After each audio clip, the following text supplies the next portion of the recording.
A Way of Being. Carl Rogers. Preface. Sometimes I am astonished at the changes that have occurred in my life and work. This book encompasses the changes that have taken place during the past decade, roughly, the 70s. It brings together diverse material which I have written in recent years. Some of these thoughts have been published in a variety of journals, some have never been published.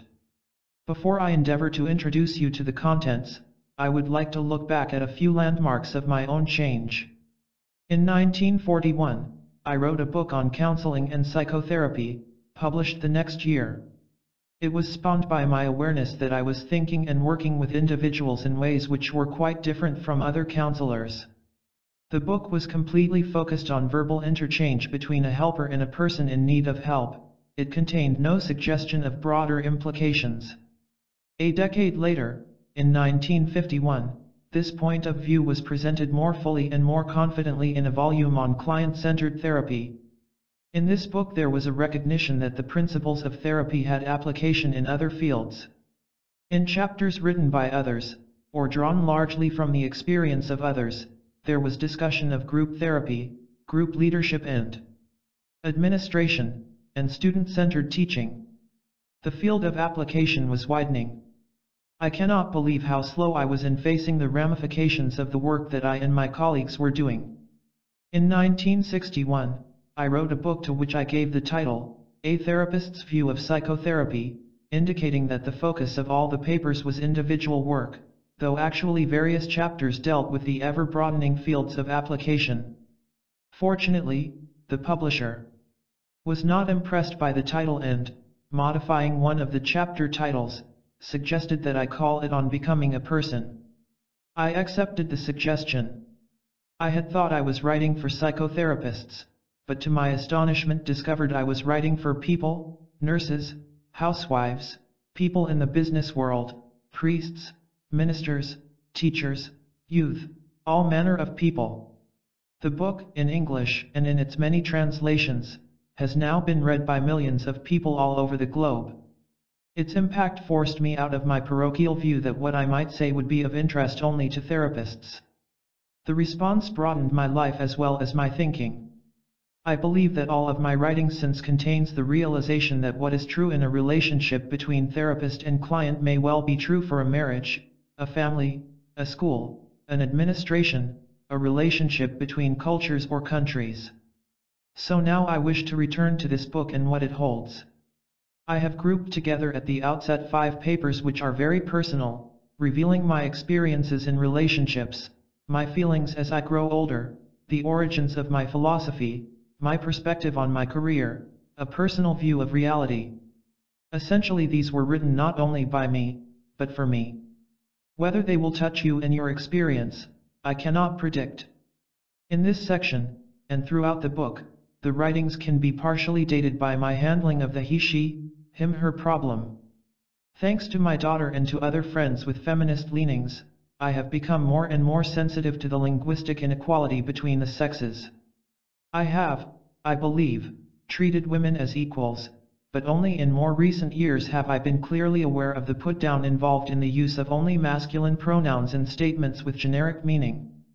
I have preferred to let the papers stand as written, rather than endeavoring to bring the language up to my present-day standards, which would seem somehow dishonest. I said what I said.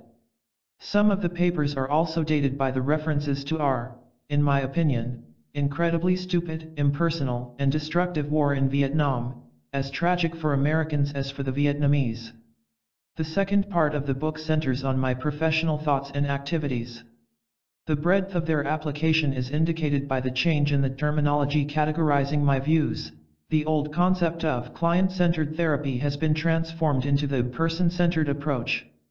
In other words, I am no longer talking simply about psychotherapy, but about a point of view, a philosophy, an approach to life, a way of being, which fits any situation in which growth, of a person, a group, or a community, is part of the goal. 2 of these papers were written during the past year, while others were produced somewhat earlier, but taken together they present the major facets of my work and thought as of today. Personally I am fond of the chapter containing 6 vignettes, snapshots of experiences from which I have learned deeply. The third section deals with education, a field of application in which I feel some competence. I offer some challenges to educational institutions and some thoughts about what we may be facing in the years ahead. I am afraid that my views are quite unorthodox and that they may not be popular in a temporarily conservative mood in education, in an era of shrinking budgets and short-range views. These are thoughts about the far future of learning. In the final section I give my view of the drastic transformation which faces our culture due to little-known advances in scientific thinking and new developments in many other fields, and I speculate about the manner in which the shape of our world will change. I also give my views as to the nature of the person who can live in that transformed world. Several chapters have been published previously in different form. Chapter 4, Growing Old, or Older and Growing, Chapter 9, Building Person-Centered Communities, The Implications for the Future, and Chapter 15, The World of Tomorrow, and the Person of Tomorrow, are published here for the first time. The theme holding the book together is that every chapter expresses, in one form or another, a way of being toward which I strive, a way of being which persons in many countries, in many occupations and professions, in all walks of life, find appealing and enriching. Whether this will be true for you, only you can determine, but I bid you welcome, as you journey through this way. Part 1. Personal Experiences and Perspectives. Experiences in Communication. In the autumn of 1964, I was invited to be a speaker in a lecture series at the California Institute of Technology in Pasadena, one of the leading scientific institutions in the world. Most of the speakers were from the physical sciences. The audience attracted by the series was known to be a highly educated and sophisticated group.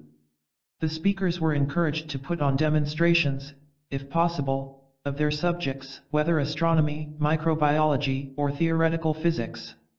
I was asked to speak on the subject of communication. As I started collecting references and jotting down ideas for the talk, I became very dissatisfied with what I was doing. The thought of a demonstration kept running through my mind, and then being dismissed. The speech that follows shows how I resolved the problem of endeavoring to communicate, rather than just to speak about the subject of communication. I have some knowledge about communication and could assemble more. When I first agreed to give this talk, I planned to gather such knowledge and organize it into a lecture. The more I thought over this plan, the less satisfied I was with it. Knowledge about is not the most important thing in the behavioral sciences today. There is a decided search of experiential knowing, or knowing at a gut level, which has to do with the human being. At this level of knowing, we are in a realm where we are not simply talking of cognitive and intellectual learnings, which can nearly always be rather readily communicated in verbal terms. Instead, we are speaking of something more experiential, something having to do with the whole person, visceral reactions and feelings as well as thoughts and words. Consequently, I decided I would like, rather than talking about communication, to communicate with you at a feeling level. This is not easy. I think it is usually possible only in small groups where one feels genuinely accepted.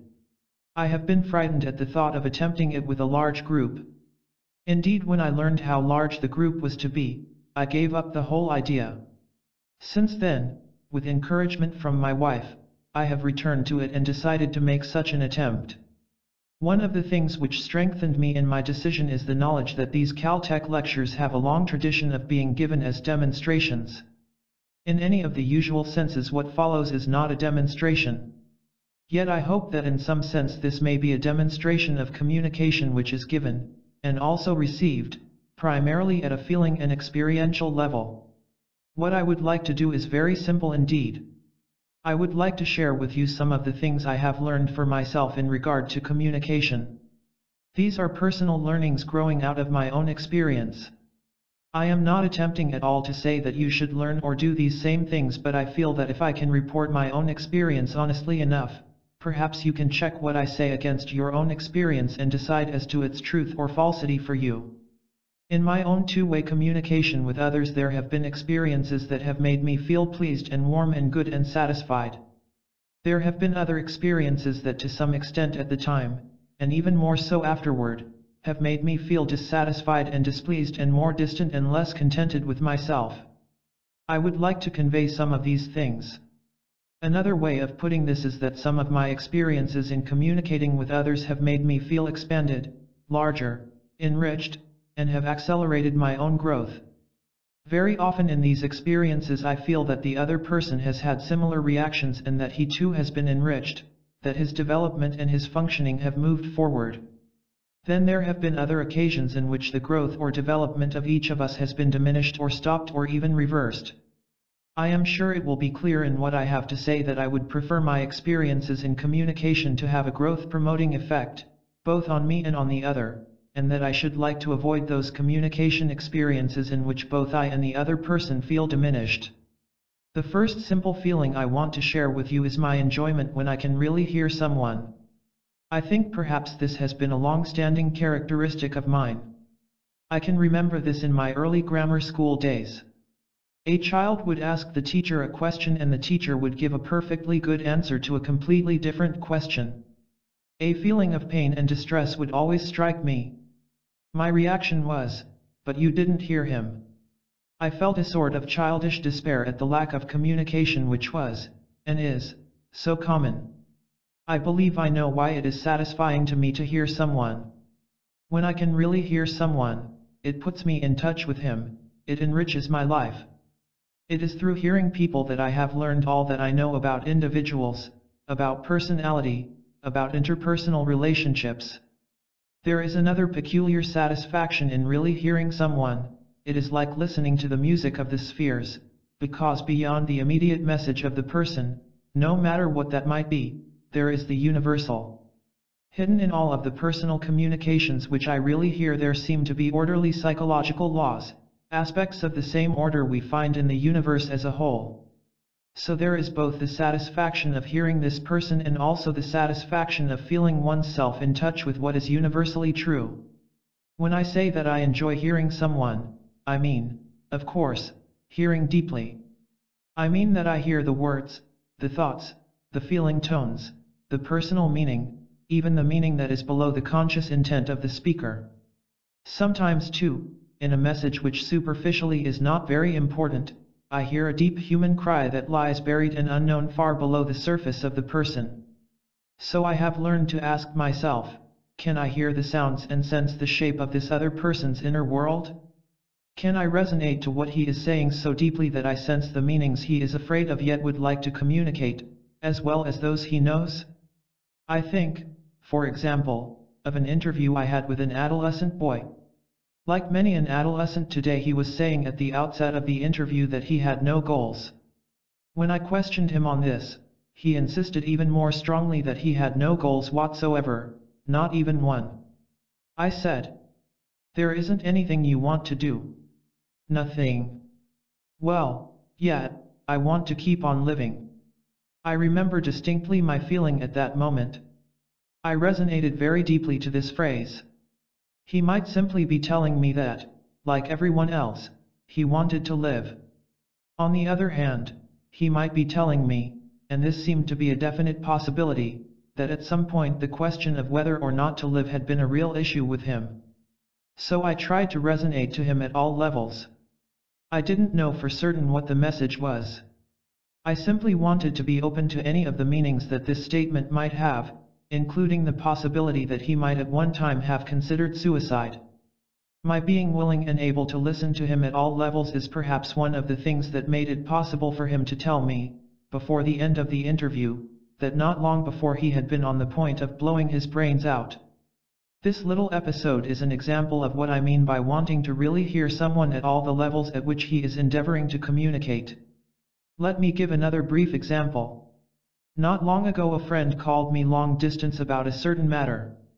We concluded the conversation and I hung up the phone. Then, and only then, did his tone of voice really hit me.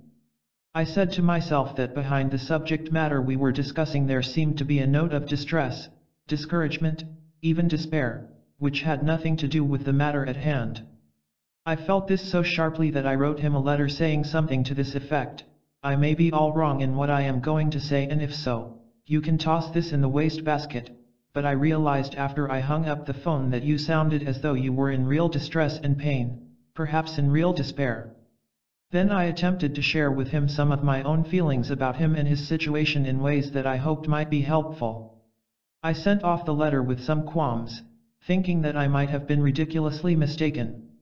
I very quickly received a reply. He was extremely grateful that someone had heard him. I had been quite correct in hearing his tone of voice, and I felt very pleased that I had been able to hear him and hence make possible a real communication. So often, as in this instance, the words convey one message and the tone of voice a sharply different one. I find, both in therapeutic interviews and in the intensive group experiences which have meant a great deal to me, that hearing has consequences. When I truly hear a person and the meanings that are important to him at that moment, hearing not simply his words, but him, and when I let him know that I have heard his own private personal meanings, many things happen. There is first of all a grateful look. He feels released. He wants to tell me more about his world. He surges forth in a new sense of freedom. He becomes more open to the process of change. I have often noticed that the more deeply I hear the meanings of this person, the more there is that happens. Almost always, when a person realizes he has been deeply heard, his eyes moisten. I think in some real sense he is weeping for joy. It is as though he were saying, "Thank God, somebody heard me. Someone knows what it's like to be me." In such moments I have had the fantasy of a prisoner in a dungeon, tapping out day after day a Morse code message, "Does anybody hear me? Is anybody there?" And finally one day he hears some faint tappings which spell out yes. By that one simple response he is released from his loneliness, he has become a human being again. There are many, many people living in private dungeons today, people who give no evidence of it whatsoever on the outside, where you have to listen very sharply to hear the faint messages from the dungeon. If this seems to you a little too sentimental or overdrawn, I would like to share with you an experience I had recently in a basic encounter group with 15 persons in important executive posts. Early in the very intensive sessions of the week they were asked to write a statement of some feeling or feelings which they were not willing to share with the group. These were anonymous statements. One man wrote, "I don't relate easily to people. I have an almost impenetrable facade. Nothing gets in to hurt me but nothing gets out. I have repressed so many emotions that I am close to emotional sterility. This situation doesn't make me happy, but I don't know what to do about it. Perhaps insight into how others react to me and why will help." This was clearly a message from a dungeon. Later in the week a member of the group identified himself as the man who had written that anonymous message, filling out in much greater detail his feelings of isolation, of complete coldness. He felt that life had been so brutal to him that he had been forced to live a life without feeling, not only at work but also in social groups and, saddest of all, with his family. His gradual achievement of greater expressiveness in the group, of less fear of being hurt, of more willingness to share himself with others, was a very rewarding experience for all of us who participated. I was both amused and pleased when, in a letter a few weeks later asking me about another matter, he also included this paragraph: "When I returned from our group I felt somewhat like a young girl who had been seduced but still wound up with the feeling that it was exactly what she had been waiting for and needed. I am still not quite sure who was responsible for the seduction, you or the group, or whether it was a joint venture. I suspect it was the latter. At any rate, I want to thank you for what was a meaningful and intensely interesting experience. I think it is not too much to say that because several of us in the group were able genuinely to hear him, he was released from his dungeon and came out, at least to some degree, into the sunnier world of warm interpersonal relationships." Let me move on to a second learning that I would like to share with you. I like to be heard. A number of times in my life I have felt myself bursting with insoluble problems, or going round and round in tormented circles, or, during one period, overcome by feelings of worthlessness and despair. I think I have been more fortunate than most in finding at these times individuals who have been able to hear me and thus to rescue me from the chaos of my feelings, individuals who have been able to hear my meanings a little more deeply than I have known them. These persons have heard me without judging me, diagnosing me, appraising me, evaluating me. They have just listened and clarified and responded to me at all the levels at which I was communicating. I can testify that when you are in psychological distress and someone really hears you without passing judgment on you, without trying to take responsibility for you, without trying to mold you, it feels damn good. At these times it has relaxed the tension in me. It has permitted me to bring out the frightening feelings, the guilt, the despair, the confusions that have been a part of my experience. When I have been listened to and when I have been heard, I am able to re-perceive my world in a new way and to go on. It is astonishing how elements that seem insoluble become soluble when someone listens, how confusions that seem irremediable turn into relatively clear flowing streams when one is heard. I have deeply appreciated the times that I have experienced this sensitive, empathic, concentrated listening. I dislike it in myself when I can't hear another, when I do not understand him.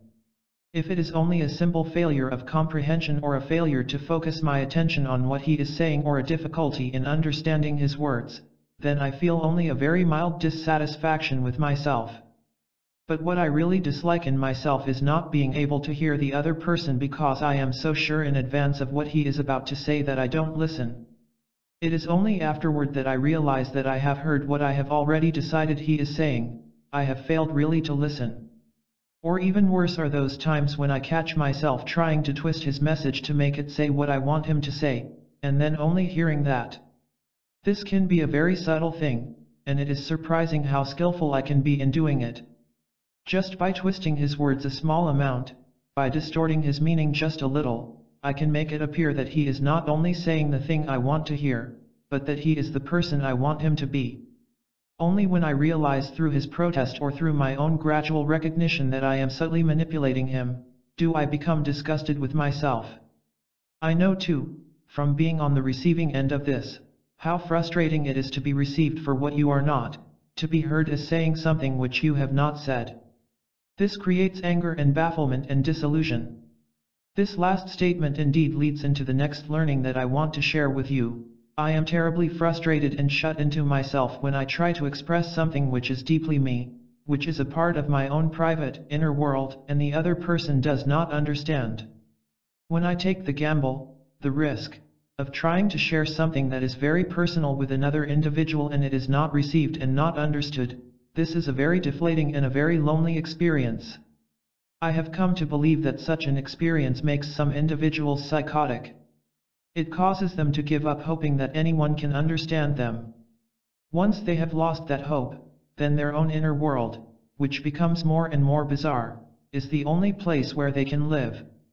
They can no longer live in any shared human experience. I can sympathize with them because I know that when I try to share some feeling aspect of myself which is private, precious, and tentative, and when this communication is met by evaluation, by reassurance, by distortion of my meaning, my very strong reaction is, oh, what's the use? At such a time, one knows what it is to be alone. So, as you can readily see from what I have said thus far, a creative, active, sensitive, accurate, empathic, non-judgmental listening is for me terribly important in a relationship. It is important for me to provide it. It has been extremely important, especially at certain times in my life, to receive it. I feel that I have grown within myself when I have provided it. I am very sure that I have grown and been released and enhanced when I have received this kind of listening. Let me move on to another area of my learnings. I find it very satisfying when I can be real, when I can be close to whatever it is that is going on within me. I like it when I can listen to myself. To really know what I am experiencing in the moment is by no means an easy thing, but I feel somewhat encouraged because I think that over the years I have been improving at it. I am convinced, however, that it is a lifelong task and that none of us ever is totally able to be comfortably close to all that is going on within our own experience. In place of the term realness, I have sometimes used the word congruence. By this I mean that when my experiencing of this moment is present in my awareness and when what is present in my awareness is present in my communication, then each of these three levels matches or is congruent. At such moments I am integrated or whole, I am completely in one piece. Most of the time, Of course, I, like everyone else, exhibit some degree of incongruence. I have learned, however, that realness, or genuineness, or congruence, whatever term you wish to give it, is a fundamental basis for the best of communication. What do I mean by being close to what is going on in me? Let me try to explain what I mean by describing what sometimes occurs in my work as a therapist. Sometimes a feeling rises up in me which seems to have no particular relationship to what is going on. Yet I have learned to accept and trust this feeling in my awareness and to try to communicate it to my client. For example, a client is talking to me and I suddenly feel an image of him as a pleading little boy, folding his hands in supplication, saying, "Please let me have this, please let me have this." I have learned that if I can be real in the relationship with him and express this feeling that has occurred in me, it is very likely to strike some deep note in him and to advance our relationship. Let me give another example. It is often very hard for me, as for other writers, to get close to myself when I start to write. It is so easy to be distracted by the possibility of saying things which will catch approval or will look good to colleagues or make a popular appeal. How can I listen to the things that I really want to say and write? It is difficult. Sometimes I even have to trick myself to get close to what is in me. I tell myself that I am not writing for publication, I am just writing for my own satisfaction. I write on old scraps of paper so that I don't even have to reproach myself for wasting paper. I jot down feelings and ideas as they come, helter-skelter, with no attempt at coherence or organization. In this way I can sometimes get much closer to what I really am and feel and think. The writings that I have produced on this basis turn out to be ones for which I never feel apologetic and which often communicate deeply to others. So it is a very satisfying thing when I sense that I have gotten close to me, to the feelings and hidden aspects of myself that live below the surface. I feel a sense of satisfaction when I can dare to communicate the realness in me to another. This is far from easy, partly because what I am experiencing keeps changing every moment. Usually there is a lag, sometimes of moments, sometimes of days, weeks, or months, between the experiencing and the communication. I experience something, I feel something, but only later do I dare to communicate it, when it has become cool enough to risk sharing it with another. But when I can communicate what is real in me at the moment that it occurs, I feel genuine, spontaneous, and alive. It is a sparkling thing when I encounter realness in another person. Sometimes in the basic encounter groups which have been a very important part of my experience these last few years, someone says something that comes from him transparently and whole. It is so obvious when a person is not hiding behind a facade but is speaking from deep within himself. When this happens, I leap to meet it. I want to encounter this real person. Sometimes the feelings thus expressed are very positive feelings, sometimes they are decidedly negative ones. I think of a man in a very responsible position, a scientist at the head of a large research department in a huge electronics firm. One day in such an encounter group he found the courage to speak of his isolation. He told us that he had never had a single friend in his life. There were plenty of people whom he knew but not one he could count as a friend. As a matter of fact, he added, there are only 2 individuals in the world with whom I have even a reasonably communicative relationship. These are my 2 children. By the time he finished, he was letting loose some of the tears of sorrow for himself which I am sure he had held in for many years.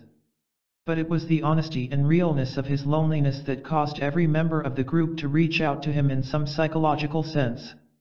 It was also most significant that his courage in being real enabled all of us to be more genuine in our communications, to come out from behind the facades we ordinarily use. I am disappointed when I realize, and of course this realization always comes afterward, after a lag of time, that I have been too frightened or too threatened to let myself get close to what I am experiencing, and that consequently I have not been genuine or congruent. There immediately comes to mind an instance that is somewhat painful to reveal. Some years ago I was invited to be a fellow at the Center for Advanced Study in the Behavioral Sciences at Stanford. The fellows are a group of brilliant and well-informed scholars. I suppose it is inevitable that there is a considerable amount of one-upmanship, of showing off one's knowledge and achievements. It seems important for each fellow to impress the others, to be a little more assured, to be a little more knowledgeable than he really is. I found myself doing this same thing, playing a role of having greater certainty and greater competence than I really possess. I can't tell you how disgusted with myself I felt as I realized what I was doing. I was not being me, I was playing a part. I regret it when I suppress my feelings too long and they burst forth in ways that are distorted or attacking or hurtful. I have a friend whom I like very much but who has one particular pattern of behavior that thoroughly annoys me. Because of the usual tendency to be nice, polite, and pleasant, I kept this annoyance to myself for too long, and, when it finally burst its bounds, it came out not only as annoyance but as an attack on him. This was hurtful, and it took us some time to repair the relationship. I am inwardly pleased when I have the strength to permit another person to be his own realness and to be separate from me. I think that is often a very threatening possibility. In some ways I have found it an ultimate test of staff leadership and of parenthood. Can I freely permit this staff member or my son or my daughter to become a separate person with ideas, purposes, and values which may not be identical with my own? I think of one staff member this past year who showed many flashes of brilliance but who clearly held values different from mine and behaved in ways very different from the ways in which I would behave. It was a real struggle, in which I feel I was only partially successful, to let him be himself, to let him develop as a person entirely separate from me and my ideas and my values. Yet to the extent that I was successful, I was pleased with myself, because I think this permission to be a separate person is what makes for the autonomous development of another individual. I am angry with myself when I discover that I have been subtly controlling and molding another person in my own image. This has been a very painful part of my professional experience. I hate to have disciples, students who have molded themselves meticulously into the pattern that they feel I wish. Some of the responsibility I place with them, but I cannot avoid the uncomfortable probability that in unknown ways I have subtly controlled such individuals and made them into carbon copies of myself, instead of the separate professional persons they have every right to become. From what I have been saying, I trust it is clear that when I can permit realness in myself or sense it or permit it in another, I am very satisfied. When I cannot permit it in myself or fail to permit it in another, I am very distressed. When I am able to let myself be congruent and genuine, I often help the other person. When the other person is transparently real and congruent, he often helps me. In those rare moments when a deep realness in one meets a realness in the other, a memorable I-thou relationship, as Martin Buber would call it, occurs. Such a deep and mutual personal encounter does not happen often, but I am convinced that unless it happens occasionally, we are not living as human beings. I want to move on to another area of my learning in interpersonal relationships, one that has been slow and painful for me. I feel warmed and fulfilled when I can let in the fact, or permit myself to feel, that someone cares for, accepts, admires, or prizes me. Because of elements in my past history, I suppose, it has been very difficult for me to do this. For a long time I tended almost automatically to brush aside any positive feelings aimed in my direction. My reaction was, who, me? You couldn't possibly care for me. You might like what I have done, or my achievements, but not me. This is one respect in which my own therapy helped me very much. I am not always able even now to let in such warm and loving feelings from others, but I find it very releasing when I can do so. I know that some people flatter me in order to gain something for themselves. Some people praise me because they are afraid to be hostile. But I have come to recognize the fact that some people genuinely appreciate me, like me, love me, and I want to sense that fact and let it in. I think I have become less aloof as I have been able to take in and soak up those loving feelings. I feel enriched when I can truly prize or care for or love another person and when I can let that feeling flow out to that person. Like many others, I used to fear being trapped by letting my feelings show. If I care for him, he can control me. If I love her, I am trying to control her. I think that I have moved a long way toward being less fearful in this respect. Like my clients, I too have slowly learned that tender, positive feelings are not dangerous either to give or to receive. To illustrate what I mean, I would like again to draw an example from a recent basic encounter group. A woman who described herself as a loud, prickly, hyperactive individual whose marriage was on the rocks, and who felt that life was just not worth living, said, "I had really buried under a layer of concrete many feelings I was afraid people were going to laugh at or stomp on, which, needless to say, was working all kinds of hell on my family and me. I had been looking forward to the workshop with my last few crumbs of hope. It was really a needle of trust in a huge haystack of despair." She spoke of some of her experiences in the group and added, "The real turning point for me was a simple gesture on your part of putting your arm around my shoulder, one afternoon when I'd made some crack about you not really being a member of the group, that no one could cry on your shoulder. In my notes I had written, the night before, 'My God, there's no man in the world who loves me.' You seemed so genuinely concerned the day I fell apart, I was overwhelmed. I received the gesture as one of the first feelings of acceptance, of me, just the dumb way I am, prickles and all, that I had ever experienced. I have felt needed, loving, competent, furious, frantic, anything and everything but just plain loved. You can imagine the flood of gratitude, humility, almost release, that swept over me. I wrote, with considerable joy, I actually felt love. I doubt that I shall soon forget it." This woman, of course, was speaking to me, and yet in some deep sense she was also speaking for me. I too have had similar feelings. Another example concerns the experiencing and giving of love. I think of one governmental executive in a group in which I participated, a man with high responsibility and excellent technical training as an engineer. At the first meeting of the group he impressed me, and I think others, as being cold, aloof, somewhat bitter, resentful, and cynical. When he spoke of how he ran his office, it appeared that he administered it by the book, without any warmth or human feeling. In one of the early sessions he was speaking of his wife, and a group member asked him, "Do you love your wife?" He paused for a long time and the questioner said, "Oh.K. That's answer enough." The executive said, "No. Wait a minute.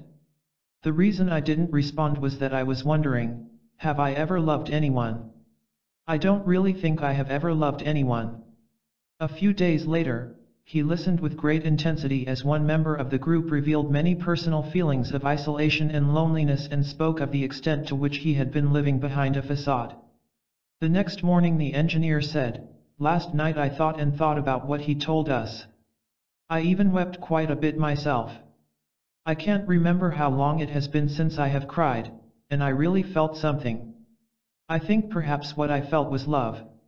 It is not surprising that before the week was over, he had thought through different ways of handling his growing son, on whom he had been placing very rigorous demands. He had also begun to really appreciate the love his wife had extended to him, love that he now felt he could in some measure reciprocate. Because of having less fear of giving or receiving positive feelings, I have become more able to appreciate individuals. I have come to believe that this ability is rather rare. So often, even with our children, we love them to control them rather than loving them because we appreciate them. One of the most satisfying feelings I know, and also one of the most growth-promoting experiences for the other person, comes from my appreciating this individual in the same way that I appreciate a sunset. People are just as wonderful as sunsets if I can let them be. In fact, perhaps the reason we can truly appreciate a sunset is that we cannot control it. When I look at a sunset as I did the other evening, I don't find myself saying, "Soften the orange a little on the right-hand corner, and put a bit more purple along the base, and use a little more pink in the cloud color." I don't do that. I don't try to control a sunset. I watch it with awe as it unfolds. I like myself best when I can appreciate my staff member, my son, my daughter, my grandchildren, in this same way. I believe this is a somewhat oriental attitude. For me it is a most satisfying one. Another learning I would like to mention briefly is one of which I am not proud but which seems to be a fact. When I am not prized and appreciated, I not only feel very much diminished, but my behavior is actually affected by my feelings. When I am prized, I blossom and expand. I am an interesting individual. In a hostile or unappreciative group, I am just not much of anything. People wonder, with very good reason, how did he ever get a reputation? I wish I had the strength to be more similar in both kinds of groups, but actually the person I am in a warm and interested group is different from the person I am in a hostile or cold group. Thus, prizing or loving and being prized or loved is experienced as very growth enhancing. A person who is loved appreciatively, not possessively, blooms and develops his own unique self. The person who loves non-possessively is himself enriched. This, at least, has been my experience. I could give you some of the research evidence which shows that these qualities I have mentioned, an ability to listen empathically, a congruence or genuineness, an acceptance or prizing of the other, when they are present in a relationship make for good communication and for constructive change in personality. But I feel that, somehow, research evidence is out of place in a talk such as I have been giving. I want to close instead with two statements drawn again from an intensive group experience. This was a one-week workshop, and the two statements I am quoting were written a number of weeks later by two members of the workshop. We had asked each individual to write about his current feelings and to address this to all the members of the group. The first statement is written by a man who tells of the fact that he had some rather difficult experiences immediately after the workshop, including spending time with a father-in-law who doesn't care much about me as a person but only in what I concretely accomplish. I was severely shaken. It was like going from one extreme to another. I again began to doubt my purpose and particularly my usefulness. But time and again I would hearken back to the group, to things you've said or done that gave me a feeling that I do have something to offer, that I don't have to demonstrate concretely to be worthwhile, and this would even the scale and lift me out of my depression. I have come to the conclusion that my experiences with you have profoundly affected me, and I am truly grateful. This is different from personal therapy. None of you had to care about me, none of you needed to seek me out and let me know of things you thought would help me, none of you had to let me know that I was of help to you, yet you did, and as a result, it has far more meaning than anything I have so far experienced. When I feel the need to hold back and not live spontaneously, for whatever reason, I remember that 12 persons, just like these before me, said to let go and be congruent, to be myself, and of all unbelievable things, they even loved me more for it. This has given me the courage to come out of myself many times since then. Often it seems, my very doing of this helps the others to experience similar freedom. I have also been able to let others into my life more, to let them care for me and to receive their warmth. I remember the time in our group encounter when this change occurred. It felt like I had removed long-standing barriers, so much so that I deeply felt a new experience of openness toward you. I didn't have to be afraid, I didn't have to fight or fearfully pull away from the freedom this offered my own impulses, I could just be and let you be with me. The second excerpt is taken from the report of a woman who had come with her husband to this workshop in human relations, although she and her husband were in separate groups. She talks at some length about her experience in revealing her feelings to the group and the results of taking that step. Taking the plunge was one of the hardest things I have ever done. I have hidden my feelings of hurt and loneliness from even my closest friends while I was feeling them. Only when I had suppressed my feelings and could speak jokingly or casually could I share painful things at all, but that didn't help me work through them. You knocked down the walls that were holding back hurt, and it was good to be with you in hurt, and not withdraw. Also, before, it had been so painful to me to be misunderstood or criticized that I chose not to share truly meaningful events, good or bad, most of my life. Only recently have I dared risk the hurt. In the group I faced these fears and was relieved beyond measure to find that my feelings in response to irritation, perhaps sadness, and I felt a deep sense of gratitude for the help I experienced in looking at part of me I had not seen nor wanted to face before. I am sure my perception of your concern and respect for the person, even when my behavior might irritate or alienate you, makes it possible for me to accept all of this and find it helpful. There were times I felt very afraid of the group, though never of you individually. I needed very much at times to talk with just an individual, but during the course of the week discovered that most of you at some time or other were a real help to me.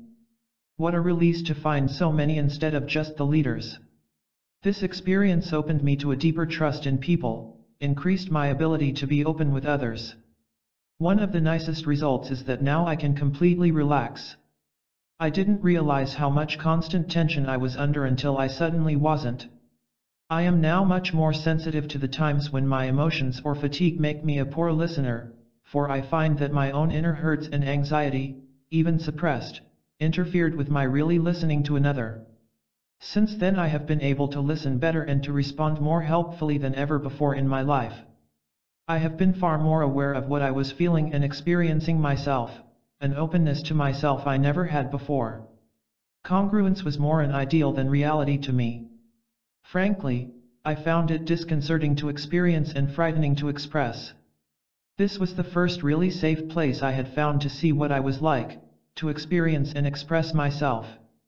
I now find that a lack of congruence in myself is painful. The release and joy in my being open to what I was experiencing within and being able to keep this openness between us was new and uplifting. I am deeply grateful to you who have made it possible for us to be so much more open with each other.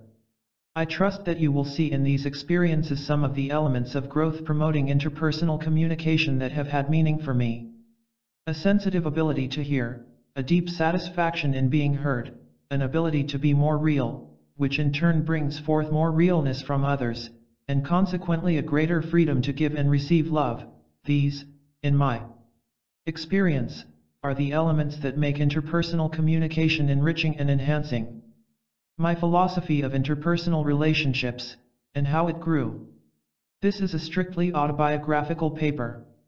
I hope it will give some clues to the way my belief system has developed and altered, until it is now almost the antithesis of what I was taught, and believed, in my youth. It endeavors to point to the factors that have been responsible for the continual changingness of my views. Some of these factors are external, some internal, and some grew out of relationships. I first presented this paper at the August 1972 meeting of the Association for Humanistic Psychology in Honolulu, Hawaii. The audience seemed genuinely to be touched by it. I hope it will have meaning for you. I wish to discuss the development and changes in my attitudes and approaches toward other persons. I will cover not only my professional approach, as it has changed over the years, but my personal approach as well. Let me begin with my childhood. In a narrowly fundamentalist religious home, I introject the value attitudes toward others that were held by my parents. Whether I truly believed in these I cannot be sure. I know that I acted on these values.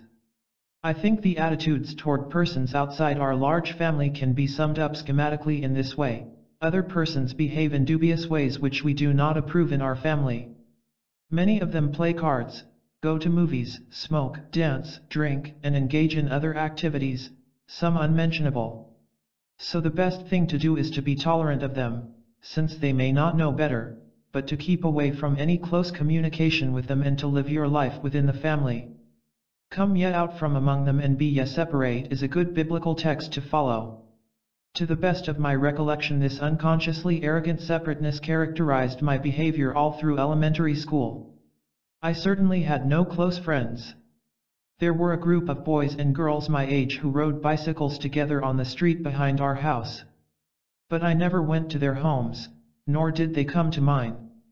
As to the relations with the others in my family, I thoroughly enjoyed being with and playing with my younger brothers, was jealous of my next older brother, and greatly admired my oldest brother, although the age gap was too great for much communication. I knew my parents loved me, but it would never have occurred to me to share with them any of my personal or private thoughts or feelings, because I knew these would have been judged and found wanting. My thoughts, my fantasies, and the few feelings I was aware of I kept to myself. I could sum up these boyhood years by saying that anything I would today regard as a close and communicative interpersonal relationship with another was completely lacking during that period. My attitude toward others outside my home was characterized by the distance and the aloofness that I had taken over from my parents. I attended the same elementary school for 7 years. From this point on, until I finished graduate work, I never attended any school for longer than 2 years, a fact that undoubtedly had its effect on me. Beginning with high school, I believe my hunger for companionship came a little more into my awareness. But any satisfaction of that hunger was blocked first by the already mentioned attitudes of my parents, and second by circumstances. I attended 3 different high schools, none for more than 2 years, commuting long distances by train to each one, so that I never was able to put down any social roots and was never able to participate in any after-school or evening activities with other students. I respected and liked some of my fellow students, and some of them respected and probably liked me, perhaps partly because of my good grades, but there was never time enough to develop a friendship, and certainly I never had any close personal interaction with any of them. I had one date during high school, to attend a senior class dinner. So, during the important years of adolescence I had no close friend and only superficial personal contact. I did express some feelings in my English themes during the 2 terms when I had reasonably understanding teachers. At home I felt increasingly close to my next younger brother, but an age difference of 5 years cut down on any deep sharing. I was now more consciously a complete outsider, an onlooker in anything involving personal relationships. I believe my intense scientific interest in collecting and rearing the great night-flying moths was without doubt a partial compensation for the lack of intimate sharing. I realized by now that I was peculiar, a loner, with very little place or opportunity for a place in the world of persons. I was socially incompetent in any but superficial contacts. My fantasies during this period were definitely bizarre, and probably would be classed as schizoid by a diagnostician, but fortunately I never came in contact with a psychologist. College represented the first break in this solitary experience. I entered the College of Agriculture at the University of Wisconsin, and almost immediately joined a group of fellows who met in a YMCA class. Starting with this narrow interest, we developed into an ongoing, self-directed group carrying on all sorts of activities. Here I first discovered what it meant to have comrades and even friends. There was lively, enjoyable, and interesting discussion of attitudes and ideas about moral and ethical issues. There was even some sharing of personal problems, especially on a one-to-one basis. For 2 years this group meant a great deal to me, until I shifted to majoring in history in the College of Letters and Science and gradually lost contact with them. During this period, I suppose I could say that I began my first gropings toward a professional life. I was the leader of a boys' club, and enjoyed the experience. My concept of what to do was limited completely to activities in which we could engage, hikes, picnics, swimming, and the like. I don't recall that I ever encouraged, or that we had, any discussions on any matters of interest to the boys. The possibility of communication was evidently beginning to dawn on me so far as my peers were concerned, but I doubt if I ever dreamed of it as a possibility for these 12-year-olds. I was also a camp counselor in a camp for underprivileged youngsters during the summer, with 8 counselors and 100 boys under my supervision. The cherry-picking work in which we engaged part-time and the athletic activities afterward constituted my idea of a suitable program. Here I have my first memory of a most dubious attempt at a helping relationship. Some articles and money had disappeared in our dormitory. The evidence pointed to one boy. So I and several of the counselors took him off by himself to get a confession from him. The term brainwashing had not then been invented, but we had real expertise at it. We cajoled, we argued, we persuaded, we were friendly, we were critical, some even prayed for him, but he withstood all our attempts, much to our disappointment. As I look back on this embarrassing scene, I gather that my concept of helping another person was to get him to confess his evil ways so that he might be instructed in the proper way to go. In other directions, however, I was becoming more of a social being. I began dating girls, fearfully to be sure, but a start. I found I could express myself more freely with older girls, and as a freshman I dated several seniors. I also began going with Helen, the girl who later became my wife, and here an increasingly deep communication of hopes, ideals, and aims gradually began to take place. I discovered that private thoughts and dreams of the future could actually be shared on a mutual basis with another person. It was a very growing experience. After 2 years of college we were separated by distance, but the courtship and frequent contacts continued for 2 more years before we were married.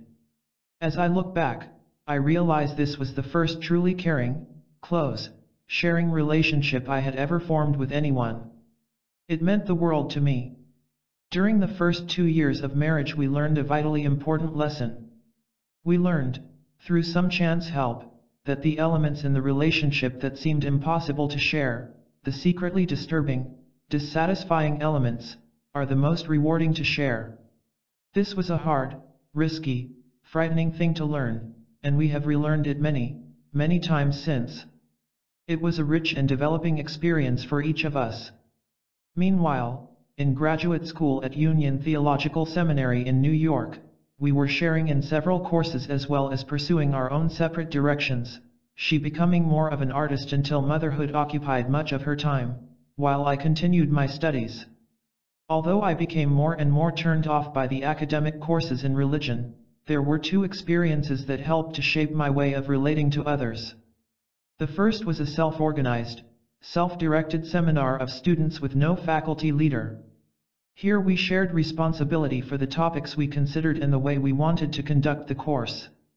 More important, we began to share our doubts, our personal problems with our work. We became a mutually trusting group, discussing deep issues, and arriving at understandings which changed the lives of a number of us. The second experience was a course on working with young people conducted by Dr. Goodwin Watson, who, before his death, was a prominent and active NTL** trainer and a progressive leader in education. While taking this course, I had my first clear realization that working closely with individuals might be a profession.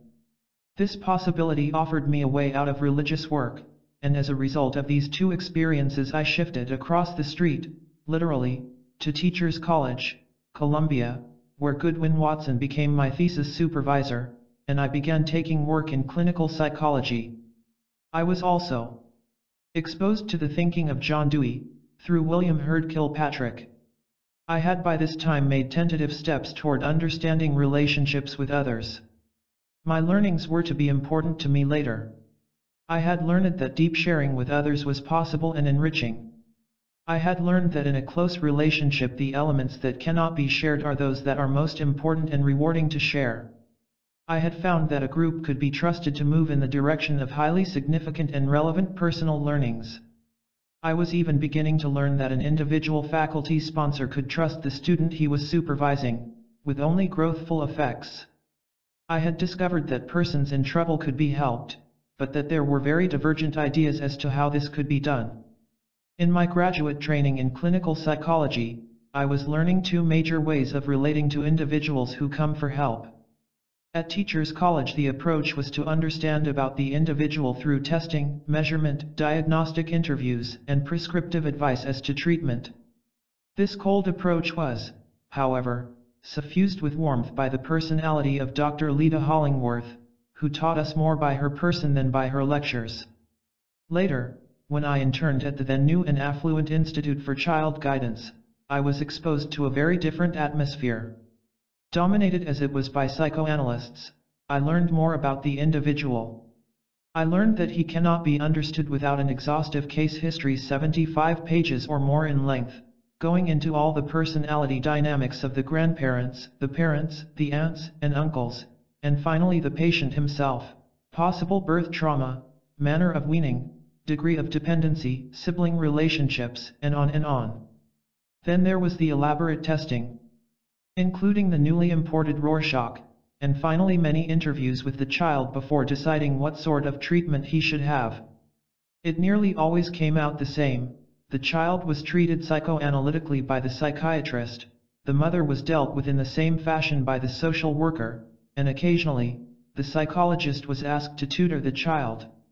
Yet I carried on my first therapy case there. It started with tutoring but developed into more and more personal interviews, and I discovered the thrill that comes from observing changes in a person's behavior. Whether those were due to my enthusiasm or my methods I cannot say. As I look back, I realized that my interest in interviewing and in therapy certainly grew in part out of my early loneliness.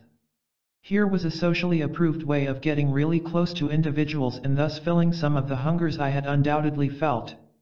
The therapeutic interview also offered a chance of becoming close without having to go through what was to me a long and painful process of gradual and deepening acquaintance. By the time I had completed my work in New York, I knew, with all the assurance of the newly trained, how to deal with people professionally. In spite of the wide differences between Teachers College and the Institute, they both helped me arrive at somewhat the same formula, which could be stated as follows: I will gather an enormous amount of data about this individual, his history, his intelligence, his special abilities, his personality. Out of all this I can form an elaborate diagnostic formulation as to the causes of his present behavior, his personal and social resources for dealing with his situation, and the prognosis for his future. I will endeavor to interpret all this in simple language to the responsible agencies, to the parents, and to the child if he is capable of understanding it. I will make sound suggestions which, if carried out, will change the behavior, and I will reinforce those suggestions by repeated contact. In all of this I remain thoroughly objective, professional, and personally aloof from these persons in trouble, except insofar as personal warmth is necessary to build a satisfactory rapport. This sounds a bit incredible to me now, but I know it is essentially true because I can recall the scorn I felt for one psychiatrist, not an analyst, who simply dealt with problem children as though he liked them. He even took them to his home. Clearly he had never learned the importance of being professional. Thus when I went to Rochester, New York, as a member of the Child Study Department, really a child guidance clinic for delinquent children and those who were wards of the social agencies because of their poor home environment, I knew what to do. I was so sure, that I remember, painfully, telling PTA and community groups that our clinic was rather similar to a garage. You brought in a problem, received an expert diagnosis, and were advised how the difficulty could be corrected. But my views were gradually eroded. Living in a stable community, I found I had to live with the consequences of my advice and recommendations, and they did not always work out. Many of the children I worked with were housed temporarily in the detention home next door, so I could see them day after day. I was astonished that sometimes, after a particularly good interview where I had interpreted to a boy all the causes of his misbehavior, he refused to see me the next day. So I had to win him back to find out what had gone wrong. I began to learn, experientially. Then as director of the new and independent Rochester Guidance Center, which replaced the Child Study Department, we had more self-referrals, where we had no authority whatsoever over child or parent and had to build a relationship if we were to be of help. Then came a few incidents which markedly changed my approach. I shall tell you about the one that stands out most vividly in my mind. An intelligent mother brought her very seriously misbehaving boy to the clinic. I took the history from her myself. Another psychologist tested the boy. We decided in conference that the central problem was the mother's rejection of her son. I would work with her on this problem. The other psychologist would take the boy on for play therapy. In interview after interview I tried, much more softly and gently now, as a result of experience, to help the mother see the pattern of her rejection and its results in the boy. All to no avail. After about a dozen interviews I told her I thought we both had tried but were getting nowhere, and we should probably call it quits. She agreed. Then, as she was leaving the room, she turned and asked, "Do you ever take adults for counseling here?" Puzzled, I replied that sometimes we did. Whereupon she returned to the chair she had just left and began to pour out a story of the deep difficulties between herself and her husband and her great desire for some kind of help. I was bowled over. What she was telling me bore no resemblance to the neat history I had drawn from her. I scarcely knew what to do, but mostly I listened. Eventually, after many more interviews, not only did her marital relationship improve, but her son's problem behavior dropped away as she became a more real and free person. To jump ahead a bit, she was the first client I ever had who continued to keep in occasional touch with me for years afterward, until her boy was doing well in college. This was a vital learning for me. I had followed her lead rather than mine. I had just listened instead of trying to nudge her toward a diagnostic understanding I had already reached. It was a far more personal relationship, and not nearly so professional. Yet the results spoke for themselves. At about this time came a brief 2-day seminar with Otto Rank, and I found that in his therapy, not in his theory, he was emphasizing some of the things I had begun to learn. I felt stimulated and confirmed. I employed a social worker, trained in Rankian relationship therapy, at the Philadelphia School of Social Work, and learned much from her. So my views shifted more and more. This transition is well captured in my book, Clinical Treatment of the Problem Child, written in 1937-1938, in which I devote a long chapter to relationship therapy, though the rest of the book is largely a diagnostic prescriptive approach. At Ohio State University, where I went in 1940, I was greatly enriched as I presented my views of clinical work to bright and questioning graduate students. Here too, I began to realize that I was saying something new, perhaps even original, about counseling and psychotherapy, and I wrote the book of that title. My dream of recording therapeutic interviews came true, helping to focus my interest on the effects of different responses in the interview. This led to a heavy emphasis on technique, the so-called non-directive technique. But I was finding that this newfound trust in my client and his capacity for exploring and resolving his problems reached out uncomfortably into other areas. If I trusted my clients, why didn't I trust my students? If this was fine for the individual in trouble, why not for a staff group facing problems? I found that I had embarked not on a new method of therapy, but a sharply different philosophy of living and relationships. Some of these issues I worked out while at Ohio State, and when I was given an opportunity to start a new counseling center at the University of Chicago, setting my own policies and selecting my own staff, I was ready to formulate and act on what was for me a new approach to human relationships. I think I can again state it in summarized fashion. I have come to trust the capacity of persons to explore and understand themselves and their troubles, and to resolve those problems, in any close, continuing relationship where I can provide a climate of real warmth and understanding.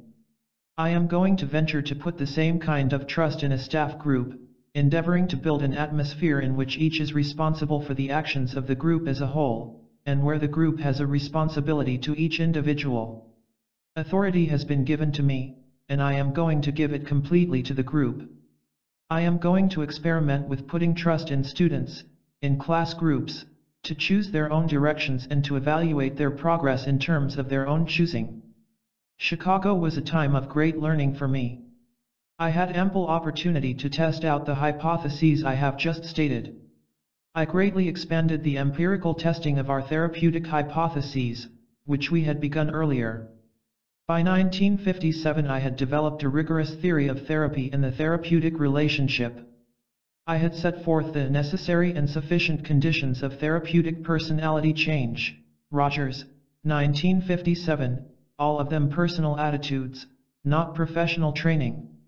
This was a rather presumptuous paper, but it presented hypotheses to be tested and sparked much research over the next 15 years, which has in general been confirming. It was a period when, at the urging of my students, I became acquainted with Martin Buber, first in his writings and then personally, and with Soren Kierkegaard. I felt greatly supported in my new approach, which I found to my surprise was a homegrown brand of existential philosophy. Finally, it was a period of great learning in my personal life. A badly bungled therapeutic relationship, really non-therapeutic, thrust me into a deep internal personal crisis, and finally into therapy with one of my colleagues. I now learned just what it was like to experience on one day a tremendous surge of fresh insight, only to seem to lose it all the next in a wave of despair. But as I slowly came out of this, I at last learned what many people, fortunately, learn first.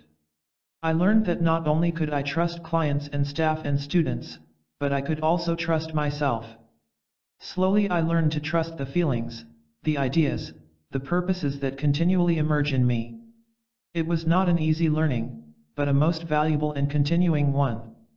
I found myself becoming much freer, more real, more deeply understanding, not only in my relationships with my clients but also with others. All of these learnings I have mentioned carried over increasingly in my relationships with groups. First the workshops we started in Chicago as early as 1946, then in groups with which I have been so much involved in recent years.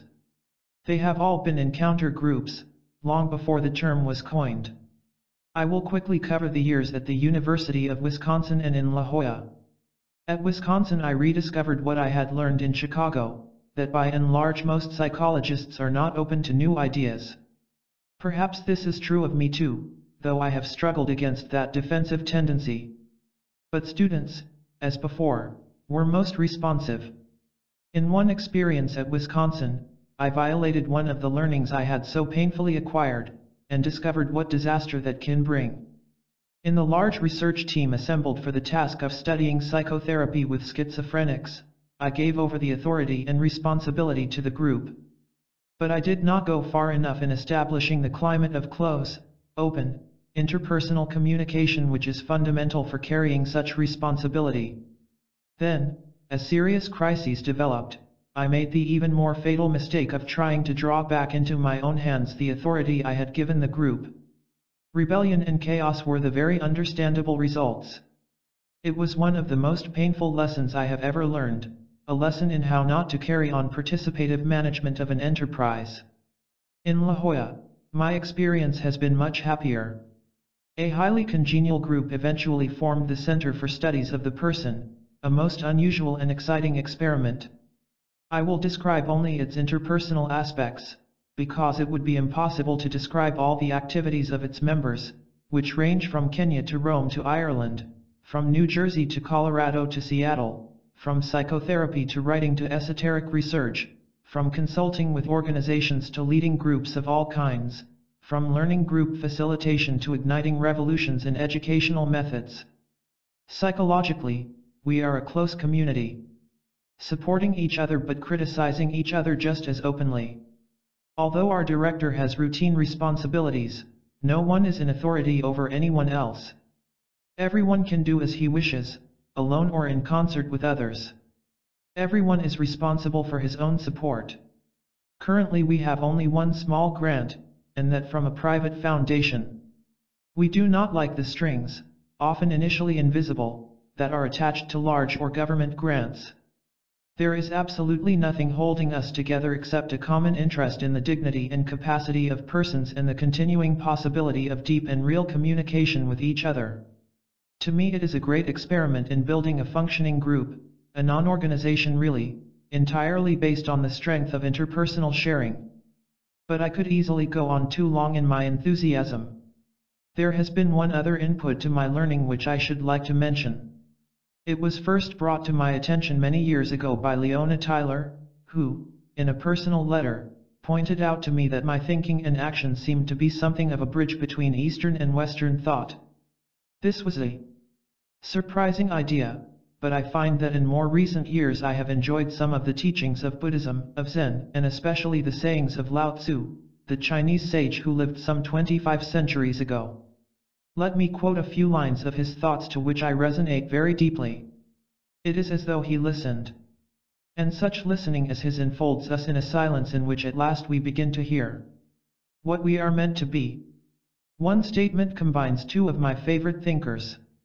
Martin Buber endeavors to explain the Daoist principle of Wu Wei, which is really the action of the whole being, but so effortless when it is most effective that it is often called the principle of non-action, a rather misleading term. Buber, in explaining this concept, says, "To interfere with the life of things means to harm both them and oneself. He who imposes himself has the small, manifest might, he who does not impose himself has the great, secret might. The perfected man does not interfere in the life of beings, he does not impose himself on them, but he helps all beings to their freedom."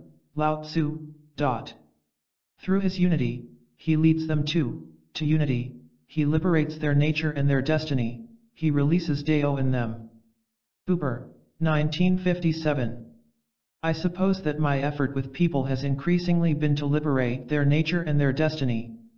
Or, if one is seeking a definition of an effective group facilitator, one need look no further than Lao Tzu. A leader is best when people barely know that he exists. Not so good when people obey and acclaim him. Worst when they despise him.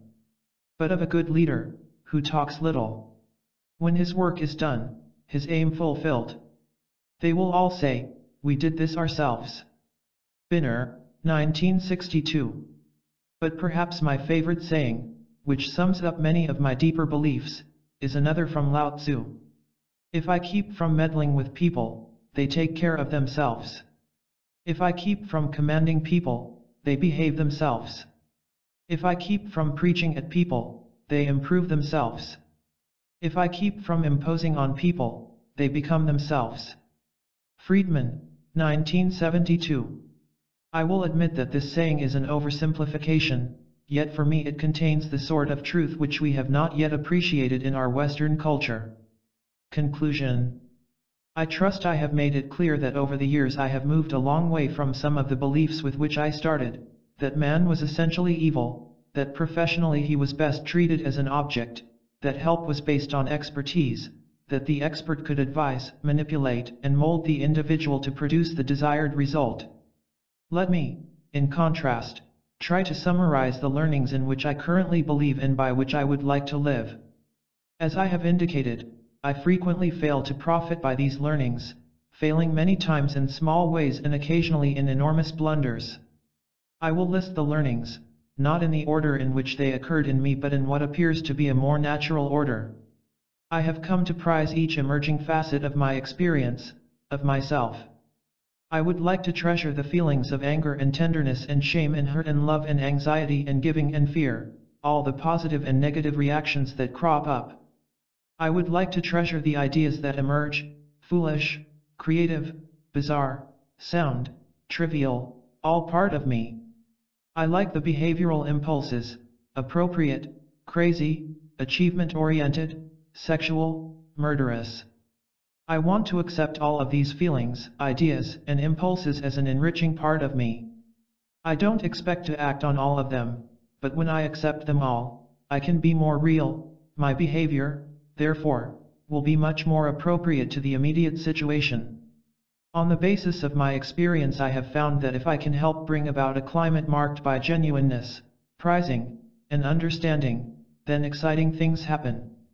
Persons and groups in such a climate move away from rigidity and toward flexibility, away from static living toward process living, away from dependence toward autonomy, away from defensiveness toward self-acceptance, away from being predictable toward an unpredictable creativity. They exhibit living proof of an actualizing tendency. When I am exposed to a growth-promoting climate, I am able to develop a deep trust in myself, in individuals, and in entire groups. I love to create such an environment, in which persons, groups, and even plants can grow. I have learned that in any significant or continuing relationship, persistent feelings had best be expressed. If they are expressed as feelings, owned by me, the result may be temporarily upsetting but ultimately far more rewarding than any attempt to deny or conceal them. I have found that for me interpersonal relationships best exist as a rhythm, openness and expression, and then assimilation, flow and change, then a temporary quiet, risk and anxiety, then temporary security. I could not live in a continuous encounter group. For me, being transparently open is far more rewarding than being defensive. This is difficult to achieve, even partially, but enormously enriching to a relationship. It is necessary for me to stay close to the earthiness of real experience. I cannot live my life in abstractions. So real relationships with persons, hands dirted in the soil, observing the budding of a flower, or viewing the sunset, are necessary to my life. At least one foot must be in the soil of reality. I like my life best when it faces outward most of the time. I prize the times when I am inward looking, searching to know myself, meditating, and thinking. But this must be balanced by doing things, interacting with people, producing something, whether a flower or a book or a piece of carpentry. Finally, I have a deep belief, which can only be a hypothesis, that the philosophy of interpersonal relationships which I have helped to formulate, and which is contained in this paper, is applicable to all situations involving persons. I believe it is applicable to therapy, to marriage, to parent and child, to teacher and student, to persons with high status and those with low status, to persons of one race relating to persons of another. I am even brash enough to believe that it could be effective in situations now dominated by the exercise of raw power, in politics, for example, especially in our dealings with other nations. I challenge, with all the strength I possess, the current American belief, evident in every phase of our foreign policy, and especially in our insane wars, that might makes right. That, in my estimation, is the road to self-destruction. I go along with Martin Buber and the ancient Oriental sages: he who imposes himself has the small, manifest might, he who does not impose himself has the great, secret might. In retrospect, 46 years. There is no such thing as a free lunch. This profound truth was the motivation for this paper. I was deeply honored to be awarded the Distinguished Professional Contribution Award by the American Psychological Association, APA, accompanied by a generous check. But along with the honor came the obligation to produce a paper for the convention, which was held in Montreal in August of the following year, 1973. I remember my perplexity as to a topic, and I recall writing another paper, then discarding it because it did not seem appropriate. Instead, I chose to review some of the threads of my professional life, looking back 46 years to my fledgling experience as a fellow, intern would have been the more accurate term, at the Institute for Child Guidance in New York City. This institute was lavishly supported by the privately run, New York-based Commonwealth Fund, to provide training for workers in child guidance clinics, which were then rapidly gaining popularity. Samuel Beck and I both learned the Rorschach that year, which had just been brought from Europe by Dr. David Levy, a psychiatrist. At the end of the year, and the completion of my internship, I took a position in Rochester, New York, at the modest salary of $2,900 per year. This position is described in the chapter. In what follows I mention a number of countries in which I have had influence. In the years since this was written I would have to add many more, including a recent fascinating workshop of 90 persons in Poland, my first experience behind the so-called Iron Curtain. This is a very subjective chapter, my picture of my professional life as seen from the inside. It is as I understand it. I am sure a view from the outside would be quite different. From 1927 to the present time I have been a practicing psychologist. I have made diagnostic studies of children and have developed recommendations for treatment of their problems. In 1928 I developed an inventory of the inner world of childhood which, may heaven forgive me, is still being sold by the thousands. I have counseled with parents, students, and other adults.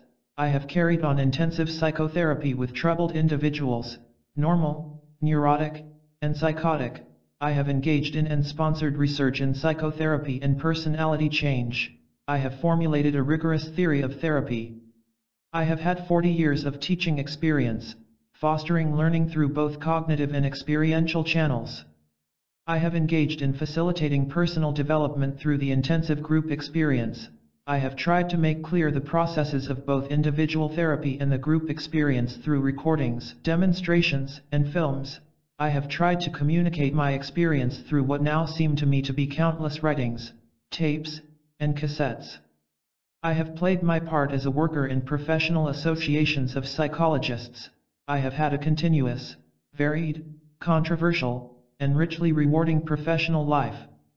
So it has occurred to me that there might be some interest in the question, what does such a psychologist think about as he looks back on close to a half-century of study and work?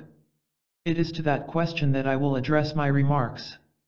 What is my own current perspective on these years, thinking both about my professional life and its various periods of development and change? An astonishing impact. I believe the major element of my reaction as I look back on my work and its reception is surprise. Had I been told, 35 or 40 years ago, of the impact it would have, I would have been absolutely unbelieving. The work that I and my colleagues have done has altered or made a difference in widely different enterprises, of which I will mention several. It turned the field of counseling upside down. It opened psychotherapy to public scrutiny and research investigation. It has made possible the empirical study of highly subjective phenomena. It has helped to bring some change in the methods of education at every level. It has been one of the factors bringing change in concepts of industrial, and even military, leadership, of social work practice, of nursing practice, and of religious work. It has been responsible for one of the major trends in the encounter group movement. It has, in small ways at least, affected the philosophy of science. It is beginning to have some influence in interracial and intercultural relationships. It has even influenced students of theology and of philosophy. My work has, to my knowledge, changed the life directions and purposes of individuals in France, Belgium, Holland, Norway, Japan, Australia, New Zealand, and South Africa. In 12 foreign countries, readers can find some of my work in their own language. If someone wishes to read a complete collection of everything I have written, he will find it in Japanese. I look with utter astonishment at this long list of statements. A tentative explanation. Why has my work had such a pervasive impact? I certainly do not attribute it to any special genius of my own, and most assuredly not to any far-sighted vision on my part. I give full credit to my younger colleagues throughout the years for their expansion and deepening of my thought and work, but even their efforts do not account for this far-reaching influence. In a number of the fields I have mentioned, neither I nor my colleagues have ever worked, or been involved in any way, except through our writings. To me, as I try to understand the phenomenon, it seems that without knowing it I had expressed an idea whose time had come. It is as though a pond had become utterly still, so that a pebble dropped into it sent ripples out farther and farther and farther, having an influence that could not be understood by looking at the pebble. Or, to use a chemical analogy, as though a liquid solution had become supersaturated, so that the addition of one tiny crystal initiated the formation of crystals throughout the whole mass. What was that idea, that pebble, that crystal? It was the gradually formed and tested hypothesis that the individual has within himself vast resources for self-understanding, for altering his self-concept, his attitudes, and his self-directed behavior, and that these resources can be tapped if only a definable climate of facilitative psychological attitudes can be provided. This hypothesis, so new and yet in a way so old, was not an armchair theory. It had grown out of a number of very down-to-earth steps. First, I had learned through hard and frustrating experiences that simply to listen understanding to a client and to attempt to convey that understanding were potent forces for individual therapeutic change.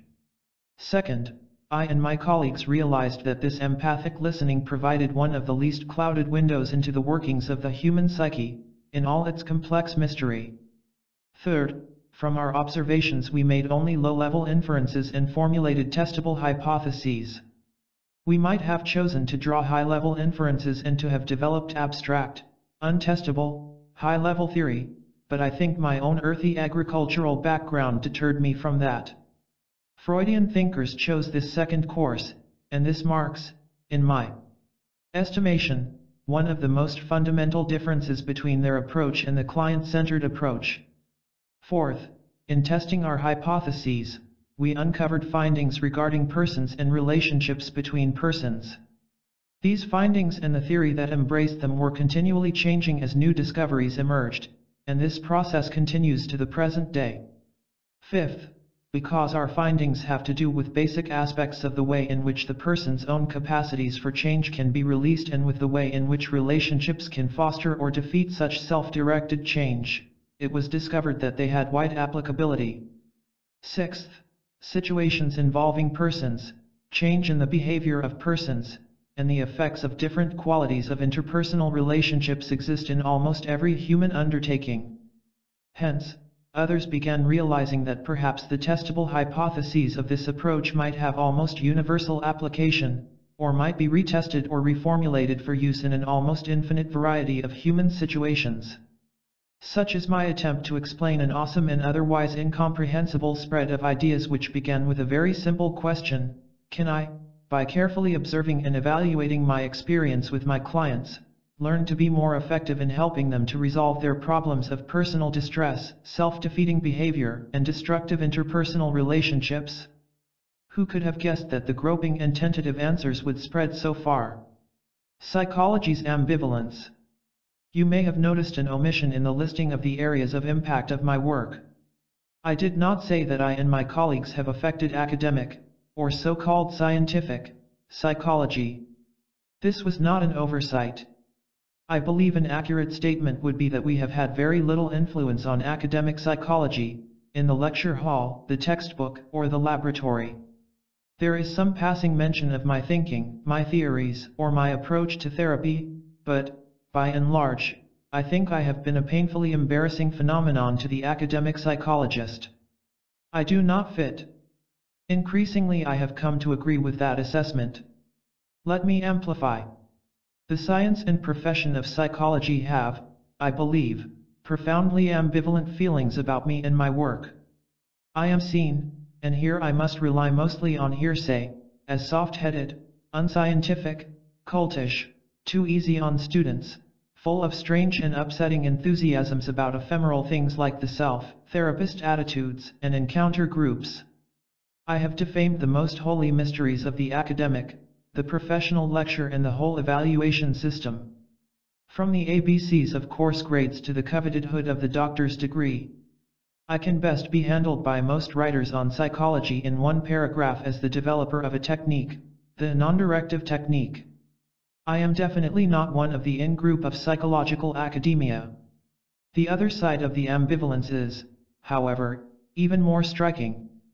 Psychology as a whole, science and profession together, has showered me with honors, many more, I believe, than I deserve.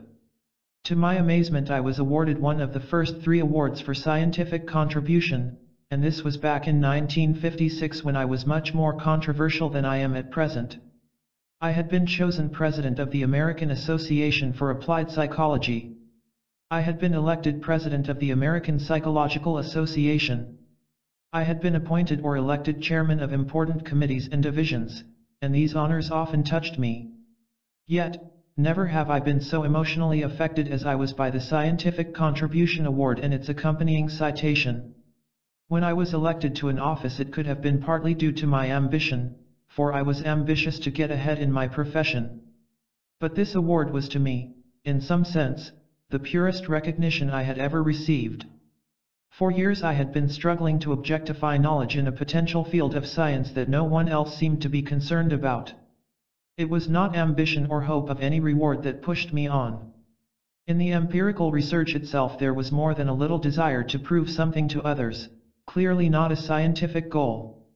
But in the basic phases of the work, the careful observation, the recorded interviews, the hunches as to hypotheses, the development of crude theories, I was as close to being a true scientist as I ever hoped to be. But it was clear, I thought, that my colleagues and I were just about the only ones who knew or cared.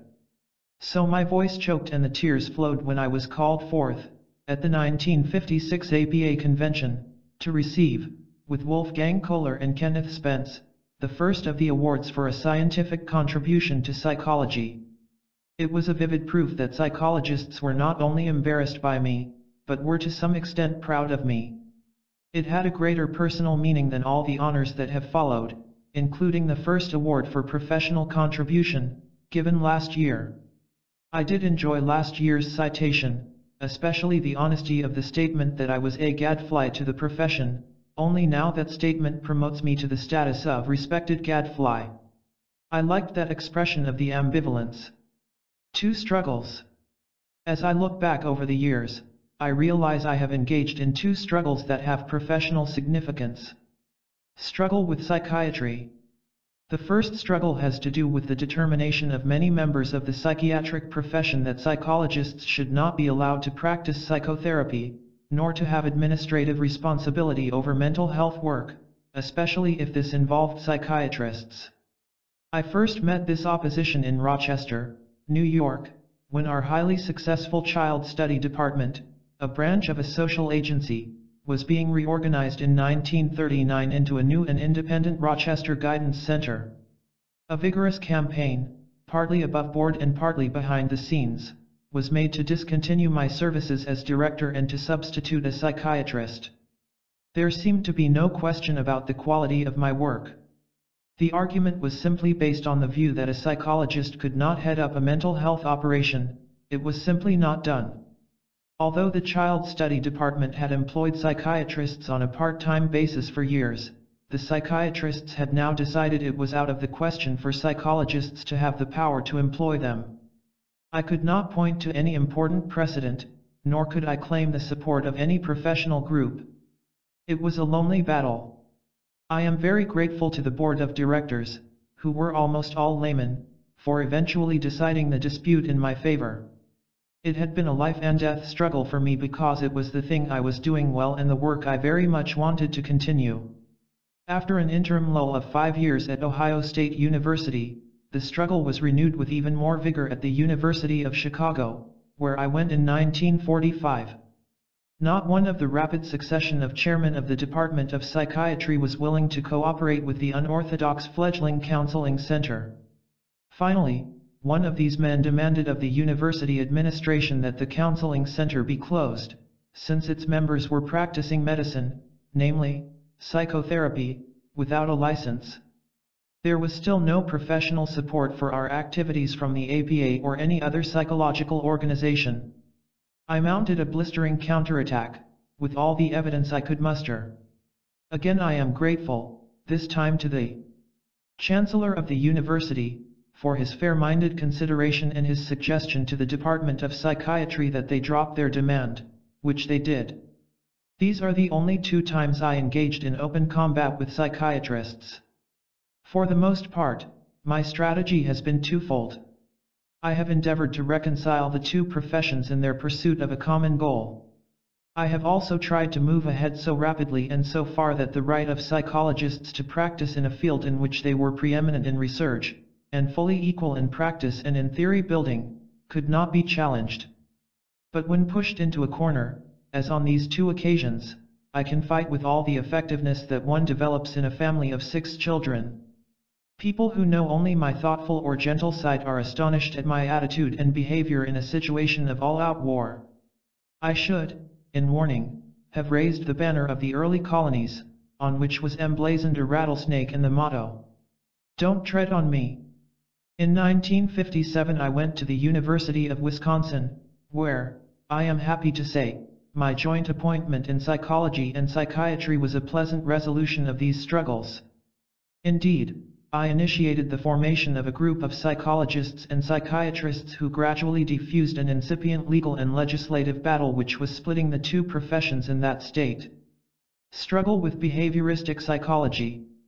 The other struggle of my professional life has been on the side of a humanistic approach to the study of human beings. The Rogers-Skinner debate of 1956 is one of the most reprinted writings in the psychological world. It would be absurd of me to try to review that continuing difference in any depth. I will simply make a few brief statements as I look back over these years. To avoid misunderstanding, let me say immediately that I concur with the idea that the theory of operant conditioning, its development and its implementation, has been a creative achievement. It is a valuable tool in the promotion of certain types of learning. I do not denigrate the contribution it has made. But this is not the basis of divergence. Let me also say that I have a great personal respect for Fred Skinner. He is an honest man, willing to carry his thinking through to its logical conclusions. Hence, we can differ sharply, without damaging my respect for him. I was invited by several periodicals to respond to Beyond Freedom and Dignity, Skinner, 1971, and declined primarily because I felt he had a right to his views. My one disappointment in regard to Skinner is his refusal to permit the 9-hour confrontation we held at the University of Minnesota in Duluth to be released. It was all taped and is the deepest exploration in existence of the issues between us. All of the other parties to the meeting had understood that it was agreed that the tapes, or transcripts of them, or both, would be released. After the meeting, Skinner refused his permission. I feel the profession was cheated. I have come to realize that the basic difference between a behavioristic and a humanistic approach to human beings is a philosophical choice. This certainly can be discussed, but cannot possibly be settled by evidence. If one takes Skinner as of some years ago, and I believe this is his view today, then the environment, which is part of a causal sequence, is the sole determiner of the individual's behavior, which is thus again an unbreakable chain of cause and effect. All the things that I do, or that Skinner does, are simply inevitable results of our conditioning. As he has pointed out, man acts as he is forced to act, but as if he were not forced. Carried to its logical conclusion, this means, as John Calvin concluded earlier, that the universe was at some point wound up like a great clock and has been ticking off its inexorable way ever since. Thus, what we think are our decisions, choices, and values are all illusions. Skinner did not write his books because he had chosen to present his views, or to point to the kind of society he values, but simply because he was conditioned to make certain marks on paper. Amazingly to me, he admitted as much in one session in which we both participated. My experience in therapy and in groups makes it impossible for me to deny the reality and significance of human choice. To me it is not an illusion that man is to some degree the architect of himself. I have presented evidence that the degree of self-understanding is perhaps the most important factor in predicting the individual's behavior. So for me the humanistic approach is the only possible one. It is for each person, however, to follow the pathway, behavioristic or humanistic, that he finds most congenial. Saying that it is for the individual to decide is not synonymous with saying that it makes no difference. Choosing the humanistic philosophy, for example, means that very different topics are chosen for research and different methods for validating discoveries. It means an approach to social change based on the human desire and potentiality for change, not on conditioning. It leads to a deeply democratic political philosophy rather than management by an elite. So the choice does have consequences. To me it is entirely logical that a technologically oriented society, with its steady emphasis on a greater control of human behavior, should be enamored of a behavioristic approach. Likewise, academic psychology, with its unwavering insistence that the intellect is all, has greatly preferred it over the humanistic approach. If the university psychologist accepted the latter view, he would have to admit that he is involved, as a subjective person, in his choice of research topics, in his evaluation of data, in his relationship to students, in his professional work. The comfortable cloak of objectivity would necessarily be dropped, exposing him as a vulnerable, imperfect, subjective being, thoroughly engaged, intellectually and emotionally, objectively and subjectively, in all his activities. This is understandably too threatening. Let me simply add that what is really at issue is the confrontation of two paradoxes. If the extreme behaviorist position is true, then everything an individual does is essentially meaningless, since he is but an atom caught in a seamless chain of cause and effect.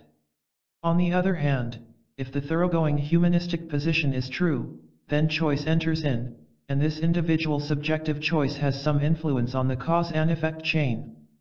Then, scientific research, which is based on a complete confidence in an unbroken chain of cause and effect, must be fundamentally modified. I, as well as others, have attempted partially to explain away this dilemma. My own attempt was in a paper entitled Freedom and Commitment, Rogers, 1964, but I believe we must wait for the future to bring about the full reconciliation of these paradoxes.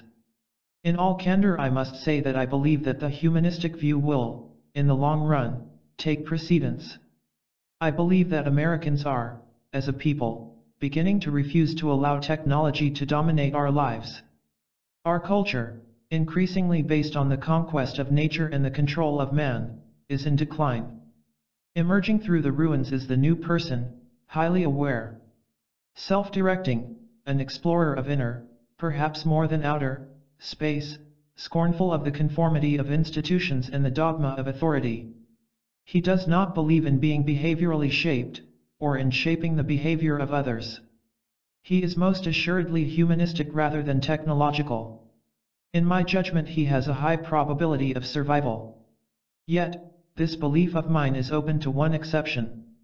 If we were to permit one-man control, or a military takeover of our government, and it is obvious we have been, and are, perilously close to that, then another scenario would take place. A governmental military police industrial complex would be more than happy to use scientific technology for military end. Industrial conquest and psychological technology for the control of human behavior. I am not being dramatic when I say that humanistic psychologists, emphasizing the essential freedom and dignity of the unique human person, and his capacity for self-determination, would be among the first to be incarcerated by such a government. But enough of this issue. I have strayed into the future. Let me return to my retrospective look and to some less serious reflections. Two puzzlements. There are two very different issues that have puzzled me, one of minor, the other of deeper concern. Regarding theory. By 1950, I wondered increasingly if my thinking could be put into a coherent theoretical form. At about this time came a request from Sigmund Cook to contribute to his monumental series of volumes, Psychology, A Study of a Science, 1959-1963. This was just the slight nudge I needed, and for the next 3 or 4 years I worked harder on this theoretical formulation than on anything I have written before or since. It is, in my estimation, the most rigorously stated theory of the process of change in personality and behavior that has yet been produced. As one young psychologist with a background in mathematics said to me recently, it is so precise. I could restate it in mathematical terms. I must confess this is close to my opinion. I was very pleased that it would be in Cook's series, because I felt sure that these volumes would be studied by graduate students and psychologists for years to come. I do not have exact data, but I suspect these volumes are in fact very little used. Certainly my chapter A Theory of Therapy, Personality and Interpersonal Relationships as Developed in the Client-Centered Framework is the most thoroughly ignored of anything I have written. Rogers, 1959. This does not particularly distress me, because I believe theories too often become dogma, but it has, over the years, perplexed me. Regarding creative leadership, the second puzzlement is of a different order. In my younger years, although I was not a hero worshipper, I definitely looked up to a number of men whom I felt were real psychologists, whereas I existed on a poorly accepted fringe. I remember the community and professional furor when Leonard Carmichael was brought to the University of Rochester in 1936 as chairman of psychology, a special laboratory equipped to his specifications, a cluster of fellowships provided for his students, every acknowledgement paid to his brilliance and leadership. There was probably some envy in my attitude, as I labored away in a ramshackle frame building set aside for the child study department of the Society for the Prevention of Cruelty to Children, but my feeling was mostly one of admiration and expectancy. I felt the same way toward perhaps a half dozen others, better trained in psychology than I, in my judgment more brilliant, with books and research studies already to their credit. Here were the men who would produce the great ideas in psychology, who would exert the same kind of intellectual and world leadership as that of outstanding chemists, physicists, and astronomers. I had no doubt at all that I had picked those who, a generation later, would be the preeminently creative and productive leaders of our science. In every case I have been mistaken. Carmichael, since I have mentioned his name, has gone on to become a revered administrator, operating in the highest levels of the establishment. The others I selected have also had perfectly reputable careers, some outside of and some in psychology. But the dazzling promise of their younger years has not been fulfilled. For some reason this has puzzled me very deeply, because they have one attribute in common. They have lost any truly vital creative interest in psychology. Why? Were their interests too narrow and unsatisfying as they grew older? Did they lack any basic conviction or philosophy which might have guided their work? Did their efforts come to seem to them irrelevant to the larger social scene, their contributions too picayune? Was their initial work done primarily to impress their fellow psychologists, a motive that declines in importance with age? Did they endeavor to stand on and defend their early work, thus inhibiting themselves from reaching out into the creative unknown? I do not know. It has thoroughly perplexed me and made me very wary indeed of trying to pick prospective leaders of creative thought. The sources of my learnings. As I try to review all of the rich streams of thought and experience that have fed and are feeding my professional life, I can discriminate several of the most important sources. Clients and group participants. First and overwhelmingly foremost are my clients in therapy and the persons with whom I have worked in groups. The gold mine of data that resides in interviews or group sessions staggers me. There is, first of all, the gut-level experience, which absorbs the statements, the feelings, and the gestures, providing its own complex type of learning, difficult to put into words. Then there is the listening to the interchanges in the tape recording. Here are the orderly sequences that were missed in the flow of the experience. Here, too, are the nuances of inflection, the half-formed sentences, the pauses, and the sighs, which were also partially missed. Then, if a transcript is laboriously produced, I have a microscope in which I can see, as I termed them in one paper, the molecules of personality change. I know of no other way of combining the deepest experiential learning with the most highly abstract cognitive and theoretical learnings than the three steps I have mentioned. Living the experience on a total basis, rehearing it on an experiential cognitive basis, and studying it once more for every intellectual clue. As I said earlier, this type of interview is perhaps the most valuable and transparent window into the strange inner world of persons and relationships. I feel that if I subtracted from my work the learnings I have gained from deep relationships with clients and group participants, I would be nothing. Younger colleagues. The second most important source of stimulation for me is my symbiotic relationship with younger people. I do not understand this mutual attraction. I just feed upon it. In my youth I surely learned many things from my elders, and at times I have even learned from colleagues in my own age bracket, but certainly for the last 35 years any real learnings from professional sources have come from those who were younger. I feel a deep gratitude to all the graduate students, younger staff members, and inquiring youthful audiences who have educated and continue to educate me. I know that for many years, given the chance to associate with professional colleagues of my age, or with a younger group, I inevitably drift to the latter. They seem less stuffy, less defensive, more open in their criticism, more creative in suggestion. I owe them so much. I started to write down examples, but to give a few would be unfair to the hundreds who have so freely contributed their ideas and their feelings in a relationship which has also lighted sparks of creative thinking in me. They have excited me, and I have excited them. It has, I hope, been a fair exchange, though I often feel I have gained more than I have given. I feel a great pity for those persons I know who are growing into old age without the continuing stimulation of younger minds and younger lifestyles. Scholarly reading. Then, much farther down the scale, I would put what is often regarded as a major source of learning, the printed page. Reading, I fear, has most of its value for me in buttressing my views. I realize I am not a scholar, gaining my ideas from the writings of others. Occasionally, however, a book not only confirms me in what I am tentatively thinking, but lures me considerably further.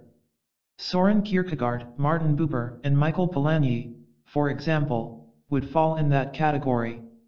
But I must confess that when I wish to be scholarly, serendipity plays a very important part.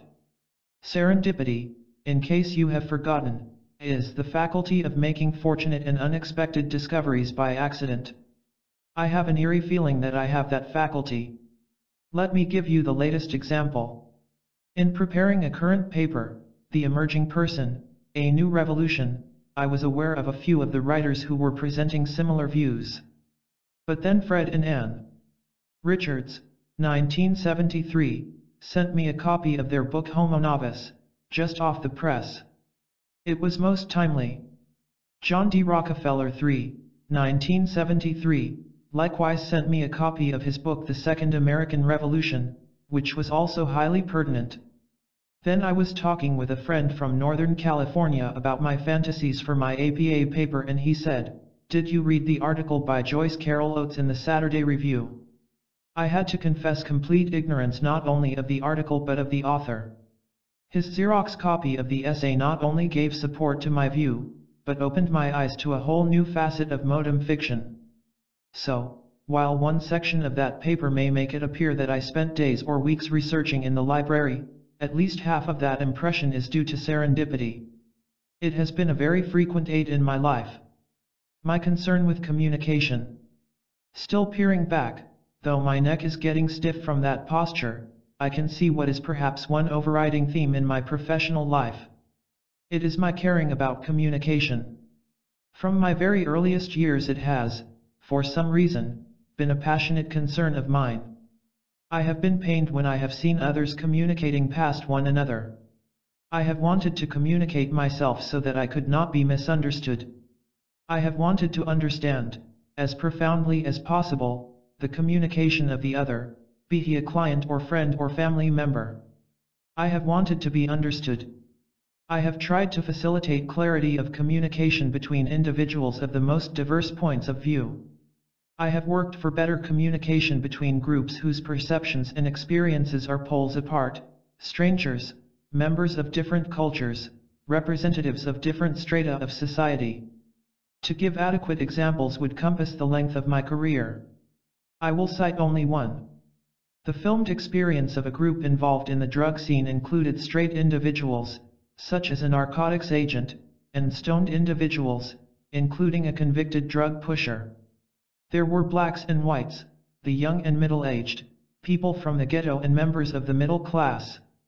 The group process by which communication and closeness became a living part of this diverse group is an experience I shall never forget. It is unfortunate that the film's title, "Because That's My Way," chosen for us, catches so little of the vivid interchange that occurred. Station WQED, 1971. This obsession with communication has had its own unexpected rewards. I held a half-hour interview with a young woman named Gloria. Some of you may have seen the film Shastram, 1965, and a deeply communicative contact was established. To my complete surprise, she has kept in occasional touch with me for 8 years, primarily in appreciation for the closeness we achieved. With Randy, the convicted drug pusher in the drug film, I was in constant correspondence for more than a year. Mr. Vac, one of my clients in our complex research on psychotherapy with schizophrenics, tracked me down after 8 years with a "Hi, Doc," to let me know that he was still doing well and had never returned to the state hospital, even for a day. I think such rewards are savored more as the years go by. In sum. So I can sum up my informal look at my professional past by saying, I am amazed at the impact of our work. I have a dim comprehension that the time was ripening for it. I look with amusement and affection at the ambivalence I have created in psychology. I see with satisfaction the war with psychiatry concluding. I am pleased to have played a part in the continuing drama of the behavioristic versus the humanistic philosophy. I am puzzled and humbled by the disregard of what I see as my theoretical rigor. I am perplexed by the later careers of some of the truly shining lights I have seen. I am especially grateful for the gift of vital learnings from the people whose development and growth I have endeavored to facilitate. I have confidence in the young, from whom I have continuously learned. I discern more sharply the theme of my life as having been built around the desire for clarity of communication, with all its ramifying results. The now, and the future. I should stop here, but I cannot. It is always a strain for me to look backward. It is still the present and the future that concern me most. I cannot close without a quick overview of my current interests and activities. I am no longer actively engaged in individual therapy or empirical research. I am finding that after one passes the age of 70, there are physical limitations on what one can do. I continue to engage in encounter groups when I believe they might have significant social impact. For example, I am involved in a program for the humanizing of medical education. Up to the present, more than 200 high-status medical educators have been involved in intensive group experiences which appear to be more successful in facilitating change than we had dared hope. Perhaps more humanly sensitive physicians will be the result. Such group experiences certainly represent a new area of possible impact. I have also helped to sponsor, and have taken some part in, interracial and intercultural groups, believing that better understanding between diverse groups is essential if our planet is to survive. The most difficult group was composed of citizens of Belfast, Northern Ireland. Represented in the group were militant and less militant Catholics, militant and less militant Protestants, and English. The film of that encounter portrays the participants' difficult and partial progress toward better understanding, a first step on a long road. I see this encounter group as a small test tube attempt, which might be utilized in greater depth and much more widely. I continue to write. I recognize that while my whole approach to persons and their relationships changes but slowly, and very little in its fundamentals, my interest in its application has shifted markedly. No longer am I primarily interested in individual therapeutic learning, but in broader and broader social implications. As I say this, the question arises in my mind, as it often has in the past, am I spreading myself too thin? Only the judgment of others can answer that question at some future date. And then I garden. Those mornings when I cannot find time to inspect my flowers, water the young shoots I am propagating, pull a few weeds, spray some destructive insects, and pour just the proper fertilizer on some budding plants, I feel cheated. My garden supplies the same intriguing question I have been trying to meet in all my professional life: what are the effective conditions for growth? But in my garden, though the frustrations are just as immediate, the results, whether success or failure, are more quickly evident. And when, through patient, intelligent, and understanding care I have provided the conditions that result in the production of a rare or glorious bloom, I feel the same kind of satisfaction that I have felt in the facilitation of growth in a person or in a group of persons. Growing old, or older and growing. This chapter completes a trio of autobiographical papers. In Chapter 2, I present something of my own growth and the development of my thinking. Chapter 3 takes a backward look at my professional life. What follows tells of a recent decade in my life, from age 65 to age 75. Since I am 78 years old as I write this, I have written an update, which is placed at the end of this account. This paper has gone through several stages. I presented one version early in 1977 to a large workshop in Brazil. A somewhat revised version was presented later to a small audience in San Diego. I gave the paper in the form that follows as part of a program entitled Living Now, a workshop on life stages in La Jolla in July 1977. I had been invited to give a talk on the older years. I realized, however, that I was poorly informed about aging in general, and that the only older person I really knew was myself. So I spoke about that person. What is it like to be 75 years old? It is not the same as being 55 years old or 35, and yet, for me, the differences are not so great as you might imagine. I'm not sure whether my story will be of any use or significance to anyone else, because I have been so uniquely fortunate. It is mostly for myself that I am going to set down a few perceptions and reactions. I have chosen to limit myself to the decade from age 65 to 75, because 65 marks, for many people, the end of a productive life and the beginning of retirement, whatever that means. The physical side. I do feel physical deterioration. I notice it in many ways. 10 years ago I greatly enjoyed throwing a frisbee. Now my right shoulder is so painfully arthritic that this kind of activity is out of the question. In my garden I realize that a task which would have been easy 5 years ago, but difficult last year, now seems like too much, and I had better leave it for my once-a-week gardener. This slow deterioration, with various minor disorders of vision, heartbeat, and the like, informs me that the physical portion of what I call me is not going to last forever. Yet I still enjoy a 4-mile walk on the beach. I can lift heavy objects, do all the shopping, cooking, and dishwashing when my wife is ill, carry my own luggage without puffing. The female form still seems to me one of the loveliest creations of the universe, and I appreciate it greatly. I feel as sexual in my interests as I was at 35, though I can't say the same about my ability to perform. I am delighted that I am still sexually alive, even though I can sympathize with the remark of Supreme Court Justice Oliver Wendell Holmes upon leaving a burlesque house at age 80, "Oh, to be 70 again. Yes, or 65, or 60. So, I am well aware that I am obviously old. Yet from the inside I'm still the same person in many ways, neither old nor young. It is that person of whom I will speak. Activities. New enterprises. In the past decade I have embarked on many new ventures involving psychological or even physical risk. It puzzles me that in most instances my engagement in these enterprises was triggered by a suggestion or a remark made by someone else. This makes me realize that frequently there must be a readiness in me, of which I am not aware, which springs into action only when someone presses the appropriate button.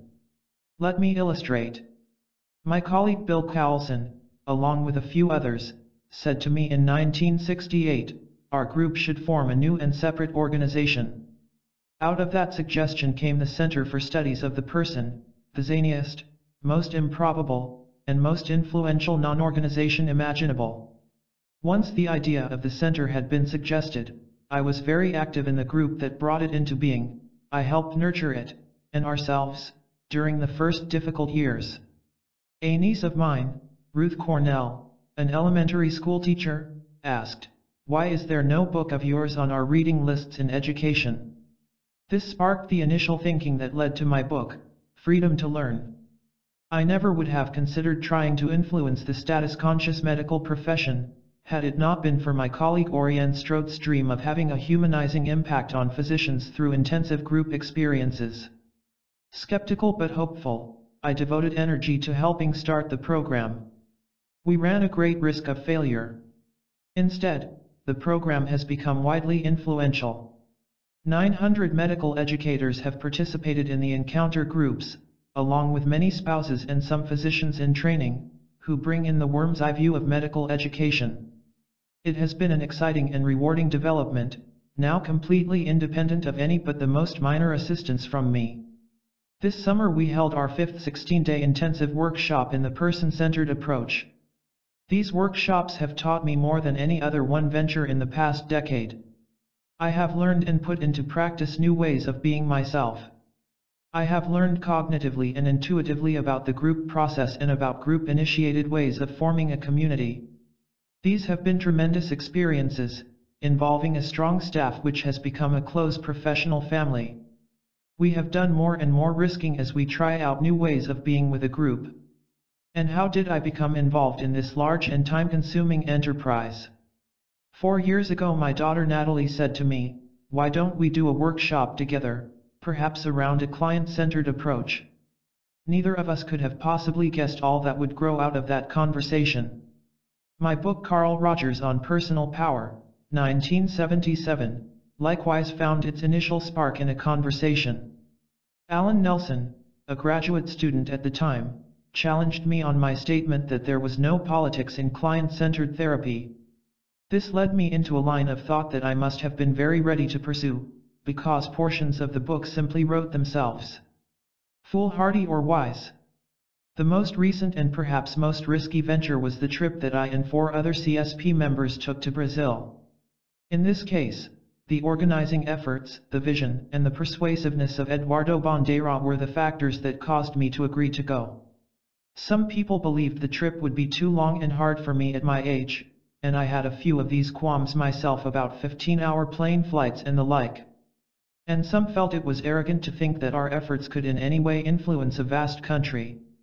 But the opportunity to train Brazilian facilitators, most of whom had attended our workshops in the United States, in order that they could put on their own intensive workshops, was very attractive. Then there was another opportunity. We were to meet audiences of 600 to 800 people in 3 of Brazil's largest cities. These were 2-day institutes, in which we would be together for a total of about 12 hours.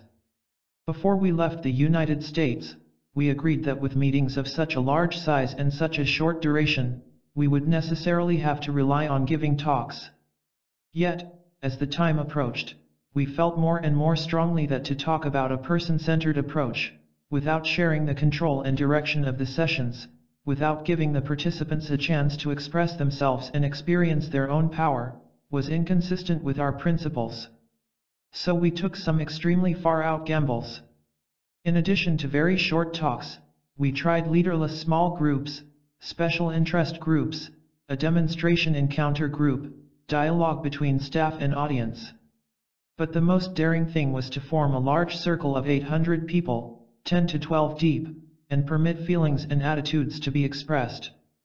Microphones were handed about to those who wished to speak. Participants and staff took part as equals. There was no one person or group exercising leadership. It became a mammoth encounter group. There was much initial chaos, but then people began to listen to one another. There were criticisms, sometimes violent, of the staff and of the process. There were persons who felt they had never learned so much in such a short time. There were the sharpest of differences. After one person blasted the staff for not answering questions, not taking control and giving evidence, the next person said, "But when, if ever, have we all felt so free to criticize, to express ourselves, to say anything?" Finally, there was constructive discussion of what participants would do with their learnings in their back-home situations. After the first evening in Sao Paulo, when the session had been extremely chaotic and I was keenly aware that we had but 6 hours more with the group, I remember refusing to talk with anyone about that meeting. I was experiencing enormous confusion. Either I had helped launch an incredibly stupid experiment doomed to failure, or I had helped to innovate a whole new way of permitting 800 people to sense their own potentialities and to participate in forming their own learning experience. There was no way to predict which it would prove to be. Perhaps the greater the risk, the greater the satisfaction. In Sao Paulo, the second evening, there was a real sense of community, and persons were experiencing significant changes in themselves. Informal follow-up in the weeks and months since then bear out the worthwhileness of the experience for hundreds of people in each of the 3 cities. Never have I felt an extended trip to have been so valuable. I learned a great deal, and there is no doubt that we managed to create a facilitative climate in which all kinds of creative things, at personal, interpersonal, and group levels, happened. I believe we left a mark on Brazil, and certainly Brazil changed all of us. Certainly we have extended our vision of what can be done in very large groups. So those are some of the activities, all extremely profitable to me, into which I have been drawn during this period. Risk-taking. In these activities there has been, in each case, an element of risk. Indeed, it seems to me that the experiences I value most in my recent life all entail considerable risk. So I should like to pause for a moment and speculate as to the reasons behind my taking of chances. Why does it appeal to me to try the unknown, to gamble on something new, when I could easily settle for ways of doing things that I know from past experience would work very satisfactorily? I am not sure I understand fully, but I can see several factors that have made a difference. The first factor concerns what I think of as my support group, the loose cluster of friends and close associates, most of whom have worked with me in one or another of these endeavors. In the interactions of this group, there is no doubt that we actually or implicitly encourage one another to do the new or daring thing. For example, I am certain that, acting singly, no member of our Brazil group would have gone so far in experimentation as did the 5 of us working together. We could gamble because if we failed, we had colleagues who believed in us, who could help put the pieces back together. We gave each other courage. A second element is my affinity for youth, and for the emerging lifestyle that younger people are helping to bring about. I cannot say why I have this affinity, but I know it exists. I have written about the emerging person of tomorrow, and I myself am drawn toward this newer way of being and living. I have wondered if I might simply be engaging in wishful thinking in describing such a person. But now I feel confirmed, for I have discovered that the Stanford Research Institute, 1973, has completed a study in which it estimates that 45 million Americans are committed to a way of living that reflects these inner convictions. First, that it is better to have things on a human scale. Second, that it is better to live frugally, to conserve, recycle, not waste. And third, that the inner life, rather than externals, is central. Mitchell, 1977. I belong to that group, and trying to live in this new way is necessarily risky and uncertain. Another factor, I am bored by safety and sureness. I know that sometimes when I prepare a talk or paper, it is very well received by an audience.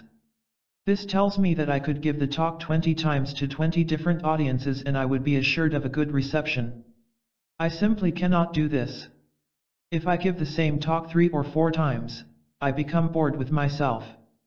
I cannot bear to do it again. I could earn money, I could obtain a positive reaction, but I can't do it. I'm bored by knowing how it will turn out. I'm bored to hear myself saying the same things. It is necessary to my life to try something new. But perhaps the major reason I am willing to take chances is that I have found that in doing so, whether I succeed or fail, I learn. Learning, especially learning from experience, has been a prime element in making my life worthwhile. Such learning helps me to expand. So I continue to risk. Writings. In thinking about this talk, I asked myself, what have I produced during this past decade? I was utterly astonished at what I found. The list of my publications, which my secretary keeps up to date, tells me that I have turned out 4 books, some 40 shorter pieces, and several films since I turned 65. This is, I believe, more than I have published or produced during any previous decade. I simply cannot believe it. Furthermore, each of the books is on a distinctively different subject, though they are all tied together by a common philosophy. Freedom to Learn, in 1969, concerns my unconventional approach to education. My book on encounter groups, published in 1970, expresses my accumulating learnings on this exciting development. In 1972, Becoming Partners was published. This book pictures many of the new patterns in relationships between men and women. And now, Carl Rogers on Personal Power explores the emerging politics of a person-centered approach, as applied to many fields. Of the 20 papers, 4 stand out in my mind, 2 of them looking forward, 2 backward. All 4 papers appear in this volume. An article on empathy, empathic, an unappreciated way of being, consolidates what I have learned about that extremely important way of being, and I think well of this paper. I also like the freshness of my statement on Do We Need a Reality? Then, 2 other papers reflect upon the development of my philosophy of interpersonal relationships, my philosophy of interpersonal relationships and how it grew, and my career as a psychologist, in retrospect, 46 years. I look on this surge of writing with wonder. What is the explanation? Different persons in their later years have had very individual reasons for their writing. At age 80, Arnold Toynbee asks himself the question, what has made me work? He responds, conscience. In my attitude toward work I am American-minded, not Australian-minded. To be always working and still at full stretch, has been laid upon me by my conscience as a duty. This enslavement to work for work's sake is, I suppose, irrational, but thinking so would not liberate me. If I slacked, or even just slackened, I should be conscience-stricken and therefore uneasy and unhappy, so this spur seems likely to continue to drive me as long as I have any working power left in me. Toynbee, 1969. To live such a driven life seems very sad to me. It certainly bears little resemblance to my motivation. I know that Abraham Maslow, in the years before his death, had a different urge. He experienced a great deal of internal pressure because he felt there was so much he had to say that was still unsaid. This urge to get it all down kept him writing to the end. My view is quite different. My psychoanalyst friend, Paul Bergman, wrote that no person has more than one seminal idea in his or her lifetime. All writings by that person are simply further explications of that one theme. I agree. I think this describes my products. Certainly, one reason for writing is that I have a curious mind. I like to see and explore the implications of ideas, mine and others. I like to be logical, to pursue the ramifications of a thought. I am deeply involved in the world of feeling, intuition, nonverbal as well as verbal communication, but I also enjoy thinking and writing about that world. Conceptualizing the world clarifies its meaning for me. Yet there is, I believe, a much more important reason for my writing. It seems to me that I am still, inside, the shy boy who found communication very difficult in interpersonal situations, who wrote love letters which were more eloquent than his direct expressions of love, who expressed himself freely in high school themes, but felt himself too odd to say the same things in class. That boy is still very much a part of me. Writing is my way of communicating with a world to which, in a very real sense, I feel I do not quite belong. I wish very much to be understood, but I don't expect to be. Writing is the message I seal in the bottle and cast into the sea. My astonishment is that people on an enormous number of beaches, psychological and geographical, have found the bottles and discovered that the messages speak to them. So I continue to write. Learnings. Taking care of myself. I have always been better at caring for and looking after others than I have in caring for myself. But in these later years I have made progress. I have always been a very responsible person. If someone else is not looking after the details of an enterprise or the persons in a workshop, I must. But I have changed. In our 1976 workshop on the person-centered approach in Ashland, Oregon, when I was not feeling well, and at the 1977 workshop in Arcozelo, Brazil, I shed all responsibility for the conduct of these complex undertakings and left it completely in the hands of others. I needed to take care of myself. So I let go of all responsibility except the responsibility, and the satisfaction, of being myself. For me it was a most unusual feeling, to be comfortably irresponsible with no feelings of guilt.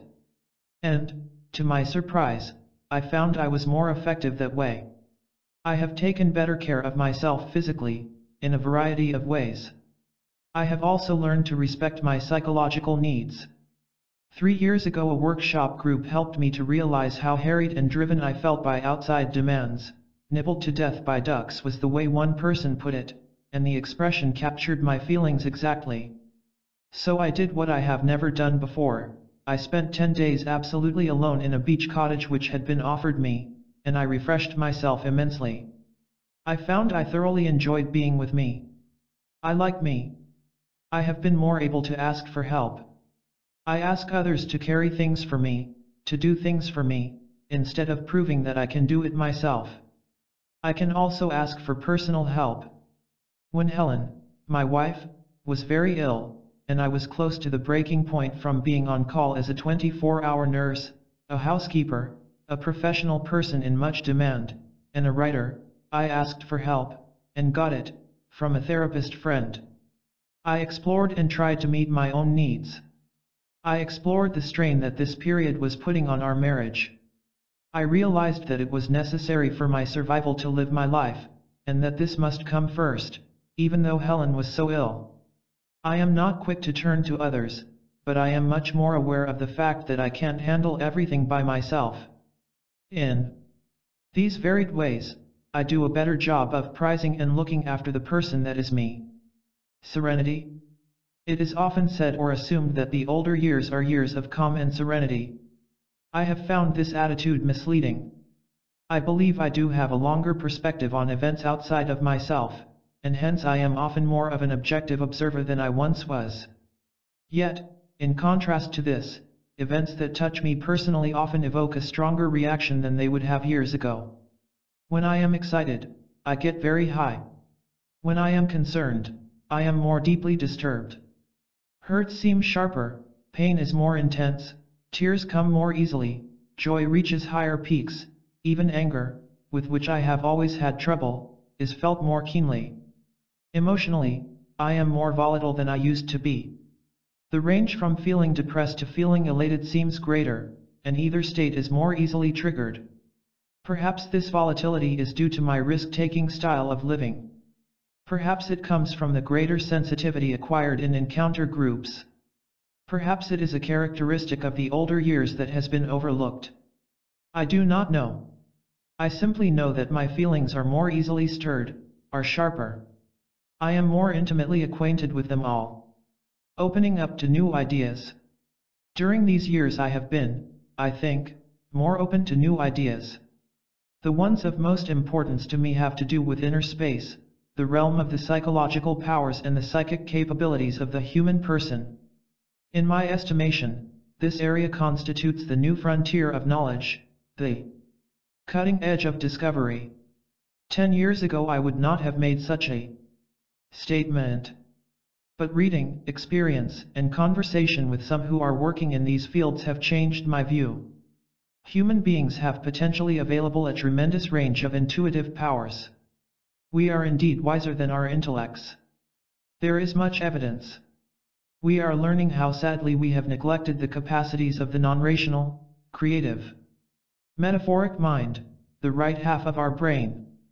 Biofeedback has shown us that if we let ourselves function in a less conscious, more relaxed way, we can learn at some level to control temperature, heart rate, and all kinds of organic functions. We find that terminal cancer patients, when given an intensive program of meditation and fantasy training focused on overcoming the malignancy, experience a surprising number of remissions.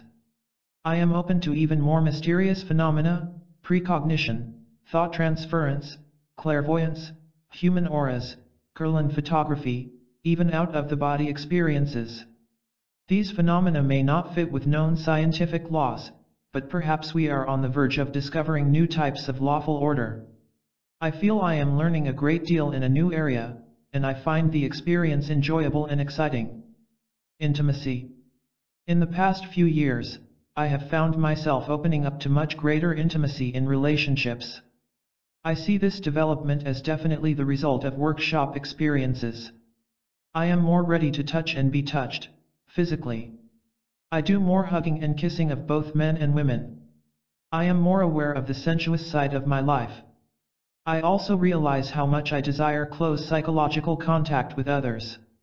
I recognize how much I need to care deeply for another and to receive that kind of caring in return.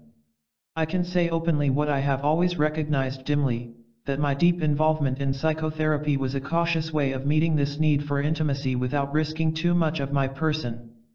Now I am more willing to be close in other relationships and to risk giving more of myself. I feel as though a whole new depth of capacity for intimacy has been discovered in me. This capacity has brought me much hurt, but an even greater share of joy. How have these changes affected my behavior? I have developed deeper and more intimate relationships with men. I have been able to share without holding back, trusting the security of the friendship. Only during my college days, never before or after, did I have a group of really trusted, intimate men friends. So this is a new, tentative, adventurous development which seems very rewarding. I also have much more intimate communication with women. There are now a number of women with whom I have platonic but psychologically intimate relationships which have tremendous meaning for me.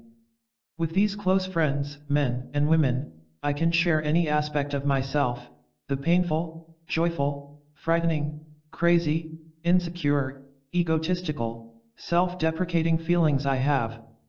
I can share fantasies and dreams. Similarly, my friends share deeply with me. These experiences I find very enriching. In my marriage of so many years, and in these friendships, I am continuing to learn more in the realm of intimacy. I am becoming more sharply aware of the times when I experience pain, anger, frustration, and rejection, as well as the closeness born of shared meanings or the satisfaction of being understood and accepted. I have learned how hard it is to confront with negative feelings a person about whom I care deeply. I have learned how expectations in a relationship turn very easily into demands made on the relationship. In my experience, I have found that one of the hardest things for me is to care for a person for whatever he or she is, at that time, in the relationship. It is so much easier to care for others for what I think they are, or wish they would be, or feel they should be. To care for this person for what he or she is, dropping my own expectations of what I want him or her to be for me, dropping my desire to change this person to suit my needs, is a most difficult but enriching way to a satisfying intimate relationship. All of this has been a changing part of my life during the past decade. I find myself more open to closeness and to love. Personal joys and difficulties. In this period, I have had some painful and many pleasant experiences. The greatest stress revolves around coping with Helen's illness, which during the past 5 years has been very serious. She has met her pain and her restricted life with the utmost of courage. Her disabilities have posed new problems for each of us, both physical and psychological, problems that we continue to work through. It has been a very difficult period of alternating despair and hope, with currently much more of the latter. She is making remarkable progress in fighting her way back, often by sheer force of will, to a more normal life, built around her own purposes. But it has not been easy. She first had to choose whether she wanted to live, whether there was any purpose in living. Then I have baffled and hurt her by the fact of my own independent life. While she was so ill, I felt heavily burdened by our close togetherness, heightened by her need for care. So I determined, for my own survival, to live a life of my own. She is often deeply hurt by this, and by the changing of my values.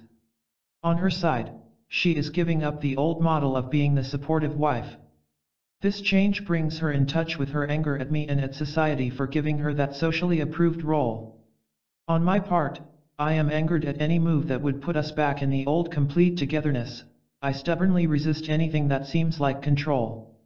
So there are more tensions and difficulties in our relationship than ever before, more feelings that we are trying to work through, but there is also more honesty, as we strive to build new ways of being together. So this period has involved struggle and strain. But it has also contained a wealth of positive experiences. There was our golden wedding celebration 3 years ago, several days of fun in a resort setting with our 2 children, our daughter-in-law, and all 6 of our grandchildren. It is such a joy to us that our son and daughter are now not only our offspring, but 2 of our best and closest friends, with whom we share our inner lives. There have been numerous intimate visits with them individually, and similar visits with close friends from other parts of the country. There is the continuing and growing closeness with our circle of friends here, all of them younger. For me there have been the pleasures of gardening and of long walks. There have been honors and awards, more than I believe I deserve. The most touching was the honorary degree I received from Leiden University on the occasion of its 400th anniversary, brought to me by a special emissary from this ancient Dutch seat of learning. There have been the dozens of highly personal letters from those whose lives have been touched or changed by my writings. These never cease to amaze me. That I could have had an important part in altering the life of a man in South Africa or a woman in the outback of Australia still seems a bit incredible, like magic, somehow. Thoughts regarding death. And then there is the ending of life. It may surprise you that at my age I think very little about death. The current popular interest in it surprises me. 10 or 15 years ago I felt quite certain that death was the total end of the person. I still regard that as the most likely prospect, however, it does not seem to me a tragic or awful prospect. I have been able to live my life, not to the full, certainly, but with a satisfying degree of fullness, and it seems natural that my life should come to an end. I already have a degree of immortality in other persons. I have sometimes said that, psychologically, I have strong sons and daughters all over the world. Also, I believe that the ideas and the ways of being that I and others have helped to develop will continue, for some time at least. So if I, as an individual, come to a complete and final end, aspects of me will still live on in a variety of growing ways, and that is a pleasant thought. I think that no one can know whether he or she fears death until it arrives. Certainly, death is the ultimate leap in the dark, and I think it is highly probable that the apprehension I feel when going under an anesthetic will be duplicated or increased when I face death. Yet I don't experience a really deep fear of this process. So far as I am aware, my fears concerning death relate to its circumstances. I have a dread of any long and painful illness leading to death. I dread the thought of senility or of partial brain damage due to a stroke. My preference would be to die quickly, before it is too late to die with dignity. I think of Winston Churchill. I didn't mourn his death. I mourned the fact that death had not come sooner, when he could have died with the dignity he deserved. My belief that death is the end has, however, been modified by some of my learnings of the past decade. I am impressed with the accounts by Raymond Moody, 1975, of the experience of persons who have been so near death as to be declared dead, but who have come back to life. I am impressed by some of the reports of reincarnation, although reincarnation seems a very dubious blessing indeed. I am interested in the work of Elizabeth Kubler-Ross and the conclusions she has reached about life after death. I find definitely appealing the views of Arthur Koestler that individual consciousness is but a fragment of a cosmic consciousness, the fragment being reabsorbed into the whole upon the death of the individual. I like his analogy of the individual river eventually flowing into the tidal waters of the ocean, dropping its muddy silt as it enters the boundless sea. So I consider death with, I believe, an openness to the experience. It will be what it will be, and I trust I can accept it as either an end to, or a continuation of life. Conclusion. I recognize that I have been unusually fortunate in my health, in my marriage, in my family, in my stimulating younger friends, in the unexpectedly adequate income from my books. So I am in no way typical. But for me, these past 10 years have been fascinating, full of adventuresome undertakings. I have been able to open myself to new ideas, new feelings, new experiences, new risks. Increasingly I discover that being alive involves taking a chance, acting on less than certainty, engaging with life. All of this brings change, and for me the process of change is life. I realize that if I were stable and steady and static, I would be living death. So I accept confusion and uncertainty and fear and emotional highs and lows because they are the price I willingly pay for a flowing, perplexing, exciting life. As I consider all the decades of my existence, there is only one other, the period at the Counseling Center at the University of Chicago, which can be compared to this one. It too involved risk, learning, personal growth and enrichment.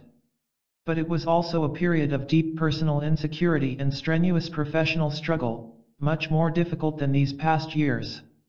So I believe I am being honest when I say that, all in all, this has been the most satisfying decade in my life. I have been increasingly able to be myself and have enjoyed doing just that. As a boy, I was rather sickly, and my parents have told me that it was predicted I would die young. This prediction has been proven completely wrong in one sense, but has come profoundly true in another sense. I think it is correct that I will never live to be old. So now I agree with the prediction. I believe that I will die young. Update, 1979. I choose to fill out this chapter by concentrating on one very full year, 1979, in which pain, mourning, change, satisfaction, and risk were all markedly present. Living the process of dying. In the 18 months prior to my wife's death in March 1979, there were a series of experiences in which Helen and I and a number of friends were all involved, which decidedly changed my thoughts and feelings about dying and the continuation of the human spirit. The experiences were intensely personal, and someday I may write fully about them. For now, I can only hint. The following story is mostly about Helen, but I will concentrate on my portion of the experience. Helen was a great skeptic about psychic phenomena and immortality. Yet, upon invitation, she and I visited a thoroughly honest medium, who would take no money. There, Helen experienced, and I observed, a contact with her deceased sister, involving facts that the medium could not possibly have known. The messages were extraordinarily convincing, and all came through the tipping of a sturdy table, tapping out letters. Later, when the medium came to our home and my own table tapped out messages in our living room, I could only be open to an incredible, and certainly non-fraudulent experience. Helen also had visions and dreams of her family members, which made her increasingly certain that she would be welcomed on the other side. As death came closer, she saw evil figures and the devil by her hospital bed. But when it was suggested by a friend that these might be creations of her own mind, she dismissed them, finally dismissing the devil by telling him he had made a mistake in coming, and she was not going with him. He never reappeared. Also in these closing days, Helen had visions of an inspiring white light which came close, lifted her from the bed, and then deposited her back on the bed.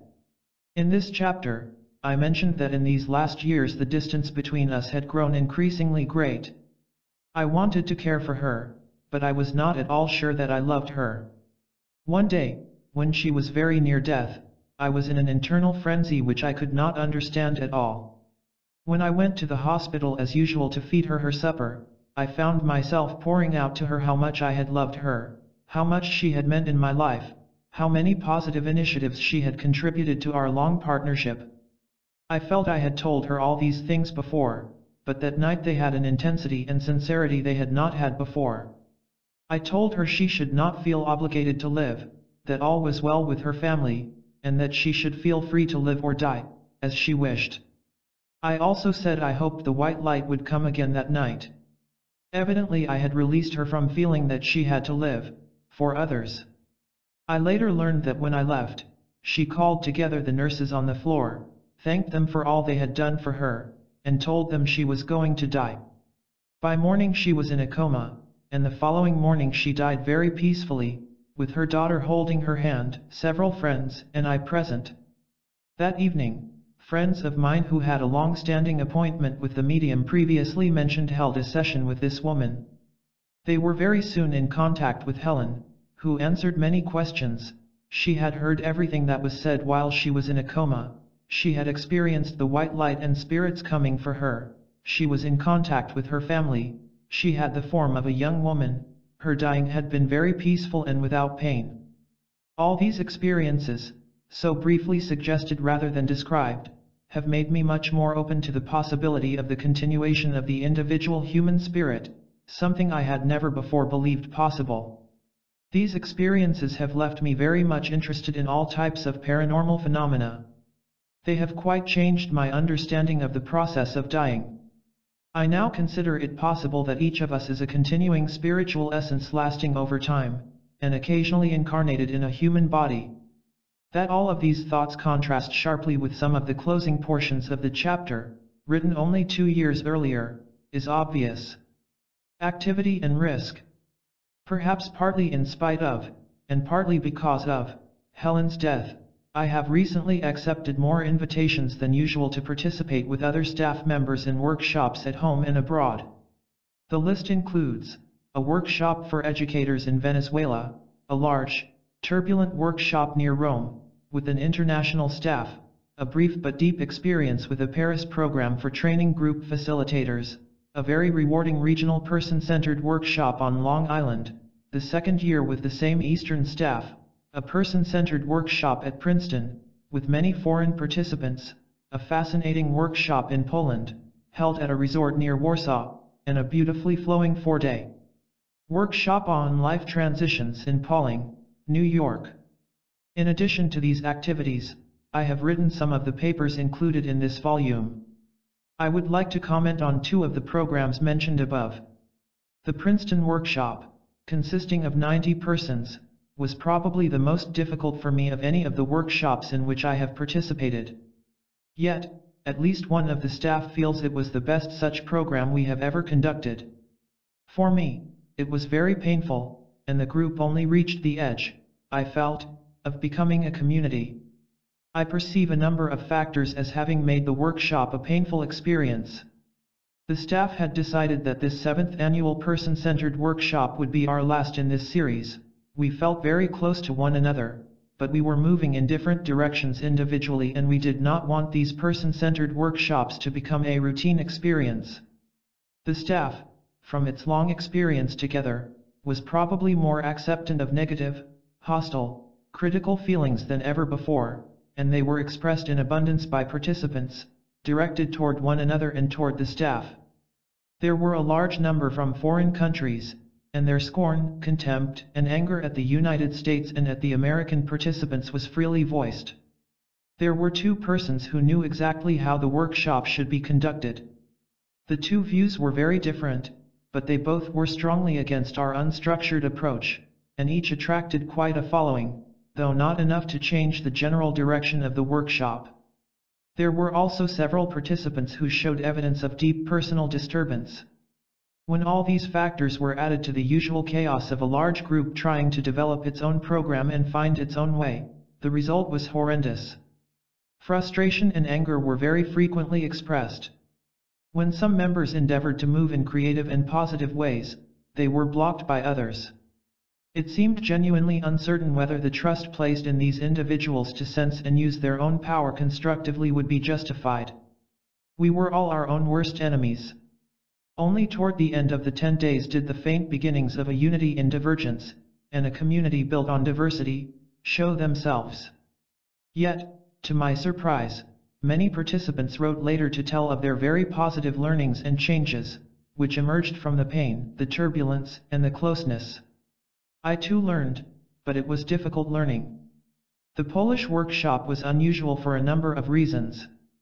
I could hardly believe the degree of interest in my work, which drew together 90 people, both professional and non-professional. The Polish staff felt insecure, so the facilitation came largely from the 4 Americans who were present. This was a disappointment at the time, because I had hoped for more Polish leadership. In the middle of the week-long session, as individuals sensed their power and began to use it, many, especially the professionals, used it to hurt others. Hurtful labels and diagnoses, skillful put-downs, became quite prominent. To me, it resembled Princeton, and I thought, oh, no. Not again. But largely due to a beautifully honest Polish woman, a staff member, people began to be aware of the consequences of such behavior, and it dropped away. By the end of the week, we were a close and loving community. I was unaware of the full measure of what had occurred until I received a letter from a participant some months later, from which I quote, "People here talk of the historic event that took place in Lskrzów. So many diverse people, so many professionals, psychiatrists, and psychologists, each of them possessing the ultimate truth about the helping relationship, hating and putting each other down constantly on an everyday basis, all of them now integrated, and yes, without losing their own personality, without any imposing. I am happy that I did not know in advance of the professional rivalry and backbiting. I found the group as a whole to be very sophisticated, intelligent, and often more scholarly than a similar American group. Although they lived in a socialist country, their problems, feelings, ways of coping, and their desire for openness and integrity seemed very similar to what I have found in every land. Personal matters. As the year drew to a close, I was increasingly aware of my capacity for love, my sensuality, my sexuality. I have found myself fortunate in discovering and building relationships in which these needs can find expression. There has been pain and hurt, but also joy and depth.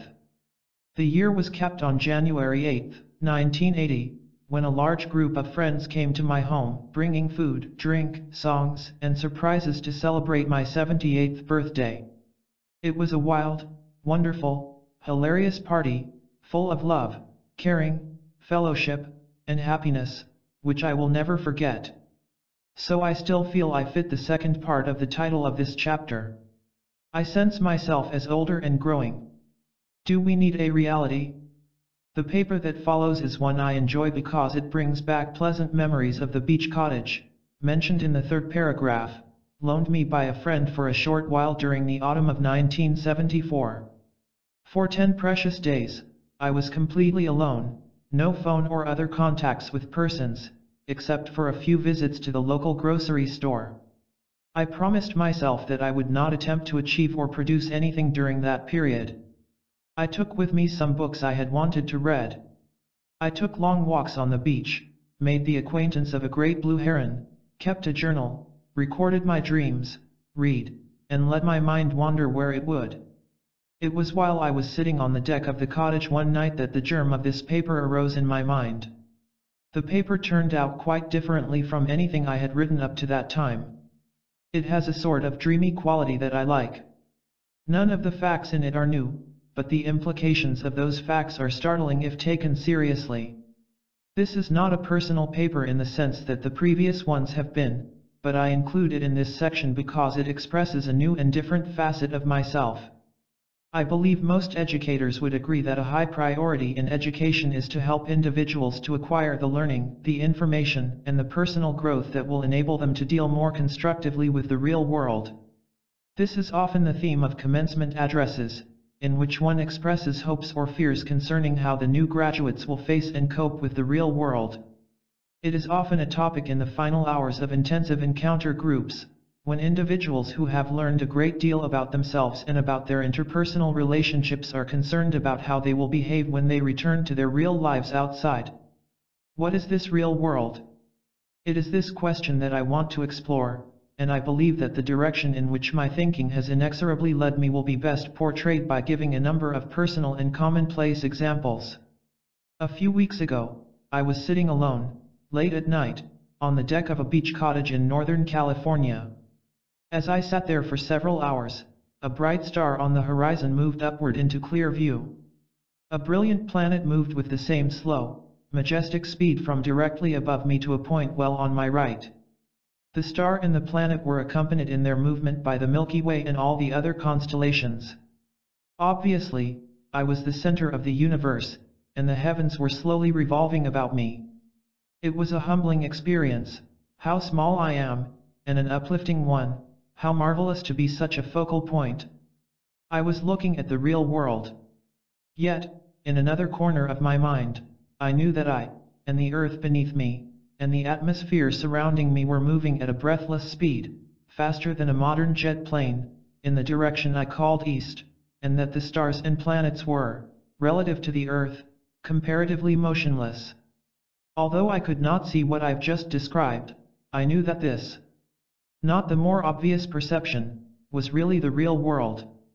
At some other level, I was aware that I was an infinitesimal speck on an insignificant planet in one of the minor galaxies, of which there are millions, in the universe. I knew that each of these galaxies was moving at an incredible speed, often exploding away from the others. Was this reality, too? I was confused. But at least there was one reality of which I could be sure. The hard wooden chair on which I sat, the solid earth on which the deck rested, the stainless steel pen I held in my hand. This was a reality that could not only be seen, but also felt and touched. These objects could sustain weight and pressure. They were solid.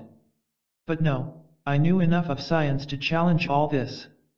The chair is made up of formerly living cells, intricate in their composition, composed more of space than of matter. The earth is a slowly moving fluid mass, which shudders very frequently as it shrinks and cracks and crinkles. The road over which I drove yesterday had been a part of one of those shudders. One day in 1906, the earth shrugged a little and the road cracked, and the western side of the crack was carried 20 feet north of its continuation on the other side. Solid earth indeed. And what about the reassuring hardness of my metal pen? They tell me it is composed of invisible atoms, moving at great speed. Each atom has a nucleus, and recent years have brought discoveries of more and more particles in those nuclei. Each particle is endowed with fantastically unbelievable characteristics. It moves in possibly random, possibly orderly trajectories in the great inner space of each atom. My pen is hardly the firm solid object that I so clearly feel and hold. The real world seems to be dissolving. I am reassured, but also perplexed, by the statement of the great physical scientist, Sir James Jeans. He says, the stream of human knowledge is impartially heading toward a non-mechanical reality.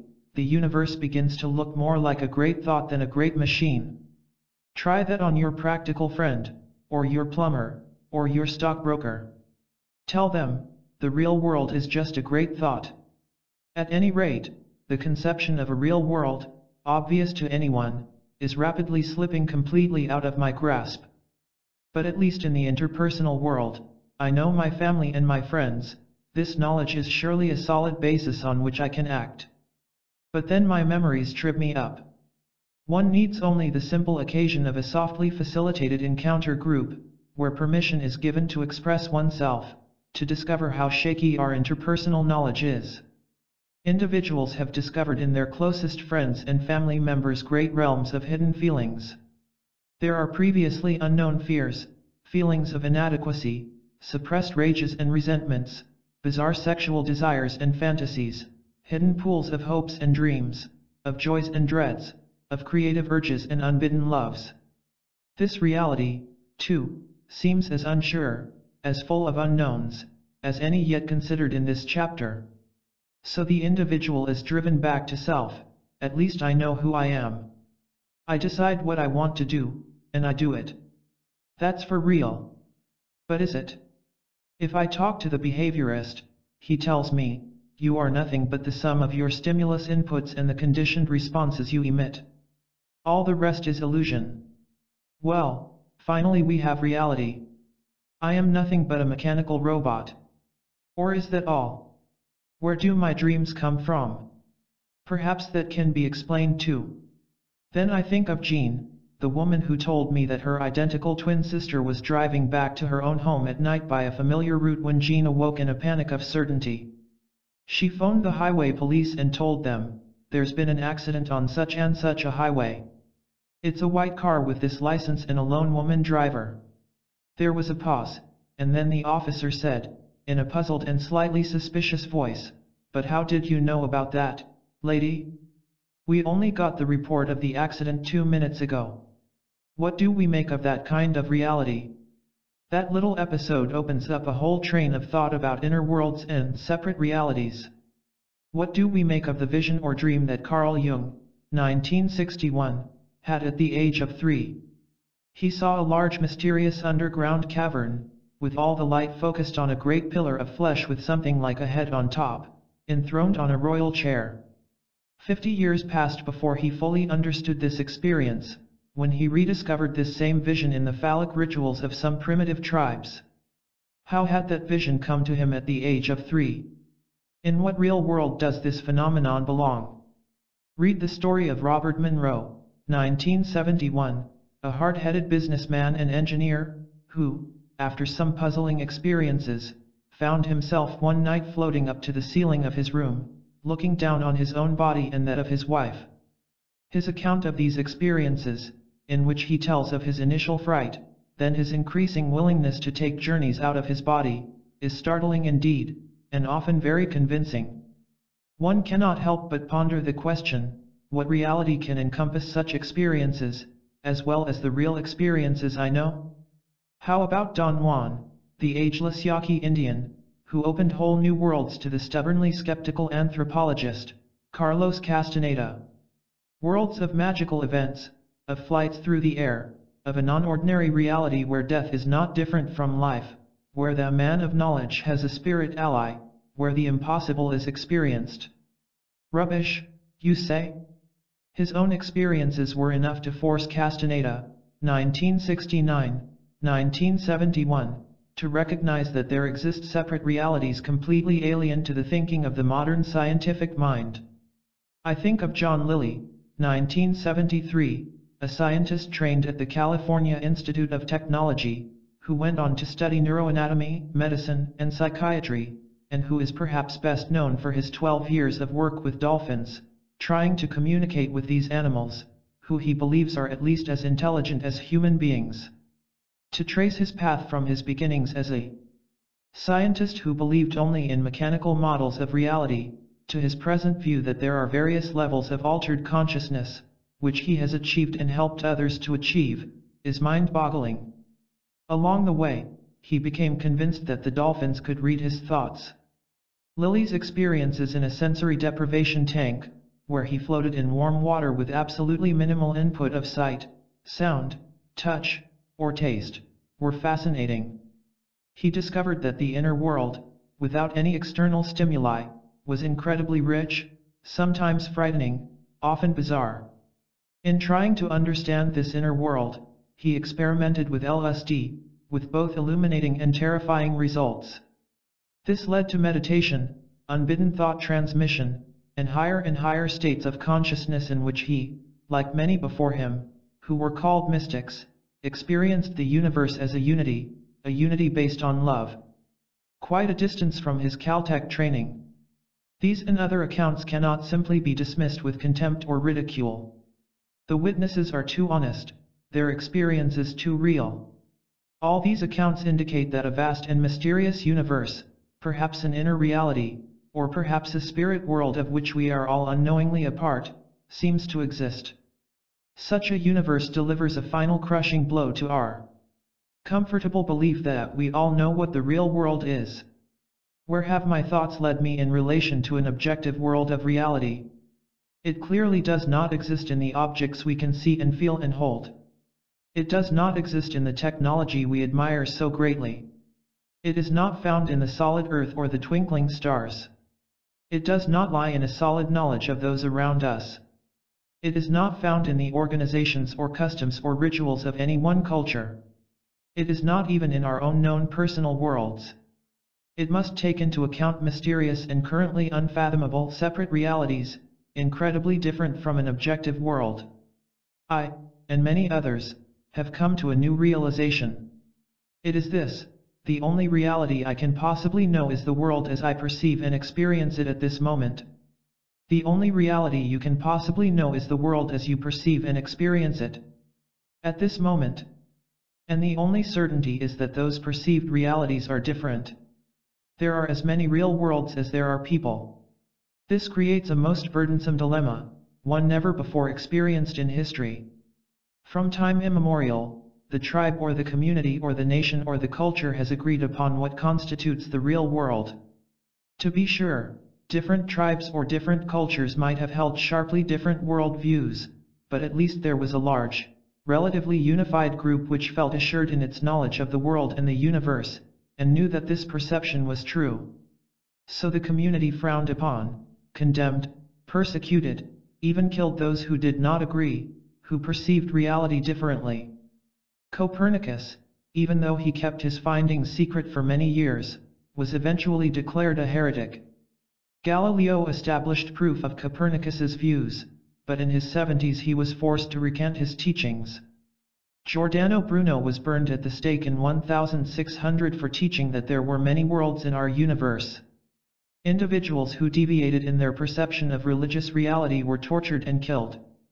In the mid-1800s, Ignaz Semmelweis, an intense young Hungarian physician-scientist, was driven insane by his persecutors because he made the then absurd claim that childbed fever, that dread scourge of the maternity room, was carried from one woman to another by invisible germs on the hands and instruments of the doctors.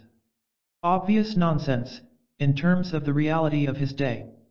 In our own American colonies, those who were even suspected of having psychic powers were considered witches and were hanged or crushed under great stones. History offers a continuing series of examples of the awful price paid by those who perceive a reality different from the agreed-upon RETD world. Although society has often come around eventually to agree with its dissidents, as in the instances I have mentioned, there is no doubt that this insistence upon a known and certain universe has been part of the cement that holds a culture together. Today we face a different situation. The ease and rapidity of worldwide communication means that every one of us is aware of a dozen realities, even though we may think some of them absurd, like reincarnation, or dangerous, like communism. We cannot help but be aware of them. No longer can we exist in a secure cocoon, knowing that we all see the world in the same way.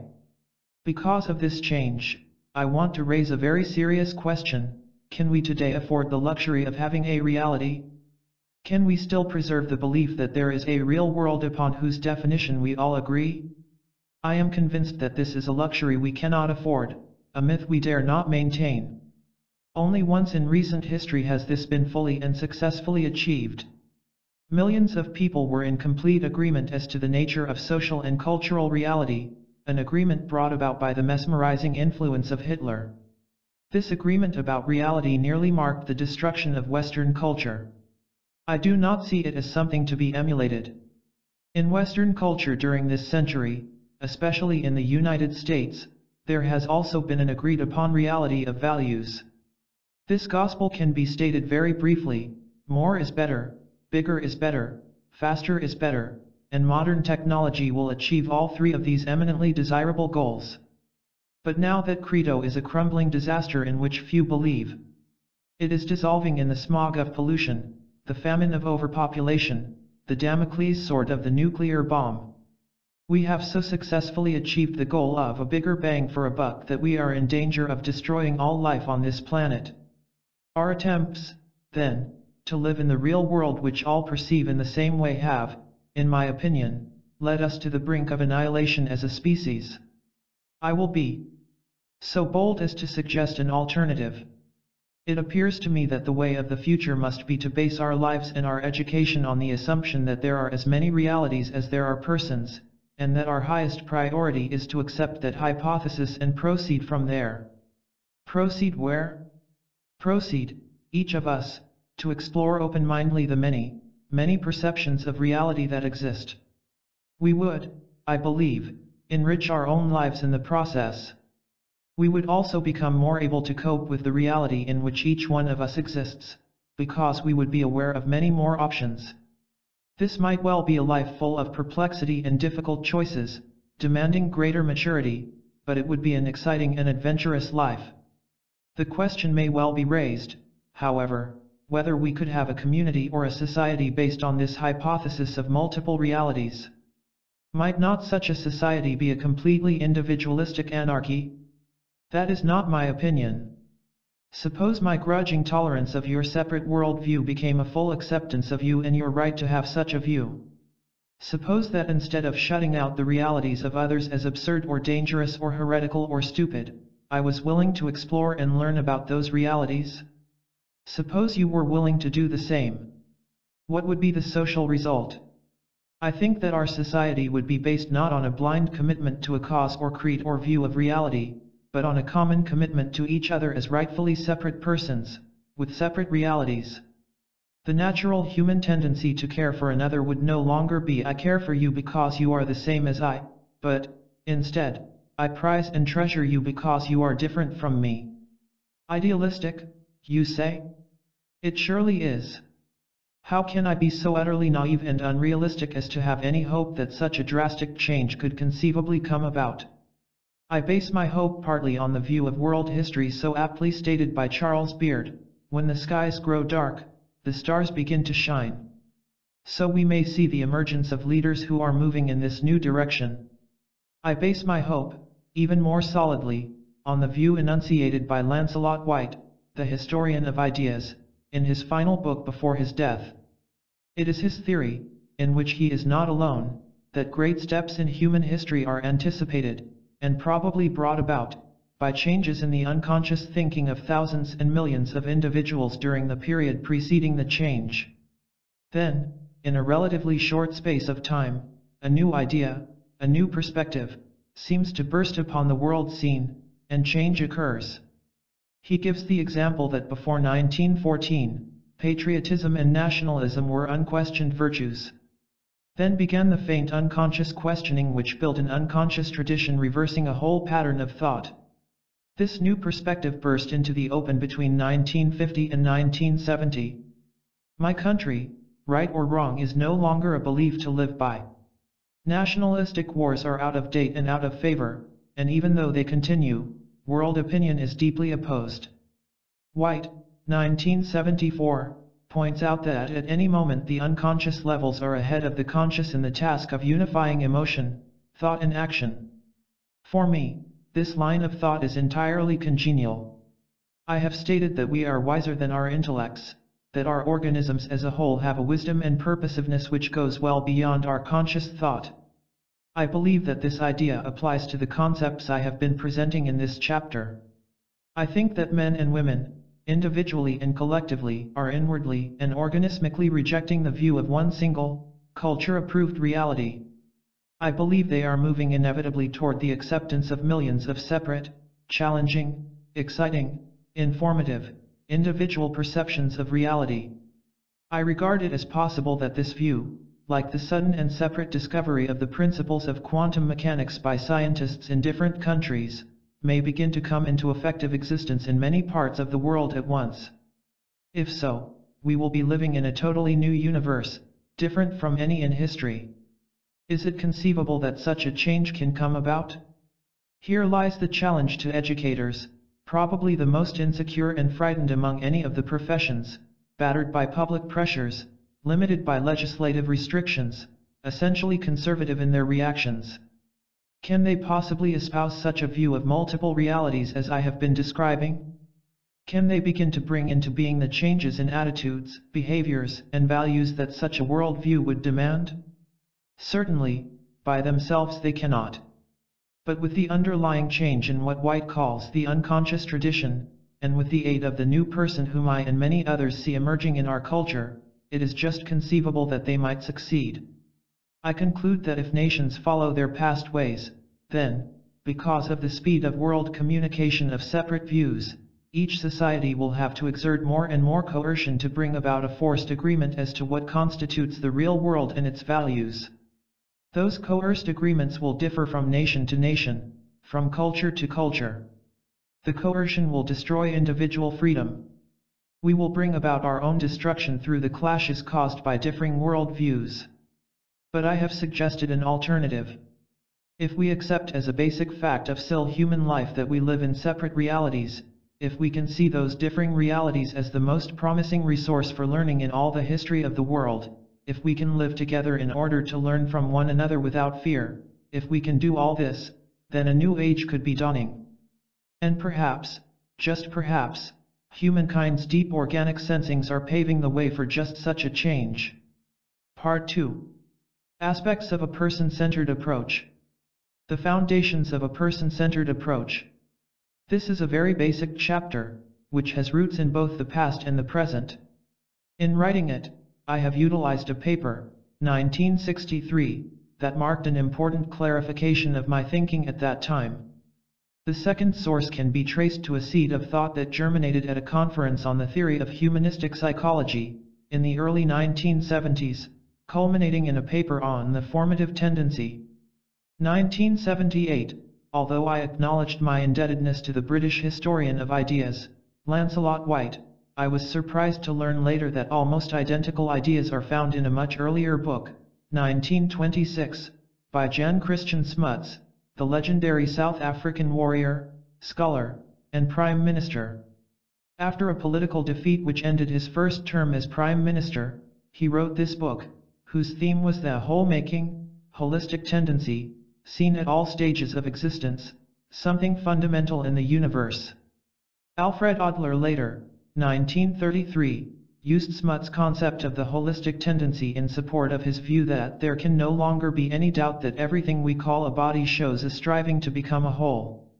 My thanks go to Dr. Heinz Ansbacher, a professor at the University of Vermont and a follower of Adlerian theory, for calling my attention to these earlier thinkers. It has been very confirming to find that this holistic force, almost totally ignored by scientists, was understood by these thinkers long ago. The third basis for this paper comes from my reading of three men who are on the extreme cutting edge of present-day science: Fritjof Capra, a theoretical physicist, Magoha Murayama, a philosopher of science, and Ilya Prigogine, a Nobel Prize-winning chemist-philosopher. Thus, this paper draws on many sources, integrating these ideas, old and new, into the structure of a person-centered way of being.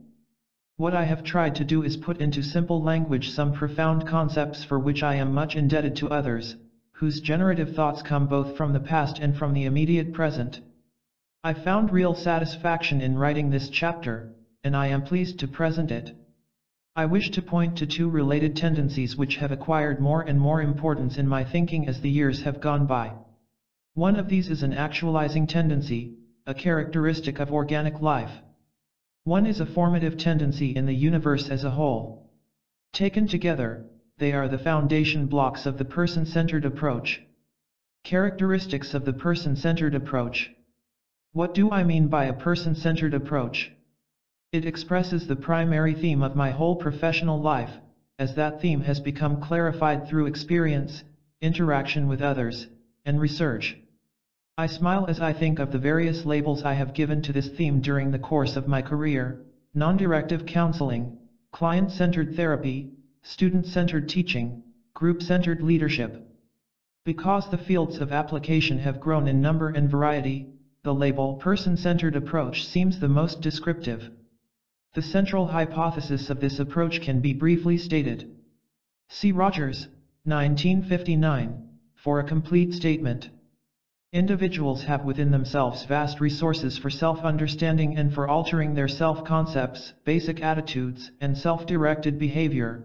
These resources can be tapped if a definable climate of facilitative psychological attitudes can be provided. There are three conditions that must be present in order for a climate to be growth-promoting. These conditions apply whether we are speaking of the relationship between therapist and client, parent and child, leader and group, teacher and student, or administrator and staff. The conditions apply, in fact, in any situation in which the development of the person is a goal. I have described these conditions in previous writings. I present here a brief summary from the point of view of psychotherapy, but the description applies to all of the foregoing relationships. The first element could be called genuineness, realness, or congruence.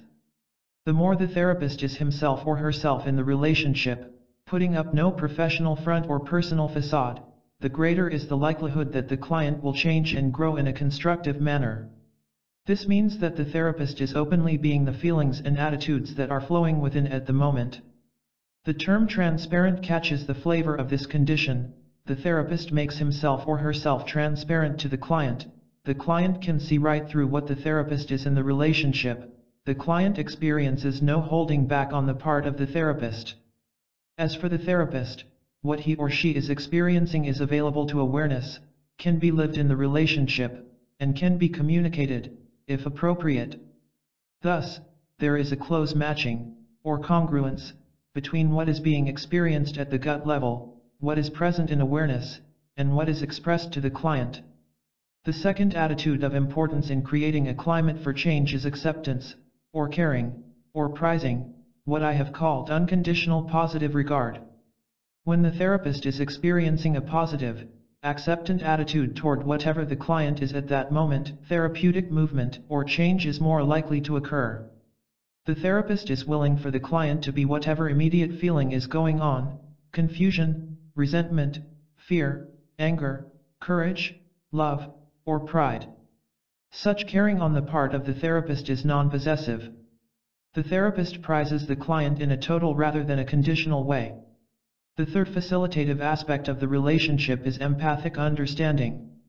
This means that the therapist senses accurately the feelings and personal meanings that the client is experiencing and communicates this understanding to the client. When functioning best, the therapist is so much inside the private world of the other that he or she can clarify not only the meanings of which the client is aware but even those just below the level of awareness. This kind of sensitive, active listening is exceedingly rare in our lives. We think we listen, but very rarely do we listen with real understanding, true empathy. Yet listening, of this very special kind, is one of the most potent forces for change that I know. How does this climate which I have just described bring about change? Briefly, as persons are accepted and prized, they tend to develop a more caring attitude toward themselves. As persons are empathically heard, it becomes possible for them to listen more accurately to the flow of inner experiencings. But as a person understands and prizes self, the self becomes more congruent with the experiencings. The person thus becomes more real, more genuine. These tendencies, the reciprocal of the therapist's attitudes, enable the person to be a more effective growth enhancer for himself or herself. There is a greater freedom to be the true, whole person. Rogers, 1962. Evidence supporting the person-centered approach. There is a body of steadily mounting research evidence which by and large supports the view that when these facilitative conditions are present, changes in personality and behavior do indeed occur. Such research has been carried on from 1949 to the present.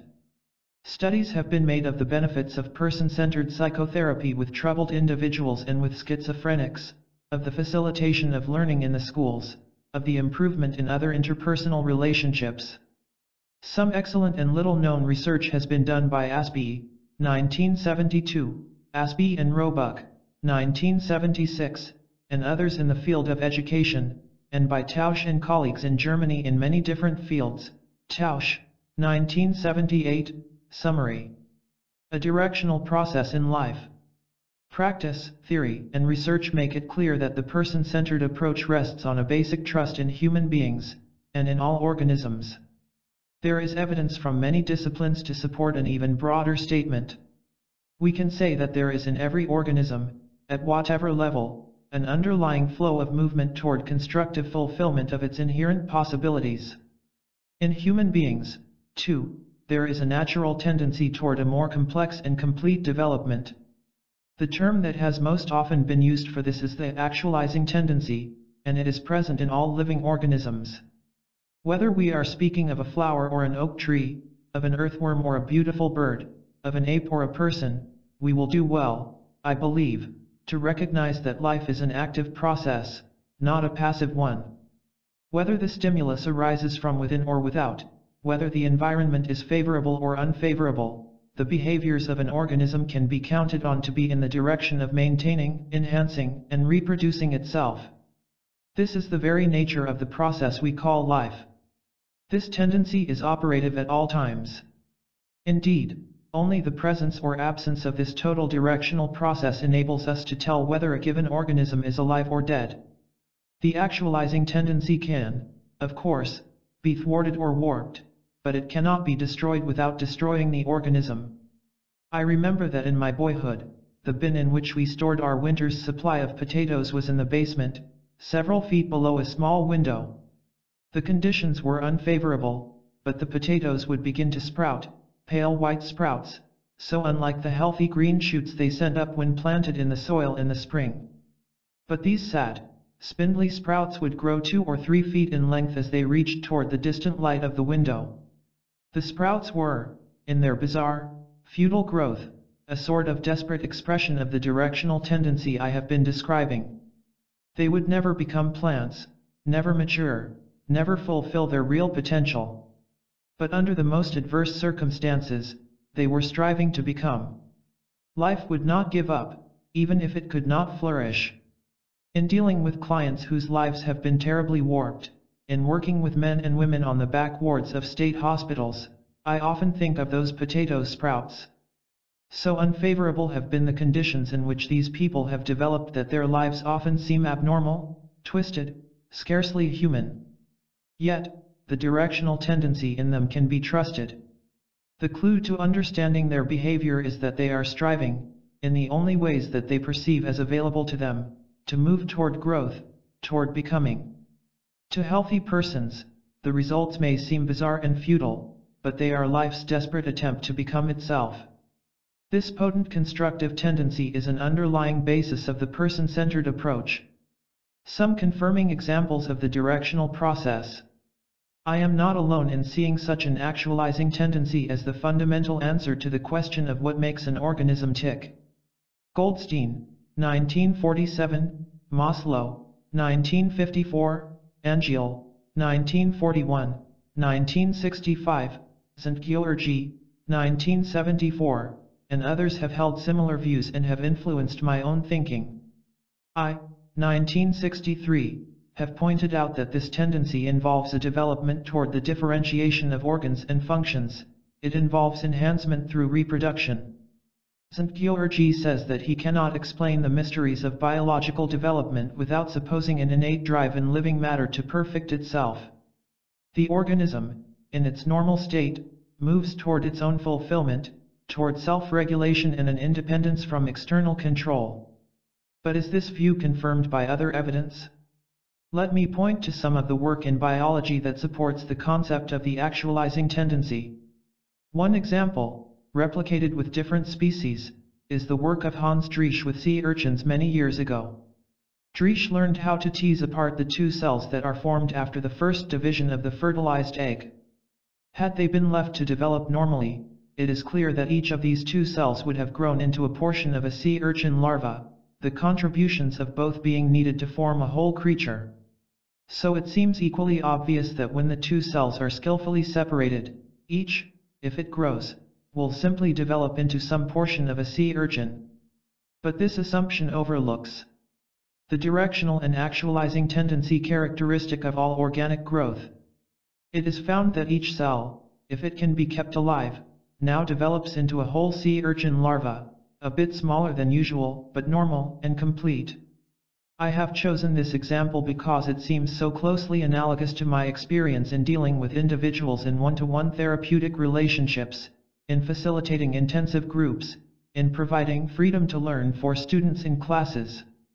In these situations, I am most impressed with the fact that each human being has a directional tendency toward wholeness, toward actualization of his or her potentialities. I have not found psychotherapy or group experience effective when I have tried to create in another individual something that is not already there.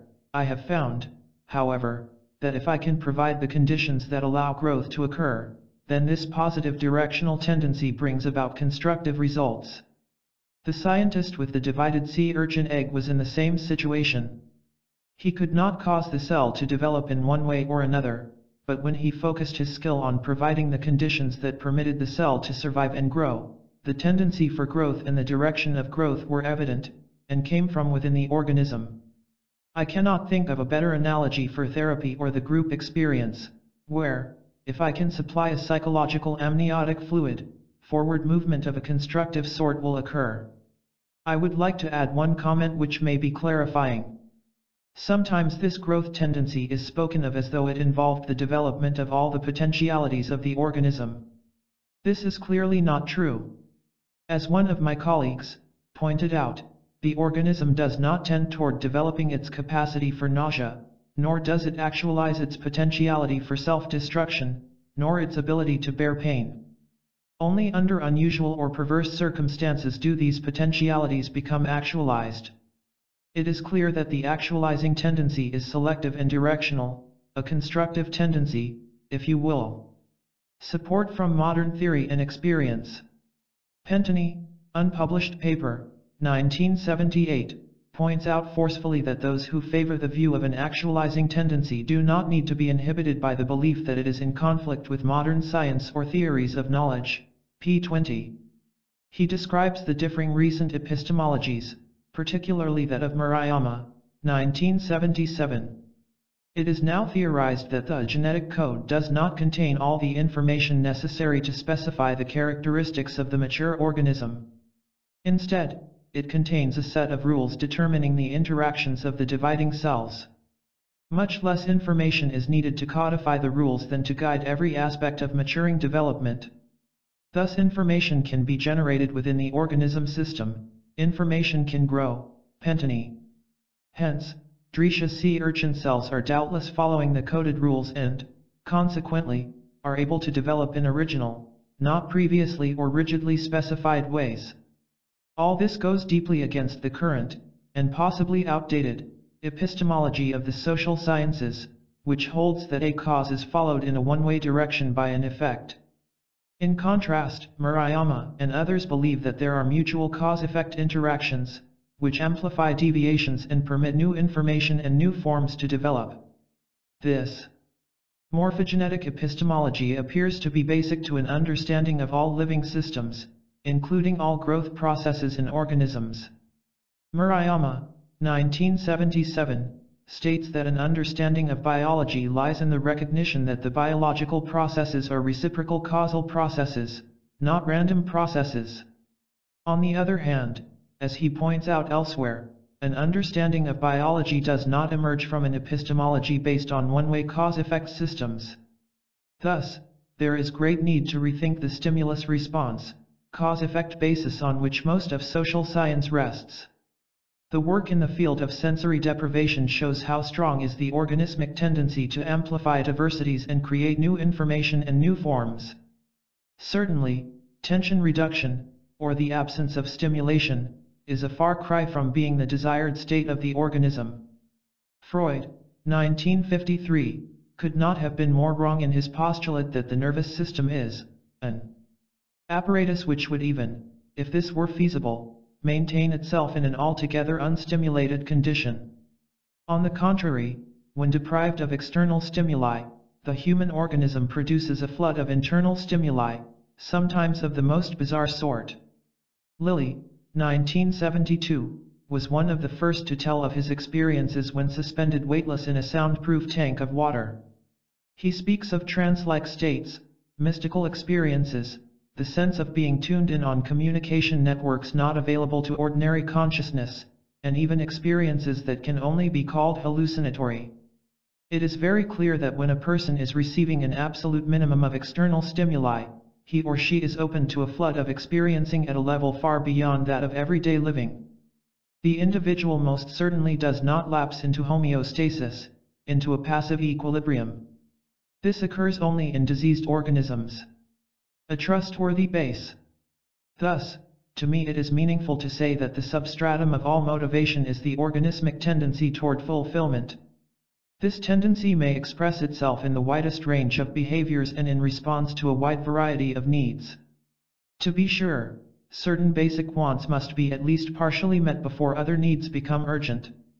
Consequently, the tendency of the organism to actualize itself may at one moment lead to the seeking of food or sexual satisfaction, and yet, unless these needs are overpoweringly great, even these satisfactions will be sought in ways that enhance, rather than diminish, self-esteem. And the organism will also seek other fulfillments in its transactions with the environment. The need for exploration of and producing change in the environment, the need for play and for self-exploration, all of these and many other behaviors are basically expressions of the actualizing tendency. In short, organisms are always seeking, always initiating, always up to something. There is one central source of energy in the human organism. This source is a trustworthy function of the whole system rather than of some portion of it. It is most simply conceptualized as a tendency toward fulfillment, toward actualization, involving not only the maintenance but also the enhancement of the organism. A broader view, the formative tendency. There are many who criticize this point of view. They regard it as too optimistic, not dealing adequately with the negative element, the evil, the dark side in human beings. Consequently, I would like to put this directional tendency in a broader context. In doing so, I shall draw heavily on the work and thinking of others, from disciplines other than my own.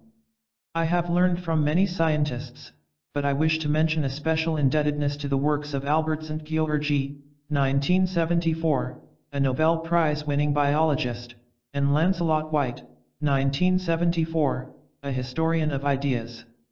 My main thesis is this: there appears to be a formative tendency at work in the universe, which can be observed at every level. This tendency has received much less attention than it deserves.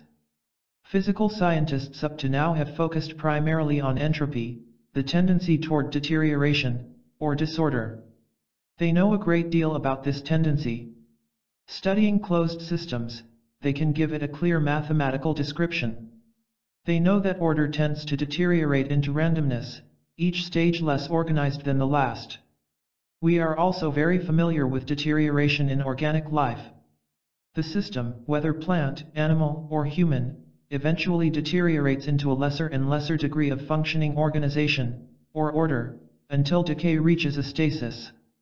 In one sense, this is what one aspect of medicine is all about, a concern with the malfunctioning or deterioration of an organ or the organism as a whole. The complex process of the death of the physical organism is increasingly well understood.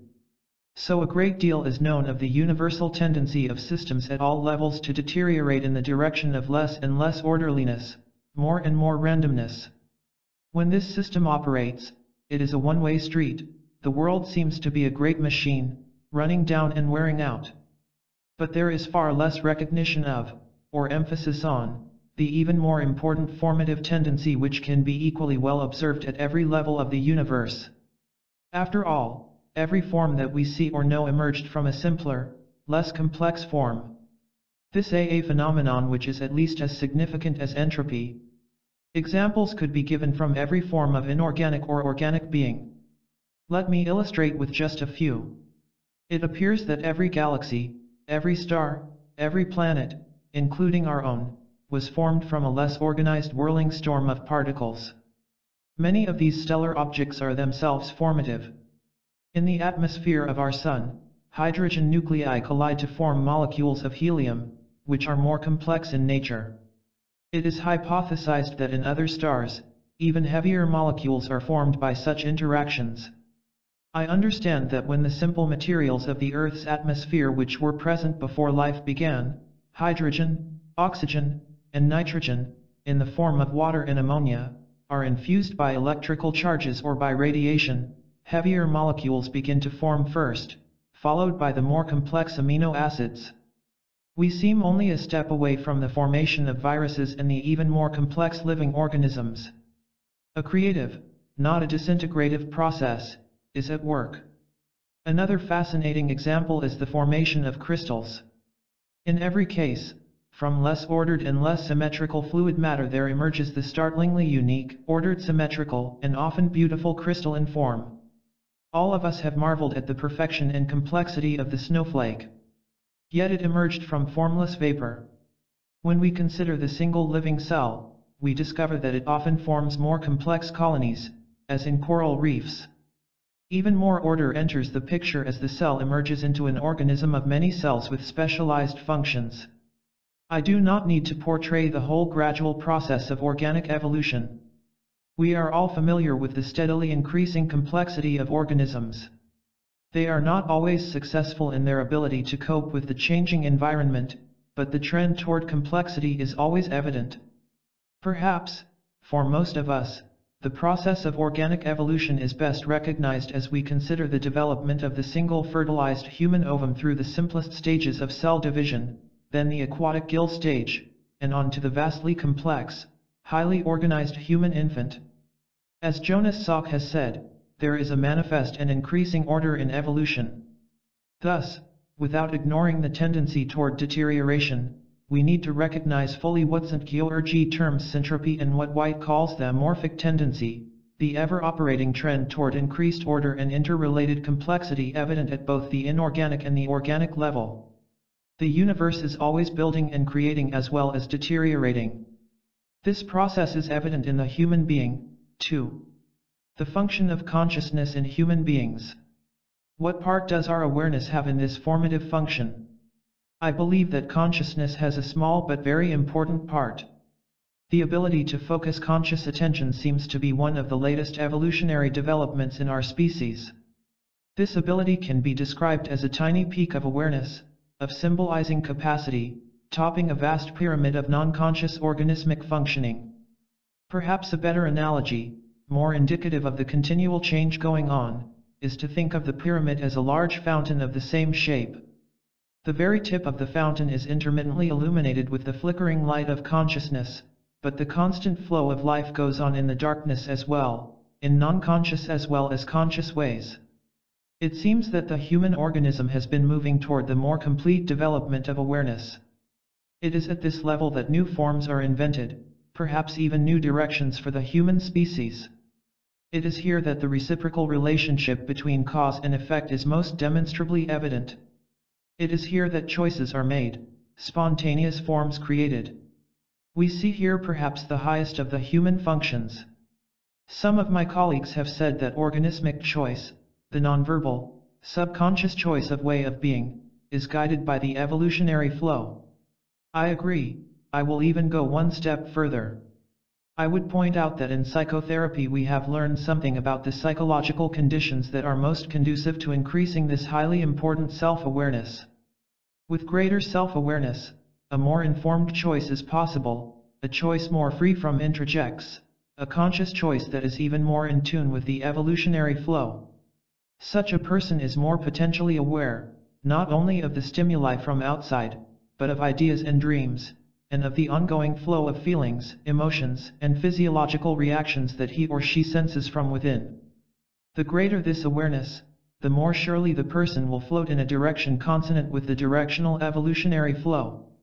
When a person is functioning in this way, it does mean that there is a self-conscious awareness of all that is going on within, like the centipede whose movements were paralyzed when it became aware of each of its legs.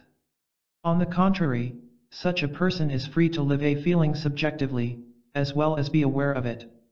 The individual might experience love, or pain, or fear, or just live in these experiences subjectively. Or, he or she might abstract self from this subjectivity and realize in awareness, I am in pain, I am afraid, I do love. The crucial point is that when a person is functioning fully, there are no barriers, no inhibitions, which prevent the full experiencing of whatever is organismically present. This person is moving in the direction of wholeness, integration, a unified life. Consciousness is participating in this larger, creative, formative tendency. Altered states of consciousness. But some go even further in their theories. Researchers such as Groff and Groff, 1977, and Lilly, 1973, believe that persons are able to advance beyond the ordinary level of consciousness. Their studies appear to reveal that in altered states of consciousness, persons feel they are in touch with, and grasp the meaning of, this evolutionary flow. They experience it as tending toward a transcending experience of unity. They picture the individual self as being dissolved in a whole area of higher values, especially beauty, harmony, and love. The person feels at one with the cosmos. Hard-headed research seems to be confirming the mystic's experience of union with the universal. For me, this point of view is confirmed by my more recent experience in working with clients, and especially in dealing with intensive groups. I described earlier those characteristics of a growth-promoting relationship that have been investigated and supported by research. But recently, my view has broadened into a new area which cannot as yet be studied empirically. When I am at my best, as a group facilitator or as a therapist, I discover another characteristic. I find that when I am closest to my inner, intuitive self, when I am somehow in touch with the unknown in me, when perhaps I am in a slightly altered state of consciousness, then whatever I do seems to be full of healing. Then, simply my presence is releasing and helpful to the other. There is nothing I can do to force this experience, but when I can relax and be close to the transcendental core of me, then I may behave in strange and impulsive ways in the relationship, ways which I cannot justify rationally, which have nothing to do with my thought processes.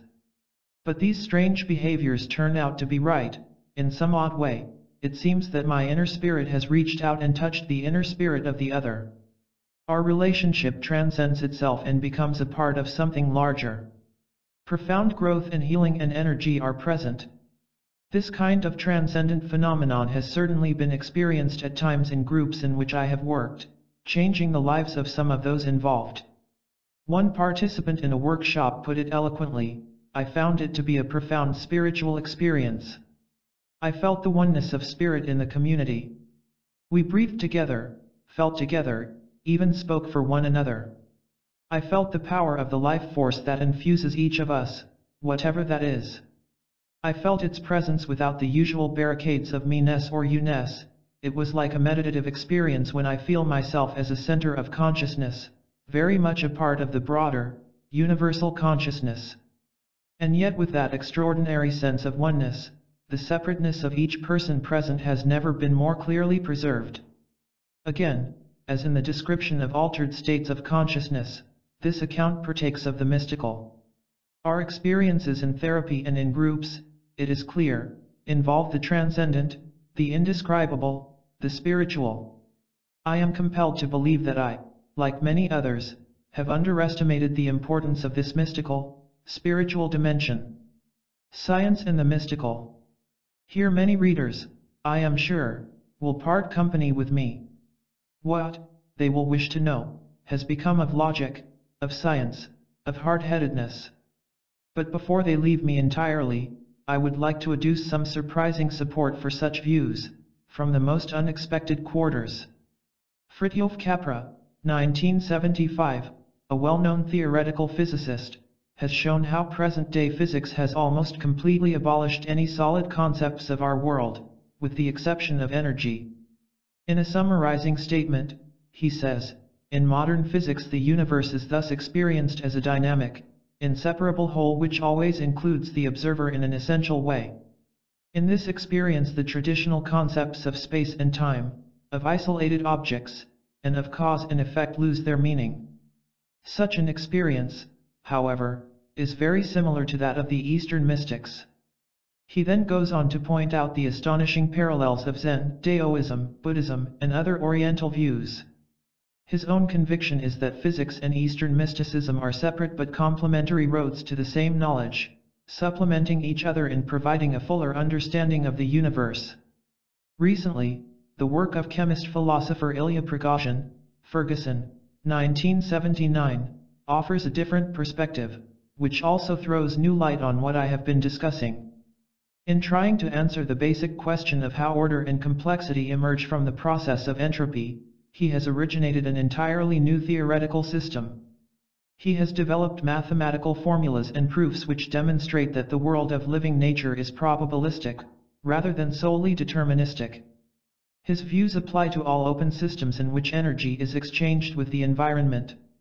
This obviously includes the human organism. Briefly, the more complex the structure, whether a chemical or a human, the more energy it expends to maintain that complexity. For example, the human brain, with only 2% of body weight, uses 20% of the available oxygen. Such a system is unstable, has fluctuations or perturbations, as Prigogine calls them. As these fluctuations increase, they are amplified by the system's many connections, and thus drive the system, whether chemical compound or human individual, into a new, altered state, more ordered and coherent than before. This new state has still greater complexity, and hence, even more potential for creating change. The transformation from one state to another is a sudden shift, a nonlinear event, in which many factors act on one another at once. It is especially interesting to me that this phenomenon has already been demonstrated by Don, 1977-1978, in his investigation of Gendlin's concept of experiencing in psychotherapy, Gendlin, 1978. When a hitherto repressed feeling is fully and acceptantly experienced in awareness during the therapeutic relationship, there is not only a definitely felt, psychological shift, but also a concomitant physiological change, as a new state of insight is achieved. Prigogine's theory appears to shed light on meditation, relaxation techniques, and altered states of consciousness, in which fluctuations are augmented by various means. It gives support to the value of fully recognizing and expressing one's feelings, positive or negative, thus permitting the full perturbation of the system. Prigogine recognizes the strong resemblance between his science of complexity and the views of Eastern sages and mystics, as well as the philosophies of Alfred North Whitehead and Henri Bergson. His viewpoints, he says, toward a deep collective vision. Rather amazingly, the title of his latest book is From Being to Becoming, 1979, a strange label for a volume by a chemist-philosopher. His conclusion can be stated very briefly: the more complex a system, the greater its potential for self-transcendence, its parts cooperate to reorganize it. Ferguson, 1979. Thus, from theoretical physics and chemistry comes some confirmation of the validity of experiences that are transcendent, indescribable, unexpected, transformational, the sort of phenomena that I and my colleagues have observed and felt as concomitants of the person-centered approach. A hypothesis for the future. As I try to take into account the scope of the various themes I have presented, along with some of the available evidence that appears to support them, I am led to formulate a broad hypothesis. In my mind, this hypothesis is very tentative. But, for the sake of clarity, I will state it in definite terms. I hypothesize that there is a formative directional tendency in the universe, which can be traced and observed in stellar space, in crystals, in microorganisms, in more complex organic life, and in human beings. This is an evolutionary tendency toward greater order, greater complexity, greater interrelatedness. In humankind, this tendency exhibits itself as the individual moves from a single-cell origin to complex organic functioning, to knowing and sensing below the level of consciousness, to a conscious awareness of the organism and the external world, to a transcendent awareness of the harmony and unity of the cosmic system, including humankind. It seems to me just possible that this hypothesis could be a base upon which we could begin to build a theory for humanistic psychology. It definitely forms a base for the person-centered approach. Conclusions. What I have been saying is that in our work as person-centered therapists and facilitators, we have discovered the attitudinal qualities that are demonstrably effective in releasing constructive and growthful changes in the personality and behavior of individuals. Persons in an environment infused with these attitudes develop more self-understanding, more self-confidence, more ability to choose their behaviors. They learn more significantly, they have more freedom to be and become. The individual in this nurturing climate is free to choose any direction, but actually selects positive and constructive ways. The actualizing tendency is operative in the human being. It is still further confirming to find that this is not simply a tendency in living systems but is part of its strong formative tendency in our universe, which is evident at all levels. Thus, when we provide a psychological climate that permits persons to be, whether they are clients, students, workers, or persons in a group, we are not involved in a chance event. We are tapping into a tendency which permeates all of organic life, a tendency to become all the complexity of which the organism is capable. And on an even larger scale, I believe we are tuning into a potent creative tendency which has formed our universe, from the smallest snowflake to the largest galaxy, from the lowly amoeba to the most sensitive and gifted of persons. And perhaps we are touching the cutting edge of our ability to transcend ourselves, to create new and more spiritual directions in human evolution. Empathic, an unappreciated way of being. It is my thesis in this paper that we should re-examine and re-evaluate that very special way of being with another person which has been called empathic.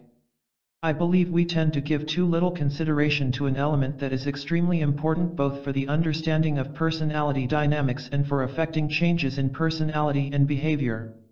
It is one of the most delicate and powerful ways we have of using ourselves.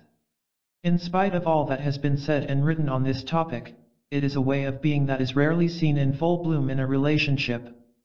I start with my own somewhat faltering history in relation to this topic. Personal vacillations. Very early in my work as a therapist, I discovered that simply listening to my client, very attentively, was an important way of being helpful. So when I was in doubt as to what I should do in some active way, I listened. It seemed surprising to me that such a passive kind of interaction could be so useful. A little later a social worker, who had a background of Rankian training, helped me to learn that the most effective approach was to listen for the feelings, the emotions, whose patterns could be discerned through the client's words. I believe she was the one who suggested that the best response was to reflect these feelings back to the client, reflect becoming in time a word that made me cringe. But at that time, it improved my work as therapist, and I was grateful. Then came my transition to a full-time position at Ohio State University, where, with the help of students, I was at last able to scrounge equipment for recording my and my students' interviews. I cannot exaggerate the excitement of our learnings as we clustered about the machine that enabled us to listen to ourselves, playing over and over some puzzling point at which the interview clearly went wrong, or those moments in which the client moved significantly forward. I still regard this as the one best way of learning to improve oneself as a therapist. Among many lessons from these recordings, we came to realize that listening to feelings and reflecting them was a vastly complex process. We discovered that we could pinpoint which response of the therapist caused a fruitful flow of significant expression to become superficial and unprofitable. Likewise, we were able to spot the remark that turned a client's dull and desultory talk into a focused self-exploration. In such a context of learning, it became quite natural to lay more stress upon the content of the therapist's response than upon the empathic quality of the listening. To this extent, we became heavily conscious of the techniques that the counselor or therapist was using. We became expert in analyzing, in very minute detail, the ebb and flow of the process in each interview, and we gained a great deal from that microscopic study. But this tendency to focus on the therapist's responses had appalling consequences. I had met hostility, but these reactions were worse. The whole approach came, in a few years, to be known as a technique. Non-directive therapy, it was said, is the technique of reflecting the client's feelings. Or an even worse caricature was simply that in non-directive therapy you repeat the last words the client has said. I was so shocked by these complete distortions of our approach that for a number of years I said almost nothing about empathic listening, and when I did it was to stress an empathic attitude, with little comment as to how this might be implemented in the relationship. I preferred to discuss the qualities of positive regard and therapist congruence, which, together with empathy, I hypothesized as promoting the therapeutic process. They, too, were often misunderstood, but at least they were not caricatured. The current need. Over the years, however, the research evidence has kept piling up, and it points strongly to the conclusion that a high degree of empathy in a relationship is possibly the most potent factor in bringing about change and learning. And so I believe it is time for me to forget the caricatures and misrepresentations of the past and take a fresh look at empathy. For still another reason it seems timely to do this. In the United States during the past decade or two, many new approaches to therapy have held center stage. Gestalt therapy, psychodrama, primal therapy, bioenergetics, rational emotive therapy, and transactional analysis are some of the best known, but there are more. Part of their appeal lies in the fact that in most instances, the therapist is clearly the expert, actively manipulating the situation, often in dramatic ways, for the client's benefit. If I am reading the signs correctly, I believe there is a decrease in the fascination with such expertise in guidance. With behavior therapy, another approach based on expertise, I believe interest and fascination are still on the increase. A technological society has been delighted to have found a technology by which people's behavior can be shaped, even without their knowledge or approval, toward goals selected by therapists or by society. Yet even in this case, much questioning by thoughtful individuals is springing up as the philosophical and political implications of behavior become more clearly visible. So I have seen a willingness on the part of many to take another look at ways of being with people that locate power in the person, not the expert, and this brings me again to examine carefully what is meant by the term empathy and what we have come to know about it. Perhaps the time is ripe for its value to be appreciated. Early definitions. Many definitions have been given of the term, and I myself have set forth several. More than 20 years ago, Rogers, 1959, attempted to give a highly rigorous definition as part of a formal statement of my concepts and theory. It went as follows. The state of empathy, or being empathic, is to perceive the internal frame of reference of another with accuracy and with the emotional components and meanings which pertain thereto as if one were the person, but without ever losing the as if condition. Thus it means to sense the hurt or the pleasure of another as he senses it and to perceive the causes thereof as he perceives them, but without ever losing the recognition that it is as if I were hurt or pleased and so forth. If this as if quality is lost, then the state is one of identification. See also Rogers, 1957. Experiencing as a useful construct. In formulating my current description, I have drawn on the concept of experiencing as formulated by Gendlin, 1962. This concept has enriched my thinking in various ways, as will be evident in this paper. Briefly, it is his view that at all times there is going on in the human organism a flow of experiencings to which the individual can turn again and again as a referent in order to discover the meaning of those experiences. An empathic therapist points sensitively to the felt meaning which the client is experiencing in this particular moment, in order to help him or her to focus on that meaning and carry it further to its full and uninhibited experiencing. An example may clarify both the concept and its relation to empathy. A man in an encounter group has been making vaguely negative statements about his father. The facilitator says, "It sounds as though you might be angry at your father." The man replies, "No, I don't think so." Possibly dissatisfied with him. "Well, yes, perhaps," said rather doubtfully. "Maybe you're disappointed in him." Quickly the man responds, "That's it. I am disappointed that he's not a strong person. I think I've always been disappointed in him ever since I was a boy." Against what is the man checking these terms for their correctness? Gendlin's view, with which I concur, is that he is checking them against the ongoing psychophysiological flow within himself to see if they fit. This flow is a very real thing, and people are able to use it as a referent. In this case, angry doesn't match the felt meaning at all, dissatisfied comes closer, but is not really correct, disappointed matches it exactly, and encourages a further flow of the experiencing, as often happens. A current definition. With this conceptual background, let me attempt a description of empathy that would seem satisfactory to me today. I would no longer be terming it a state of empathy, because I believe it to be a process, rather than a state. Perhaps I can capture that quality. An empathic way of being with another person has several facets. It means entering the private perceptual world of the other and becoming thoroughly at home in it.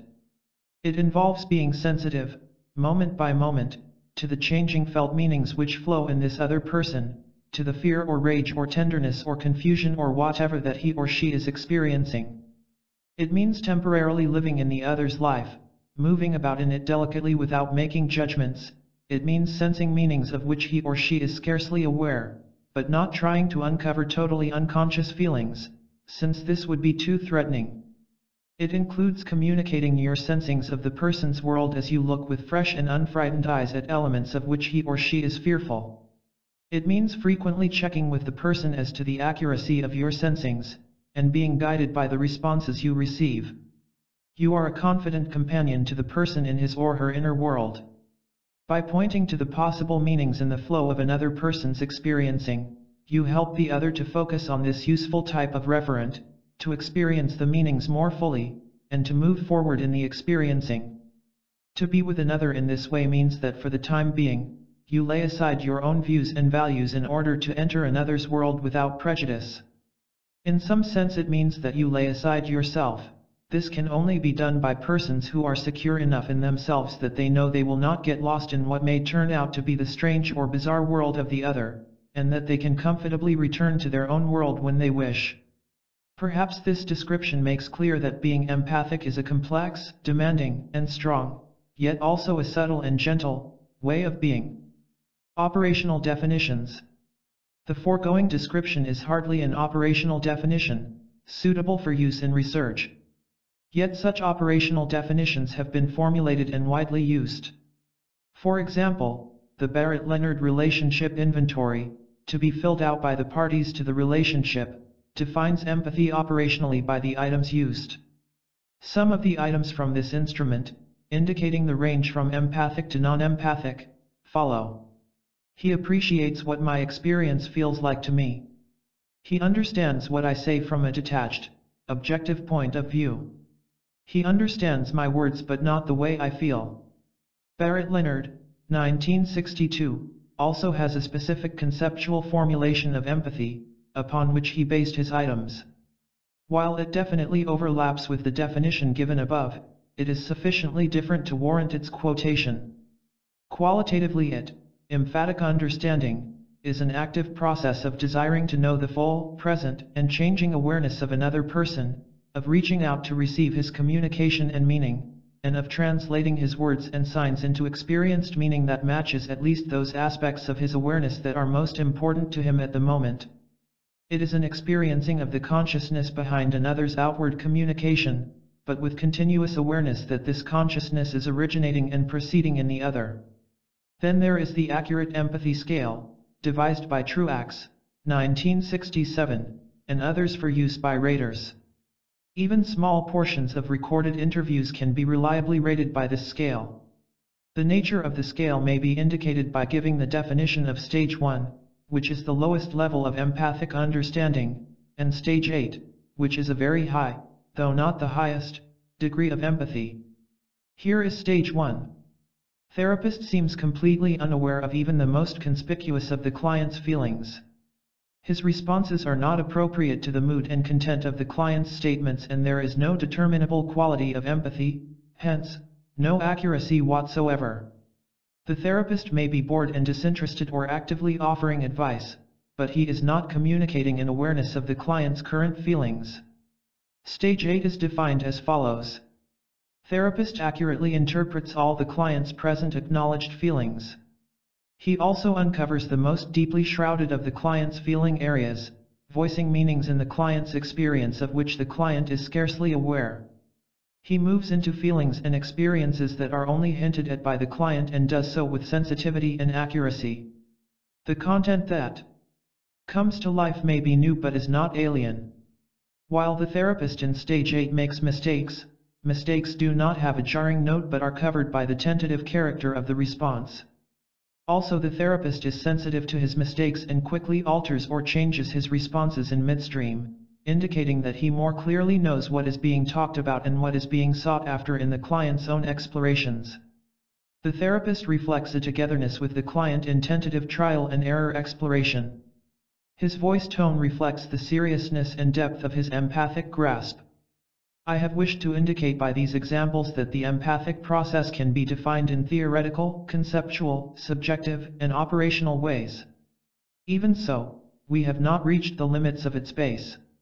A definition for contemporary persons. Eugene Gendlin and others, Gendlin and Hendricks, undated, have recently been involved in a helping community enterprise called Changes, which has many implications for dealing with the alienated and counterculture members of the chaos which we call urban living. Of particular interest is the RAP manual, which has been developed to aid the ordinary person in learning how to help with the other person's process. The manual starts out with a section on absolute listening. Some excerpts give the flavor: this is not laying trips on people. You only listen and say back the other person's thing, step by step, just as that person seems to have it at that moment. You never mix into it any of your own things or ideas, never lay on the other person anything that person didn't express. To show that you understand exactly, make a sentence or two which gets exactly at the personal meaning this person wanted to put across.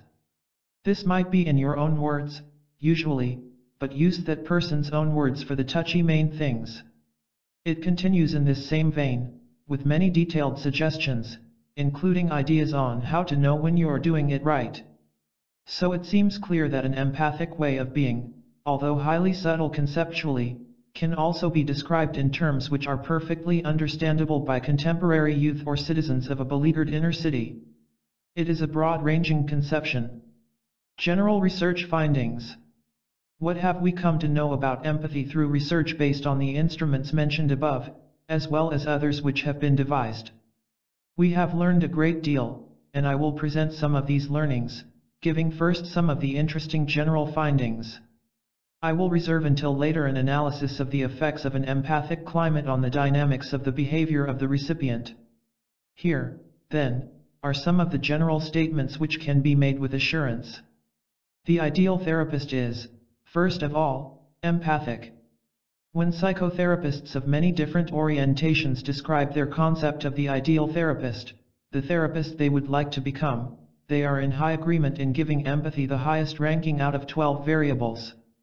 This statement is based on a study by Raskin, 1974, of 83 practicing therapists with at least 8 different therapeutic approaches. The definition of the empathic quality was very similar to that used in this paper. Raskin's study corroborates and strengthens an earlier research by Fiedler, 1950b. So we may conclude that therapists recognize that the most important factor in being a therapist is trying, as sensitively and as accurately as one can, to understand the client, from the latter's own point of view. Raskin, 1974. Empathy is correlated with self-exploration and process movement. It has been learned that a high degree of empathy in the therapeutic relationship is associated with various aspects of process and progress in the therapy. Such a climate is definitely related to a high degree of self-exploration in then-client. Bergen and Strupp, 1972, Kurtz and Grumman, 1972, Tausch, Bastien, Fries, and Sander, 1970. Empathy early in the relationship predicts later success. The degree of empathy that exists and will exist in the relationship can be determined very early, by the 5th or even the 2nd interview. Such early measurements are predictive of the later success or lack of success in therapy. Barrett Leonard, 1962, Tausch, 1973. The implication of these findings is that we could avoid a great deal of unsuccessful therapy by measuring the therapist's empathy early on. In successful cases, the client comes to perceive more empathy. In successful cases, the client's perception of the empathic quality in the relationship increases over time. Although the increase is not very great, objective judges are found to have the same perceptions as the clients. Cartwright and Lerner, 1966, Van der Veen, 1970. Empathic understanding is provided freely by the therapist, not drawn from him or her. Empathy is something offered by the therapist, and not simply elicited by some particular type of client. Tausch et al., 1970, Truax and Kharkov, 1967. There have been speculations to the contrary, that an appealing or seducing client might be responsible for drawing understanding from the therapist. The evidence does not support this. Indeed, the degree of empathy in a relationship can be rather accurately inferred simply by listening to the therapist's responses, without any knowledge of the client's statements. Quinn, 1953. So, if an empathic climate exists in a relationship, the probability is high that the therapist is responsible for it. The more experienced the therapist is, the more likely he or she is to be empathic. Experienced therapists offer a higher degree of empathy to their clients than those less experienced, whether this quality is being assessed through the client's perception or through the ears of qualified judges. Barrett Leonard, 1962, Fiedler, 1949, 1950a, Mullen and Abeles, 1972. Evidently, therapists do learn, as the years go by, to come closer to their ideal of a therapist and to be more sensitively understanding. Empathy is a special quality in a relationship, and therapists offer definitely more of it than even helpful friends. Van der Veen, 1970. This is reassuring. The better integrated the therapist is, the higher the degree of empathy he or she exhibits. Personality disturbance in the therapist goes along with a lower empathic understanding. Therapists who are free from discomfort and confident in interpersonal relationships can offer more of understanding. Bergen and Jasper, 1969, Bergen and Solomon, 1970. As I have considered this evidence and also my own experience in the training of therapists, I come to the somewhat uncomfortable conclusion that the more psychologically mature and integrated the therapist is, the more helpful is the relationship that he or she provides. This puts a heavy demand on the therapist as a person. Experienced therapists often fall short of being empathic. In spite of what has been said of experienced therapists, they differ sharply in the degree of empathy they offer. Raskin, 1974, showed that when the recorded interviews of 6 experienced therapists were rated by 83 other experienced therapists, the differences on 12 variables were significant at the 0.001 level, and empathy was second in the extent of difference. The outstanding characteristic of the client-centered therapist was his empathy. Other types of therapeutic approaches had as their outstanding characteristic their cognitive quality, their therapist-directedness, and the like. So, although therapists regarded empathic listening as the most important element in their ideal, in their actual practice they often fell far short of this. In fact, the ratings of the recorded interviews of these 6 expert therapists by other therapists turned up a surprising finding. In only 2 cases did the ratings of the work of the experts correlate positively with the collective description of the ideal therapist. In 4 cases the correlation was negative, the most extreme being a 0.66. So much for therapy as it is practiced. Clients are better judges of the degree of empathy than are therapists. Perhaps, then, it is not too surprising that therapists prove to be rather inaccurate in assessing their own degree of empathy in a relationship. The client's perception of this quality agrees rather well with that of unbiased judges listening to the recordings, but the agreement between clients and therapists, or judges and therapists, is low. Rogers, Gendlin, Kiesler, and Truax, 1967. Perhaps, if we wish to become better therapists, we should let our clients tell us whether we are understanding them accurately. Brilliance and diagnostic perceptiveness are unrelated to empathy. It is important to know that the degree to which therapists create an empathic climate is not related to their academic performance or intellectual competence. Bergen and Jasper, 1969, Bergen and Solomon, 1970. Neither is it related to the accuracy of their perception of individuals or their diagnostic competence. In fact, it may be negatively related to the latter. Fiedler, 1953. This is a most important finding. If neither academic brilliance nor diagnostic skill is significant, then clearly an empathic quality belongs in a different realm of discourse from most clinical thinking, psychological and psychiatric. I believe that therapists are reluctant to accept the implications. An empathic way of being can be learned from empathic persons. Perhaps the most important statement of all is that the ability to be accurately empathic is something that can be developed by training. Therapists, teachers, and parents can be helped to become empathic. This is especially likely to occur if their own supervisors, teachers, and parents are individuals with sensitive understanding. Aspie, 1972, Aspie and Roebuck, 1975, Gurney, Andronico, and Guimi, 1970. It is most encouraging to know that this subtle, elusive quality, of utmost importance in therapy, is not something one is born with. Rather, it can be learned, and learned most rapidly in an empathic climate. Perhaps only two basic elements of therapeutic effectiveness can profit from cognitive and experiential training: empathy and congruence. The consequences of an empathic climate. So much for the knowledge that has been gained about empathy.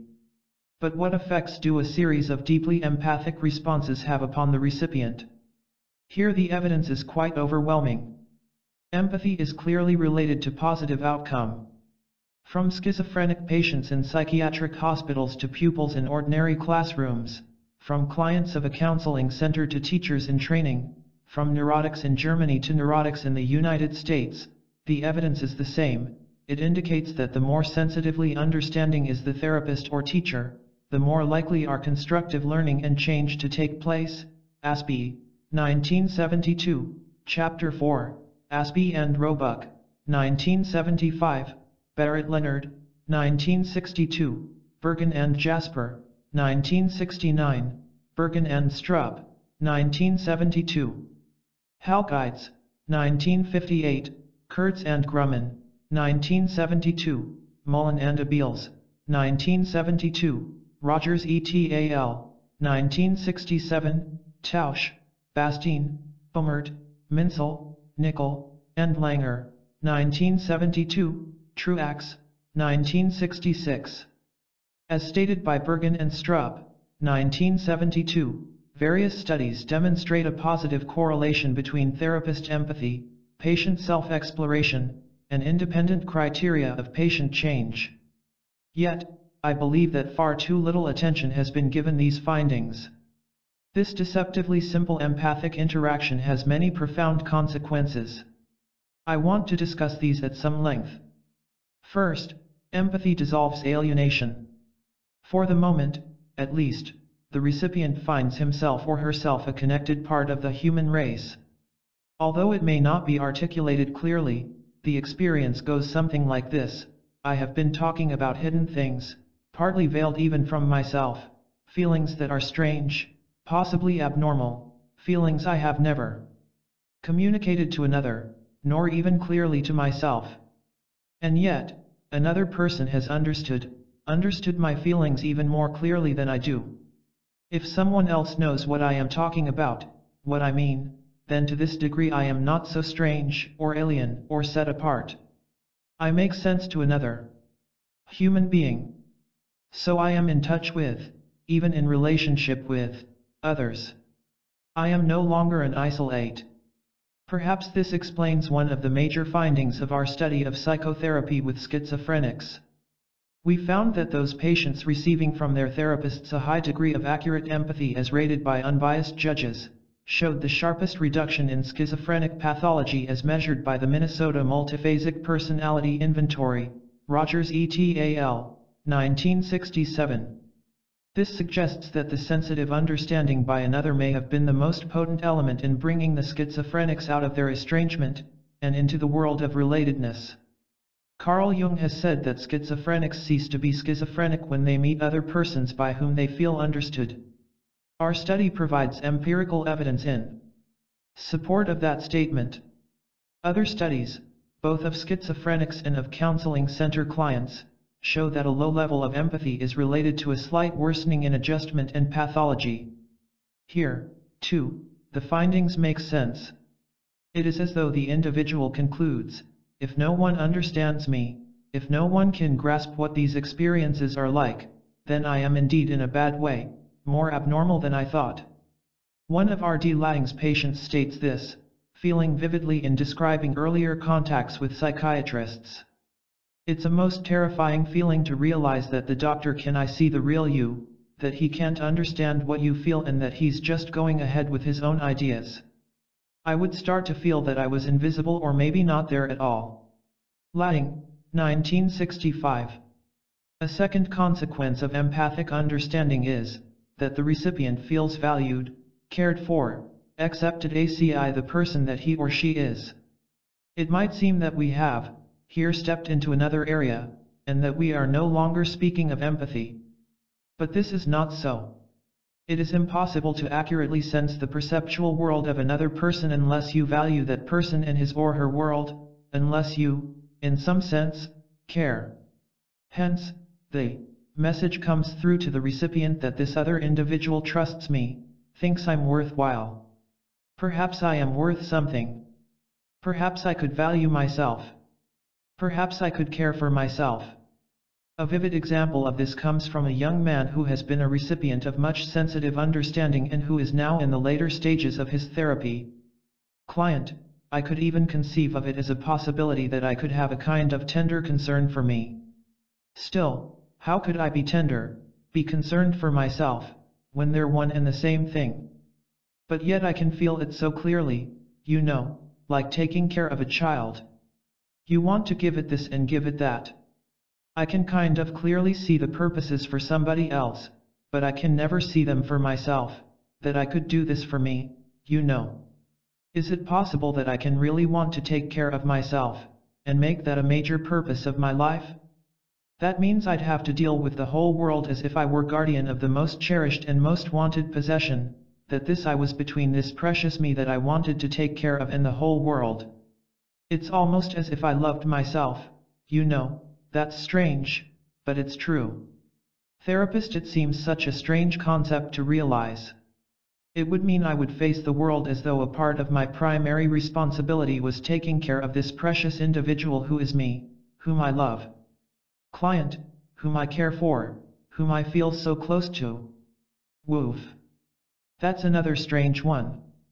Therapist, it just seems weird. Client, yeah. It hits rather close somehow.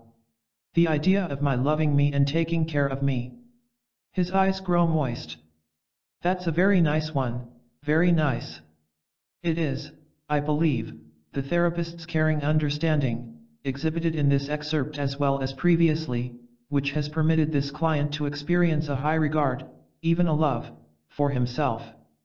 Still, a third impact of a sensitive understanding comes from its non-judgmental quality. The highest expression of empathy is accepting and non-judgmental. This is true because it is impossible to be accurately perceptive of another's inner world if you have formed an evaluative opinion of that person. If you doubt this statement, choose someone you know with whom you deeply disagree and who is, in your judgment, definitely wrong or mistaken. Now try to state that individual's views, beliefs, and feelings so accurately that he or she will agree that you have sensitively and correctly described his or her stance. I predict that 9 times out of 10 you will fail, because your judgment of the person's views creeps into your description of them. Consequently, true empathy is always free of any evaluative or diagnostic quality. The recipient perceives this with some surprise.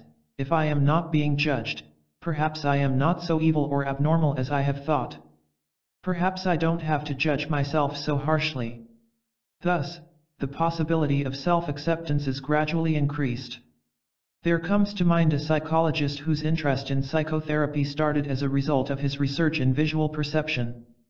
In this research, many students were interviewed and asked to relate their visual and perceptual history, including any difficulties in seeing or reading, their reaction to wearing glasses, and so forth.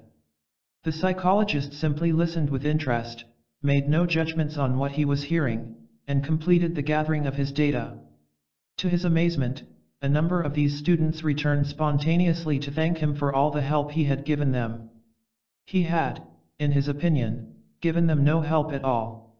But it forced him to recognize that interested non-evaluative listening is a potent therapeutic force, even when directed at a narrow sector of life, and with no intent of being helpful. Perhaps another way of putting some of what I have been saying is that a finely tuned understanding by another individual gives the recipient a sense of personhood, of identity. Lang, 1965, has said that the sense of identity requires the existence of another by whom one is known, p. 139.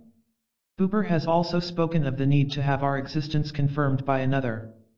Empathy gives that needed confirmation that one does exist as a separate, valued person with an identity.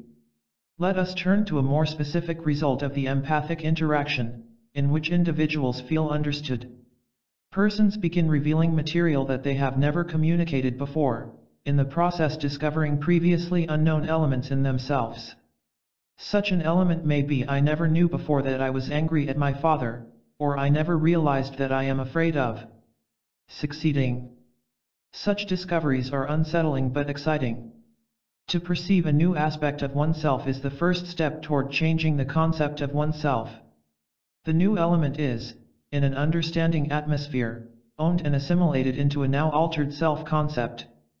This is the basis, in my estimation, of the behavior changes that can come about as a result of psychotherapy. Once the self-concept changes, behavior changes to match the freshly perceived self. If we think, however, that empathy is effective only in the one-to-one relationship called psychotherapy, we are greatly mistaken. Even in the classroom it makes an important difference. When teachers show evidence that they understand the meaning of classroom experiences for students, learning improves. In studies made by Aspie and colleagues, it was found that children's reading improved significantly more when teachers exhibited a high degree of understanding than in classrooms where such understanding did not exist. This finding has been replicated in many classrooms, Aspie, 1972, Aspie and Roebuck, 1975. Just as clients in psychotherapy find that empathy provides a climate for learning more of themselves, so students in the classroom find themselves in a climate for learning subject matter when they are in the presence of an understanding teacher. Thus far, I have spoken of the more obvious change-producing effects of empathy. I should like to turn to an aspect having to do with the dynamics of personality. When persons are perceptively understood, they find themselves coming in closer touch with a wider range of their experiencing. This gives them an expanded referent to which they can turn for guidance in understanding themselves and in directing their behavior. If the empathy has been accurate and deep, they may also be able to unblock a flow of experiencing and permit it to run its uninhibited course. What is meant by these statements? I believe they will be clearer if I present an excerpt from a recorded interview with Mrs. Oak, a middle-aged woman in the later stages of therapy. She is exploring some of the complex feelings that have been troubling her. Client: I have the feeling it isn't guilt. Pause. She weeps.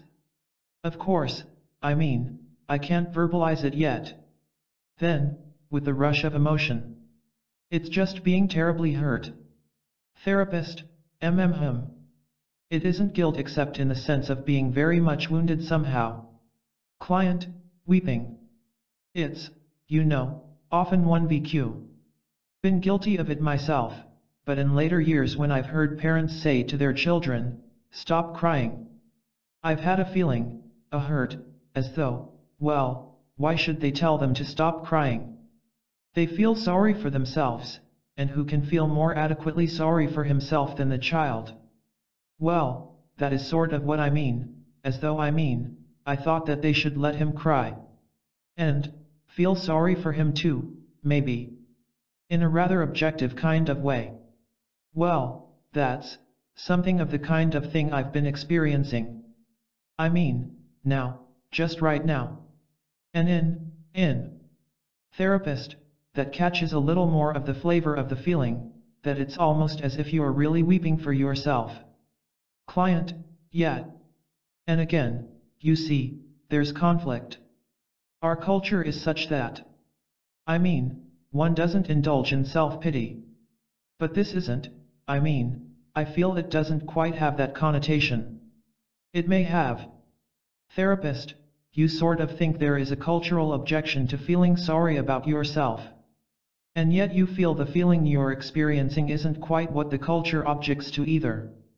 Client, and then of course, I've come to see and to feel that over this, see, I've covered it up.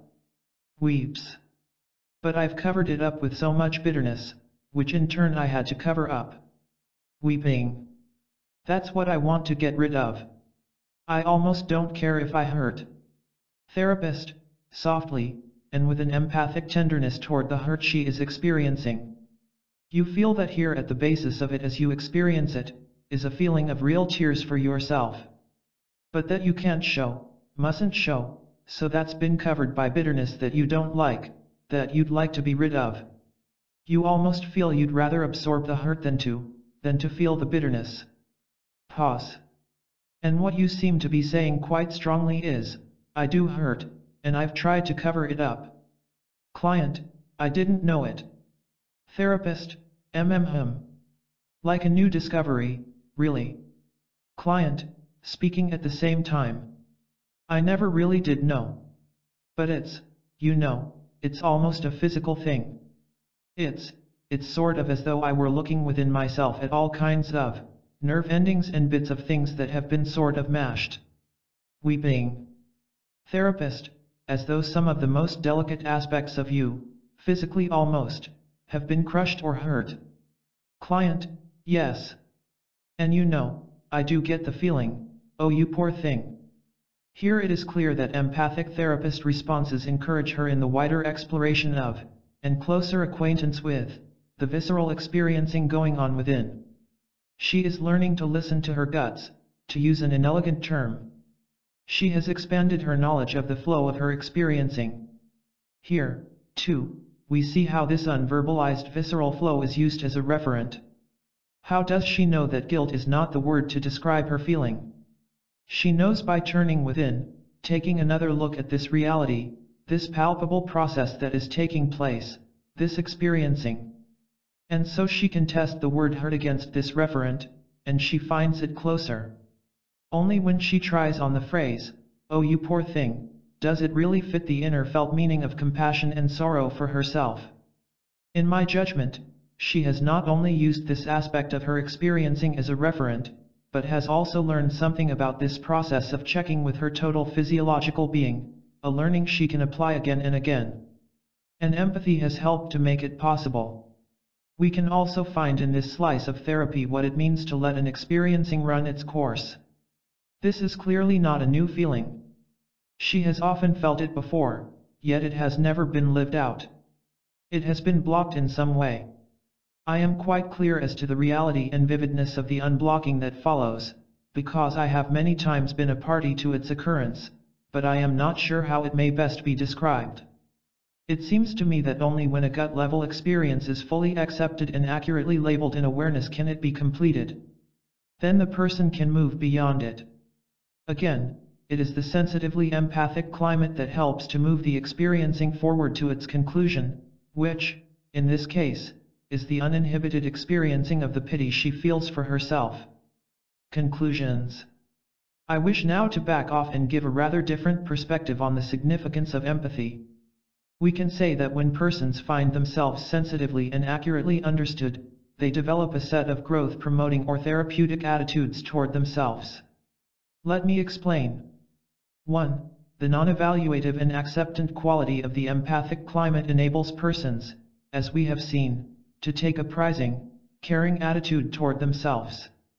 2. Being listened to by someone who understands makes it possible for persons to listen more accurately to themselves, with greater empathy toward their own visceral experiencing, their own vaguely felt meanings. 3. The individual's greater understanding of and prizing of themselves opens to them new facets of experience which become part of a more accurately based self-concept. The self is now more congruent with the experiencing. Thus, the persons have become, in their attitudes toward themselves, more caring and acceptant, more empathic and understanding, more real and congruent. But these three elements are the very ones that both experience and research indicate are the attitudes of an effective therapist. So we are perhaps not overstating the total picture if we say that an emphatic understanding by another enables a person to become a more effective growth enhancer, a more effective therapist, for himself or herself. Consequently, whether we are functioning as therapists, as encounter group facilitators, as teachers, or as parents, we have in our hands, if we are able to take an empathic stance, a powerful force for change and growth. Its strength needs to be appreciated. Finally, I want to put all that I have said into a larger context. Because I have been speaking only of the empathic process, it may seem that I regard this as the only important factor in growthful relationships. I would not wish to leave that impression. I would like briefly to state my views on the significance of what I see as the three attitudinal elements making for growth, and their relationship to one another. In the ordinary interactions of life, between marital and sex partners, between teacher and student, employer and employee, or between colleagues or friends, congruence is probably the most important element. Congruence, or genuineness, involves letting the other person know where you are emotionally. It may involve confrontation and the straightforward expression of personally owned feelings, both negative and positive. Thus, congruence is a basis for living together in a climate of realness. But in certain other special situations, caring, or prizing, may turn out to be the most significant element. Such situations include nonverbal relationships between parent and infant, therapist and mute psychotic, physician and very ill patient. Caring is an attitude that is known to foster creativity, a nurturing climate in which delicate, tentative new thoughts and productive processes can emerge. Then, in my experience, there are other situations in which the empathic way of being has the highest priority. When the other person is hurting, confused, troubled, anxious, alienated, terrified, or when he or she is doubtful of self-worth, uncertain as to identity, then understanding is called for. The gentle and sensitive companionship offered by an empathic person, who must, of course, possess the other two attitudes, provides illumination and healing. In such situations, deep understanding is, I believe, the most precious gift one can give to another. Ellen West, and Loneliness. This chapter has a long history. Rollo May's book Existence, a presentation of an existential point of view, was published in 1958. It contained a chapter by Dr. Ludwig Binswanger on a famous case in which he and Dr. Eugen Bleuler were involved, which was first reported in German, Binswanger, 1944-1945. Obviously, the treatment methods were in the early days of psychiatry and psychoanalysis. In the autumn of 1958, a conference was held by the newly formed American Academy of Psychotherapists, which included both psychiatrists and psychologists. Dr. May organized a symposium at the conference to discuss the case of Ellen West. Taking part in the symposium were 3 psychiatrists, 2 psychologists, I was one, an anthropologist, and a social historian. The meeting was an all-day session, and the case was discussed from many angles. It has never been reported in full. As I studied the case in preparation for the symposium, I became more and more angry at the many and serious mistakes that were made in the treatment of Ellen. I felt she was dealt with by her parents, her various physicians, her psychiatrists, and her 2 analysts in ways that could not possibly help her, ways that would, in fact, certainly worsen her psychological health. Intellectually, I could forgive these errors, knowing that Ellen had lived many years ago and that psychotherapy and psychiatric treatment were in a primitive stage. But my forgiving thoughts did nothing to change the anger I felt. Consequently, in my presentation at the symposium, I not only presented the dynamics of the interactions as I saw them, but I also speculated on what the dynamics would be if Ellen entered my office, or that of any client-centered therapist today, seeking help. The outcome, as I saw it, would have been very different. Some years later I expanded the paper, presenting the major events in Ellen's life, summarizing Binswanger's account, and relating Ellen's life to the isolation and loneliness that exist in modern society. The expanded paper is able to stand alone. It is not just one commentary in a symposium. Even though the initial commentary was written long ago and the expanded paper is far from new, I still stand by it, and am pleased to present it as illustrating additional facets of a client-centered, person-centered approach to a human being in distress. I would like to give my view of the basic isolation felt by modern man. I will then indicate the way in which I see Ellen West as an illustration of the development of this loneliness to a tragic point. There are many ways of looking at loneliness, but I wish to focus on two elements of the sense of aloneness which we so often see in our clients and in others. The first is the estrangement of man from himself, from his experiencing organism. In this fundamental rift, the experiencing organism senses one meaning in experience, but the conscious self clings rigidly to another, since that is the way it has found love and acceptance from others. Thus, we have a potentially fatal division, with most behavior being regulated in terms of meanings perceived in awareness, but with other meanings sensed by the physiological organism being denied and ignored because of an inability to communicate freely within oneself. The other element in our loneliness is the lack of any relationship in which we communicate our real experiencing, and hence our real self, to another. When there is no relationship in which we are able to communicate both aspects of our divided self, our conscious facade and our deeper level of experiencing, then we feel the loneliness of not being in real touch with any other human being. Is this loneliness contemporary only? Perhaps. In earlier times, the individual also distrusted or ignored his experiencing in order to keep the regard of significant others. But the facade he adopted, the meaning he now felt he had found in his experiences, became a unified and strongly supportive set of beliefs and meanings.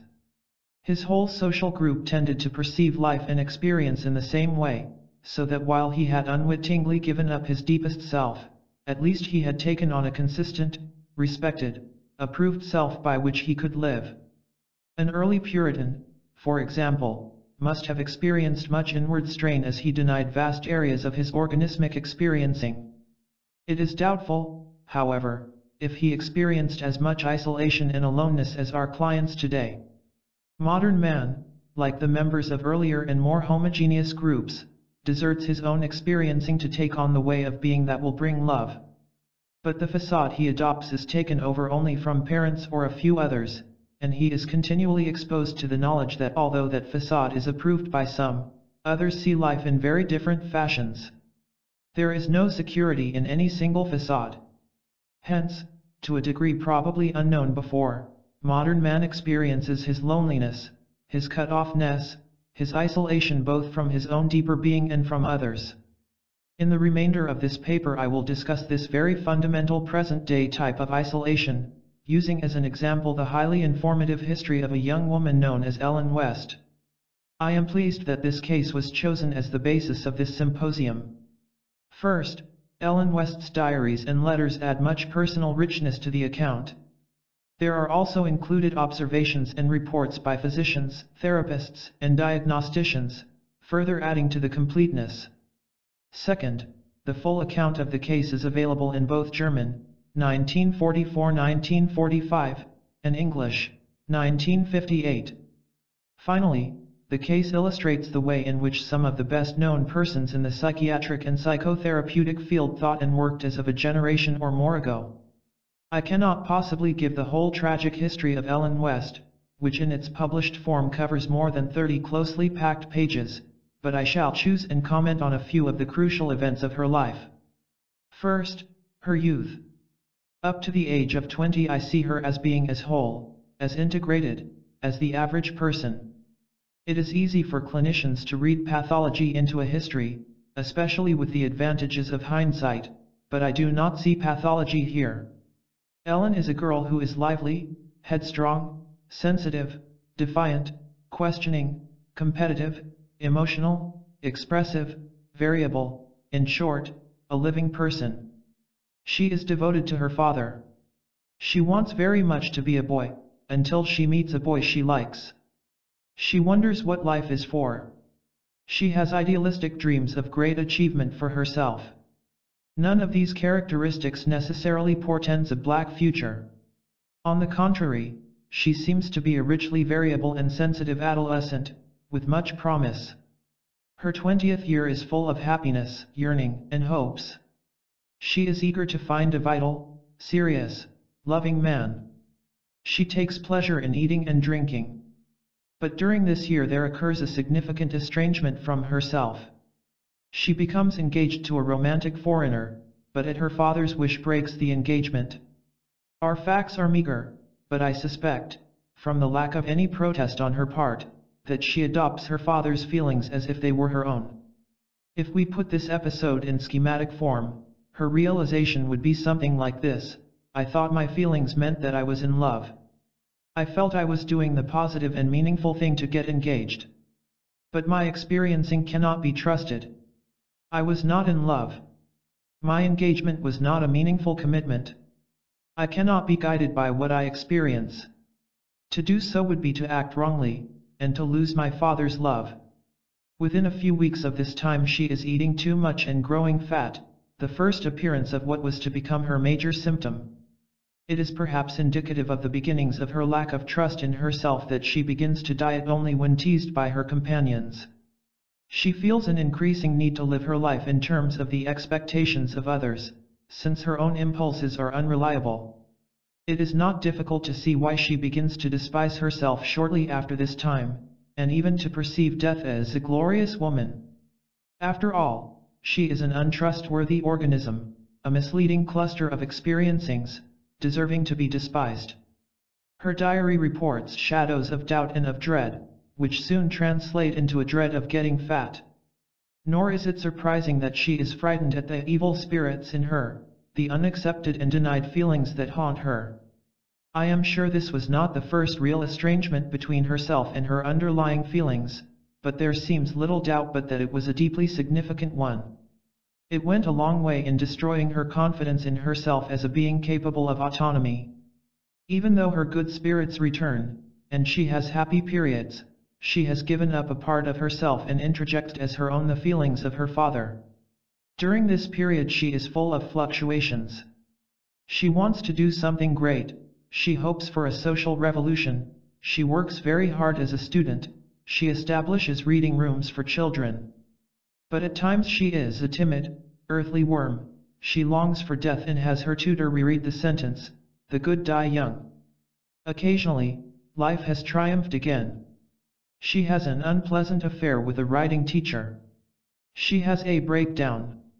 She is very overconcerned with her weight. When she is 24, there is another point at which she even more fully loses confidence in herself. Though she still is unsure enough of herself to need her old governess with her, she is nevertheless happy in her studies. The diary breathes joy of life and sensuality. She falls in love with a student.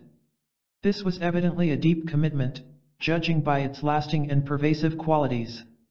She becomes engaged, but again her parents insist that her experiencing is erroneous. They demand a temporary separation. So to her it must seem that the relationship is not real, is not wise, is better given up. Once more, she distrusts and disregards her own experience and introjects her parents' feelings.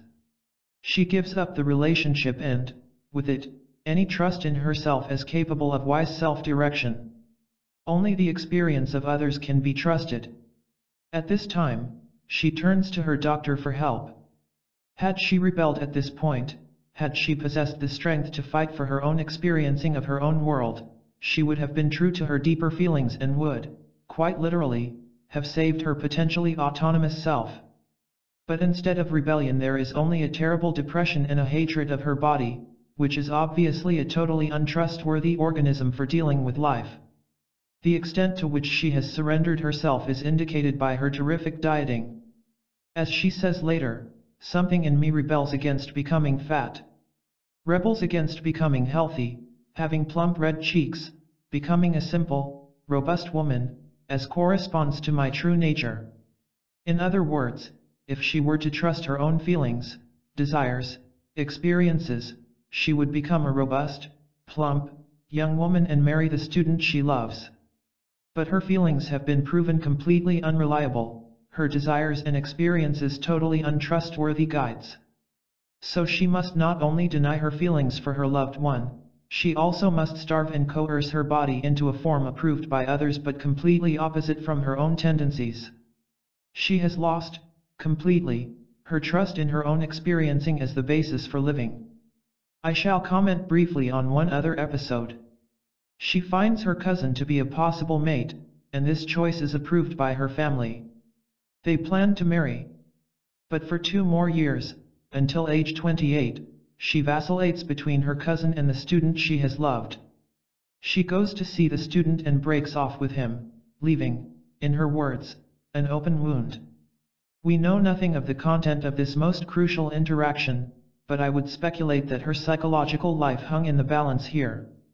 Should she trust her own experiencing and choose the person she loves, or should she choose her cousin?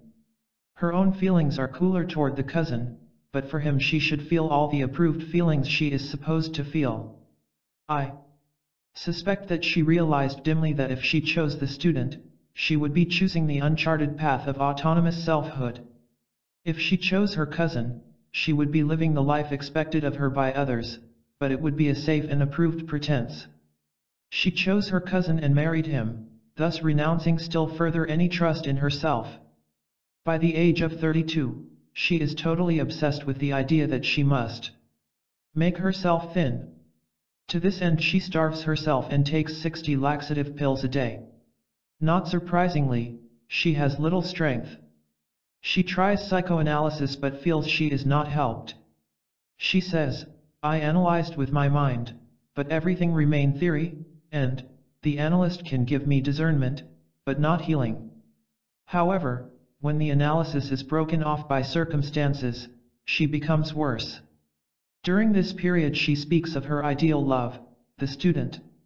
She says to her husband in a letter, "At that time you were the life I was ready to accept and to give up my ideal for." But it was a forced resolve.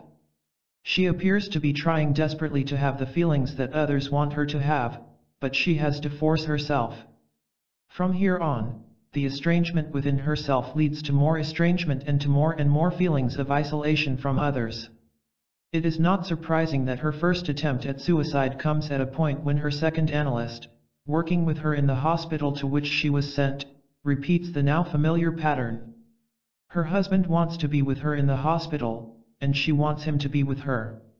But the father figure, the analyst, knows better, and he sends the husband away. He destroys still further any lingering confidence she might have in herself as a self-directing person. From this point on, the isolation is ever greater, and the tragedy closes in. She goes to more doctors, to more psychiatrists, becoming increasingly an object in the eyes of those dealing with her. She is finally placed in Dr. Binswanger's sanitarium, where she remains for a number of months. During this period there are continuing differences over her diagnosis. Emil Krepelin, the noted psychiatrist, diagnoses her during one of her depressed periods as a victim of melancholia. Her second analyst diagnoses her as having a severe obsessive neurosis combined with manic-depressive oscillations. A consulting psychiatrist says that her problem is a psychopathic constitution progressively unfolding. He says she is not schizophrenic, because there is no intellectual defect. But Drs. Bleuler and Binswanger are in agreement that her situation is progressive schizophrenic psychosis, schizophrenia simplex. They see little hope for her and say, it was clear that a release from the institution meant certain suicide. Since Ellen was aware of a number of these discussions, she must have come to seem to herself not a person but some strange abnormal mechanism, completely out of her control, going its own way to destruction. One looks in vain through all these diagnoses for any trace of recognition that the doctors were dealing with a human person. It is not hard to understand Ellen's words, "I confront myself as a strange person. I am afraid of myself." Or, at another time, "On this one point I am insane, I am perishing in the struggle against my nature. Fate wanted to have me fat and strong, but I want to be thin and delicate." Indeed, she is perishing in the struggle with her nature. Her organism wants to be healthy and strong, but the introject I, the false self she has taken on to please others, wants to be, as she says at one point, thin and intellectual. The wise doctors, in spite of the risk of suicide, come to the following conclusion: no definitely reliable therapy is possible. We therefore resolved to give in to the patient's demand for discharge. She left the hospital. 3 days later, she seemed well and happy, ate well for the first time in years, and then took a lethal dose of poison. She was 33. Her epitaph might well be her own words: I feel myself, quite passively, the stage on which two hostile forces are mangling each other.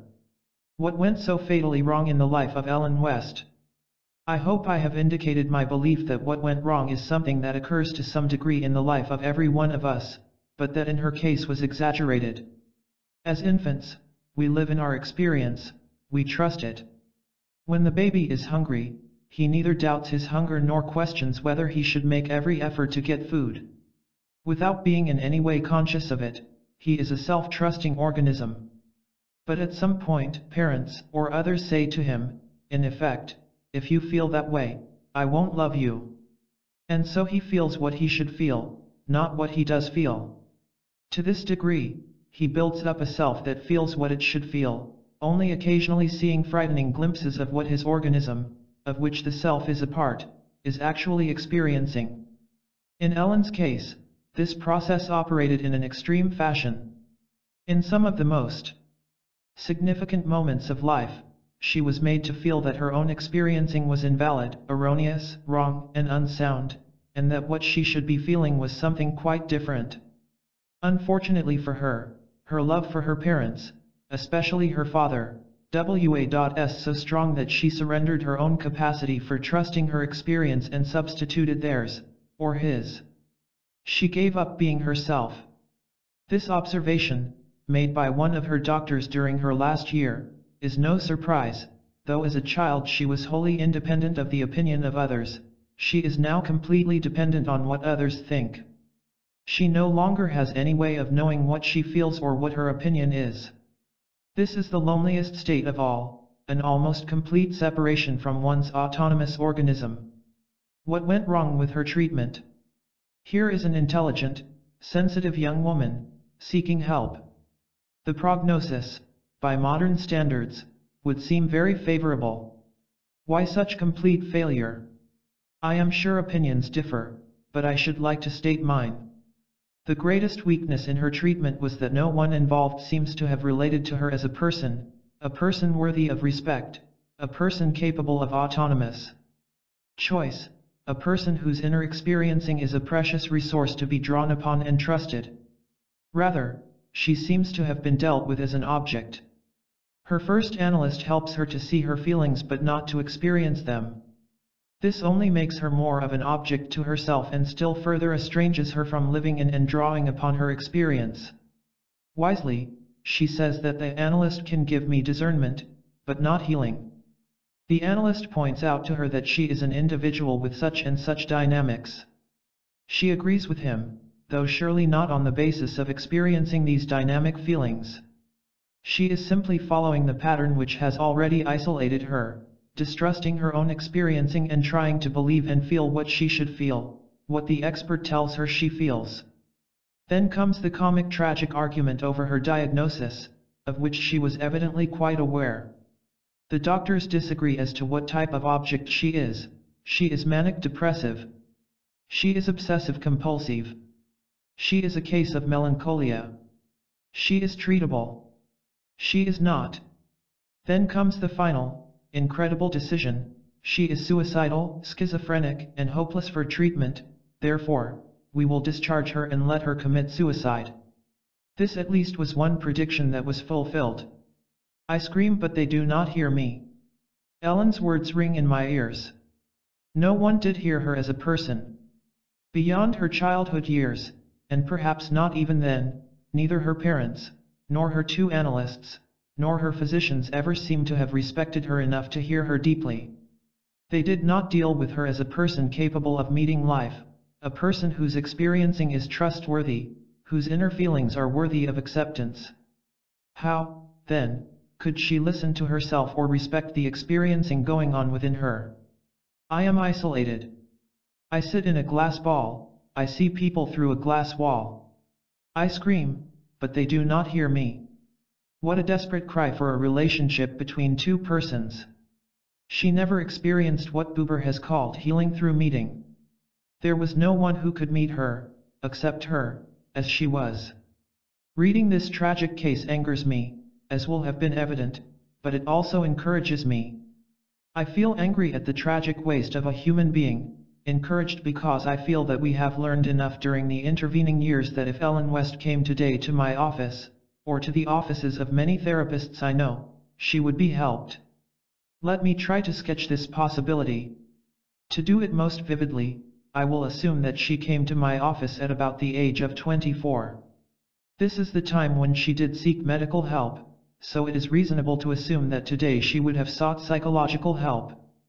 It is just after she has separated, at the insistence of her parents, from the student whom she loves. Even from just a reading of the case I feel sure I would find no barrier to feeling acceptant toward this depressed, unhappy, emaciated, self-starved young woman. I would sense both what she is and what her potentialities are, and I would be willing for her to be both, or either. I feel sure that our contacts would start with themes such as the following. I am very depressed, with no reason for my depression.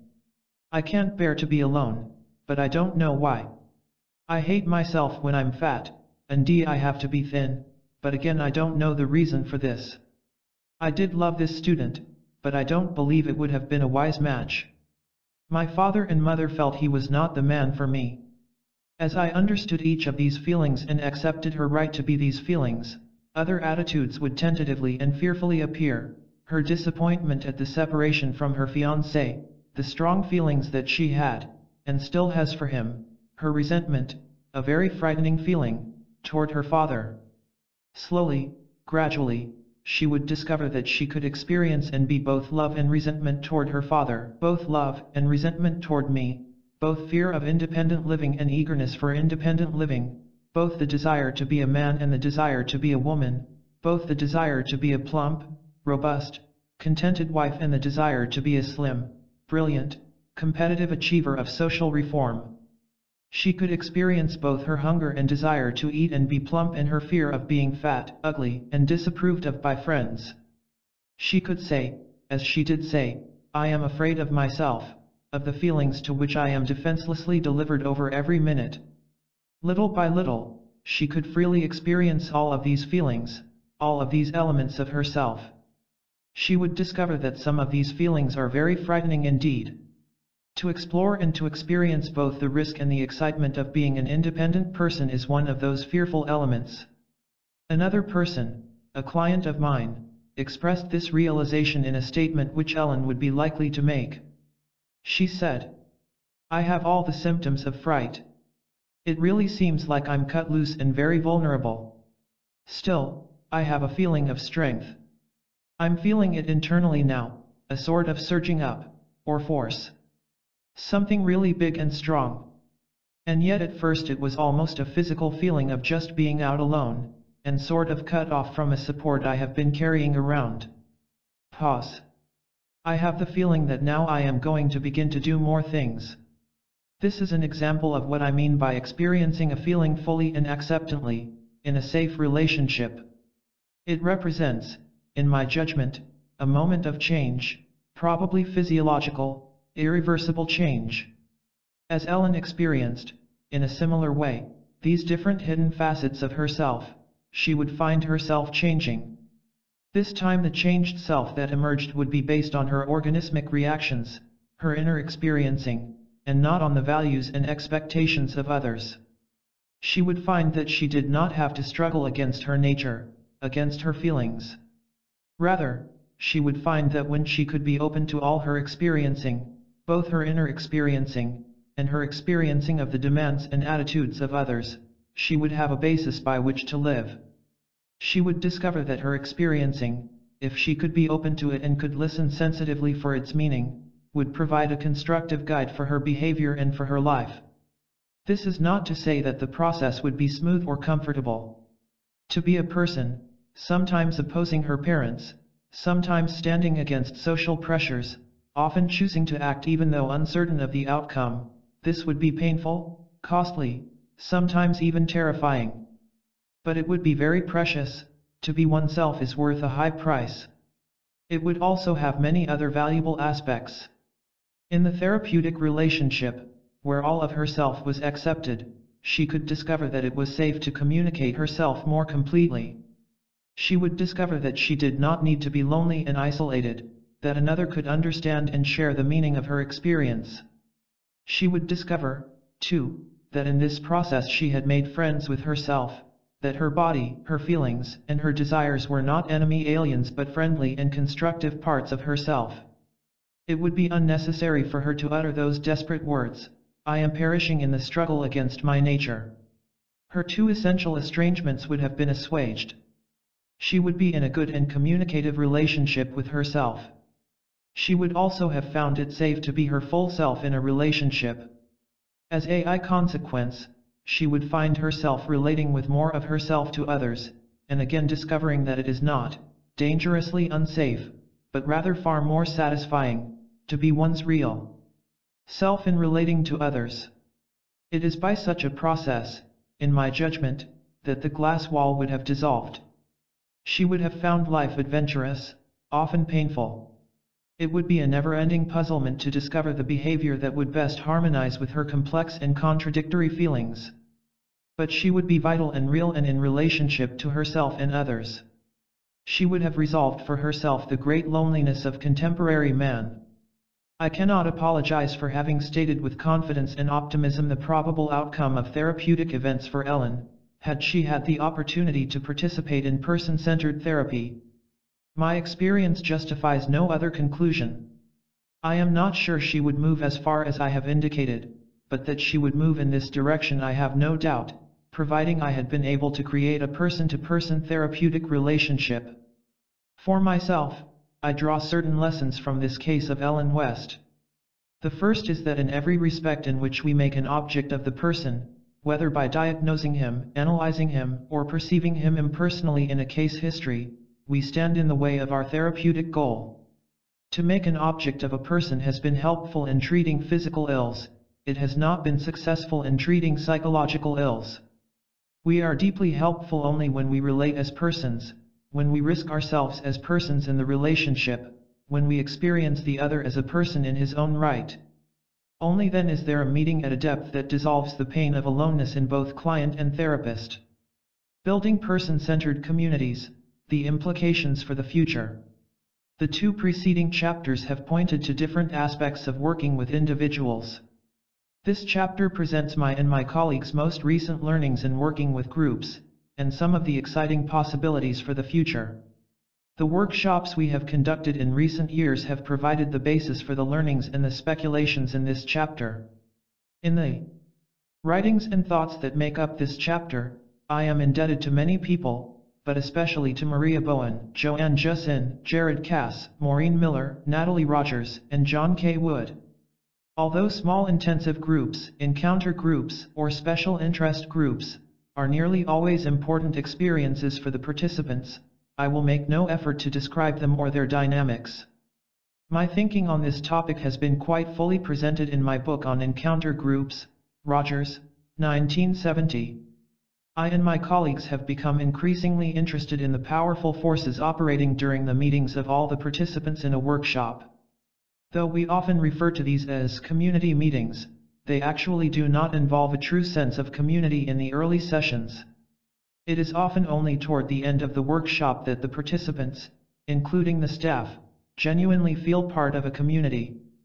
Curiously enough, much the same dynamics occur in a 4-day workshop as in one of 17 days or more. It is my belief that the group, in its wisdom, uses the time available to reach goals that are possible within the particular limit. This wisdom of the group is to me, in many ways, awesome.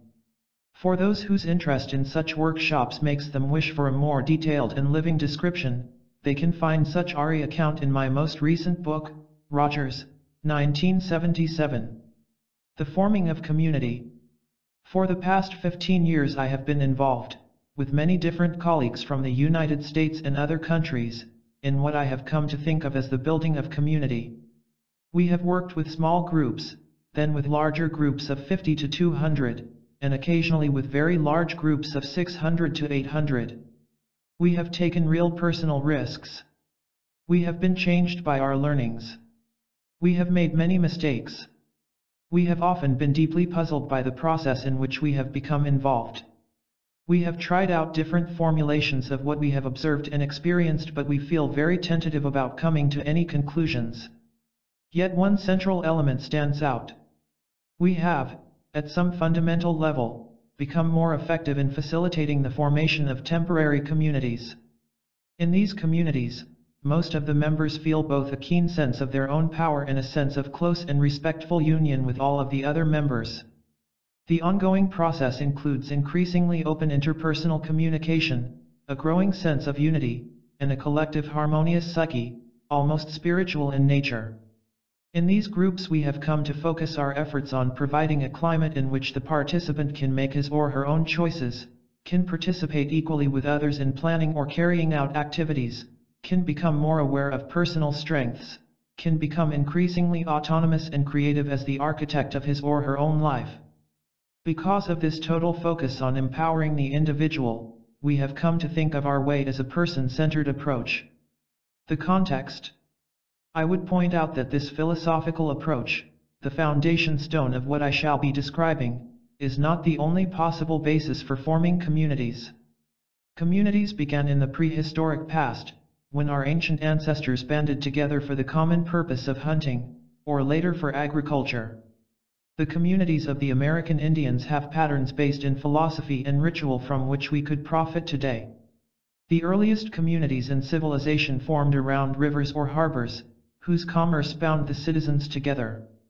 In the United States, idealistic communities formed around charismatic leaders or religious ideologies. One has only to think of the Amish to realize that some of these communities have had remarkable survival strength. In China, groups have for centuries been a part of village life. To some extent historically, and certainly since the founding of the People's Republic in 1949, these communities have been notable for their emphasis on the collective purpose. The welfare of the total organism, the state or nation, is paramount. Individual autonomy is de-emphasized, and each person is helped to become conscious of being but one cell in a great organic structure. In Western culture, however, there has been a different trend, a stress on the importance of the individual. The philosophy of democracy, of human rights, the right of self-determination, these are the elements that have come to be stressed. Out of such a soil has developed a particular philosophical way of being, the person-centered approach which I have mentioned. I am, for the moment, ignoring all the other possible bases for forming community, and will be speaking only of experiences based on and growing out of this person-centered philosophy.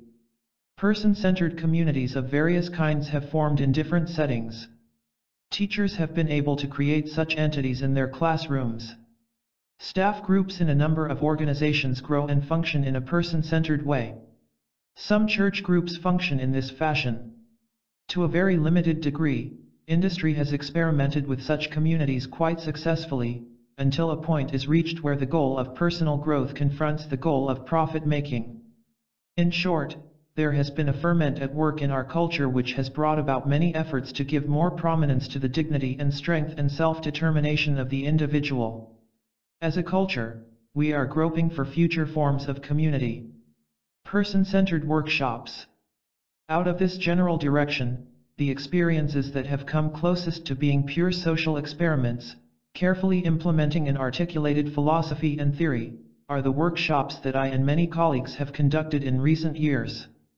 In these workshops, we have had the opportunity to experience and observe the formation of communities in which the dynamics of the process stand out because there are relatively few factors extraneous to the experiment.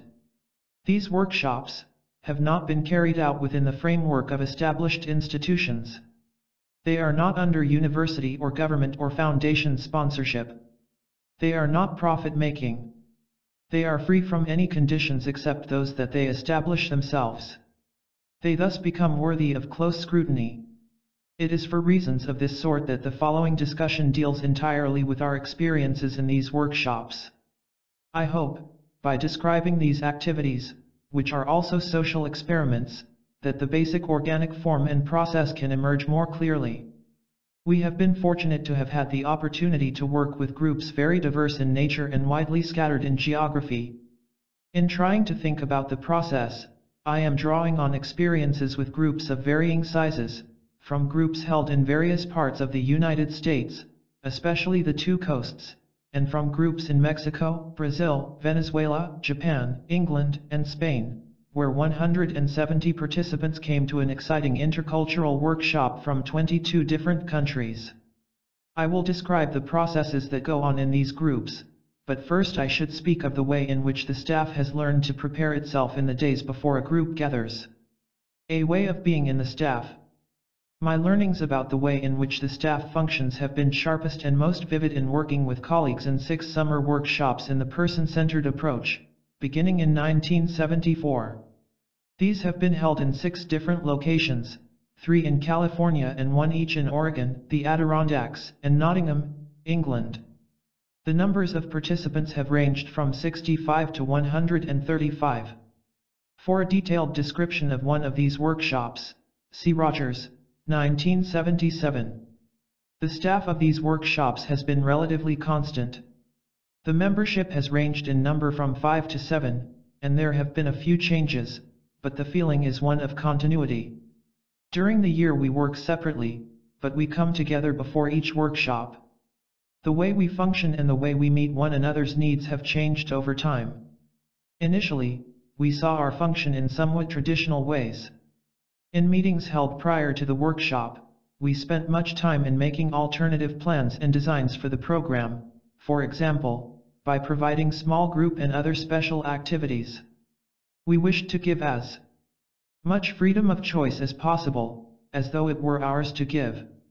We saw ourselves primarily as specialists, having different interests and skills to offer, as teachers and facilitators.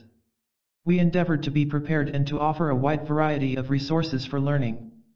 Staff members also spent time working through interpersonal frictions and differences, which we did not wish to expose to the participants. Gradually we have come to see our function as a staff in a very different way. Briefly, we believe that our major task is to be ourselves.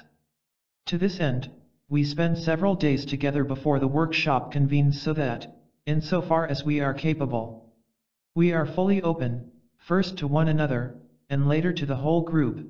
We are prepared to explore new and unknown areas of our own lives. We are truly acceptant of our own differences. We are open to the new learnings we will receive from our fresh inward journeys, all stimulated by our staff and group experiences. Thus it can be said that we now prepare ourselves, with much less emphasis on plans or materials. We value our staff process and want that to be available to the group. We have found that by being as fully ourselves as we are able, creative, diverse, contradictory, present, open, and sharing, we somehow become tuning forks, finding resonances with those qualities in all the members of the workshop community. In the relationships we form with the group and its members, the power is shared. We let ourselves be, we let others be. At our best, we have little desire to judge or manipulate the other's thoughts or actions. When persons are approached in this way, when they are accepted as they are, we discover them to be highly creative and resourceful in examining and changing their own lives. While we do not persuade, interpret, or manipulate, we are certainly not laissez-faire in our attitude. Instead we find that we can share ourselves, our feelings, our potentialities, and our skills in active ways. We are each free to be as much of ourselves as it is possible for us to be. Part of that way of being has become ingrained. It is our desire to hear. During periods of chaos, or criticism of staff, or expression of deep feelings, we listen intently, acceptantly, occasionally voicing our understanding of what we have heard. We listen especially to the contrary voices, the soft voices, those that are expressing unpopular or unacceptable views. We make a point of responding to a person if he or she spoke openly, but no one responded. We thus tend to validate each person. We do not stop here. We as a staff are continually exploring new facets of our own experience as individuals.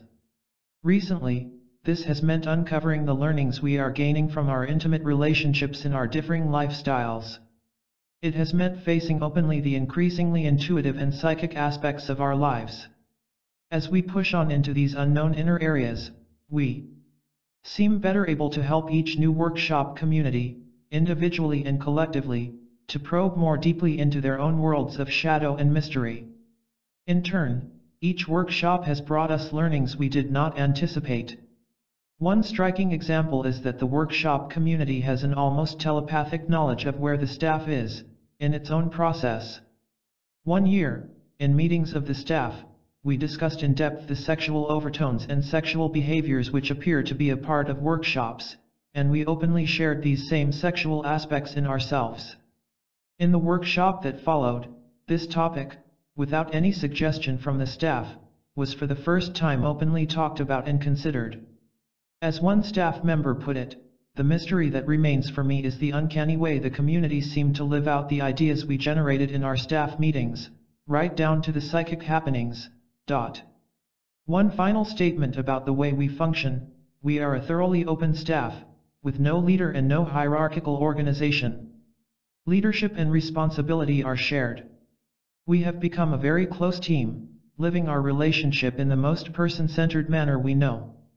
My own learnings.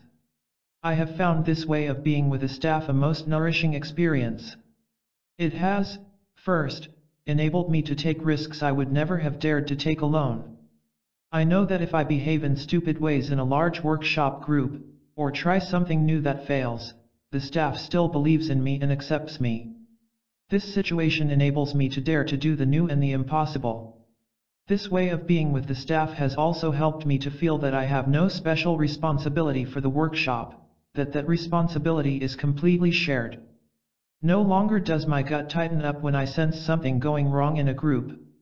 I can relax and simply be whatever I am at the moment. My trust in the collective wisdom of the staff has now become a deep trust in the collective wisdom of the whole workshop community. Finally, I have felt tremendously released by having a human environment where I can completely let go. In the 3 or 4 days of staff meetings prior to a workshop, I pour out my problems, my predicaments, my feelings. I can moan and groan. I can brag and rejoice. I can be utterly baffled and hopeless. I can be full of creative ideas. I can be critical of others in the group. I can be close and loving. This goes for each of us. We share as deeply as we are able. This process is restorative, therapeutic. It gives an incredible security. During the workshop, this kind of sharing continues in our staff meetings and makes it possible for us also to share deeply with the larger community. We give one another helpful feedback. We astonish one another with our creativity and ingeniousness. We anger one another by the way we have handled relationships and situations. We are sometimes critical of one another, and at other times, proud. We learn from one another and we work out feelings together. We are a marvelous support group for one another. We have become a catalytic force. The process of the group. So complex is the process within these workshop groups that I despair of doing more than hinting at its multifaceted aspects. Yet, there are elements that I think are significant and characteristic. Unity out of separateness. The sense of community does not arise out of collective movement, nor from conforming to some group direction. Quite the contrary. Each individual tends to use the opportunity to become all that he or she can become. Separateness and diversity, the uniqueness of being me, are experienced. This very characteristic of a marked separateness of consciousness seems to raise the group level to a oneness of consciousness. We have found that each person not only perceives the workshop as a place to meet personal needs, but actively forms the situation to meet those needs. One individual finds new ways of meeting a difficult transition in marriage or career.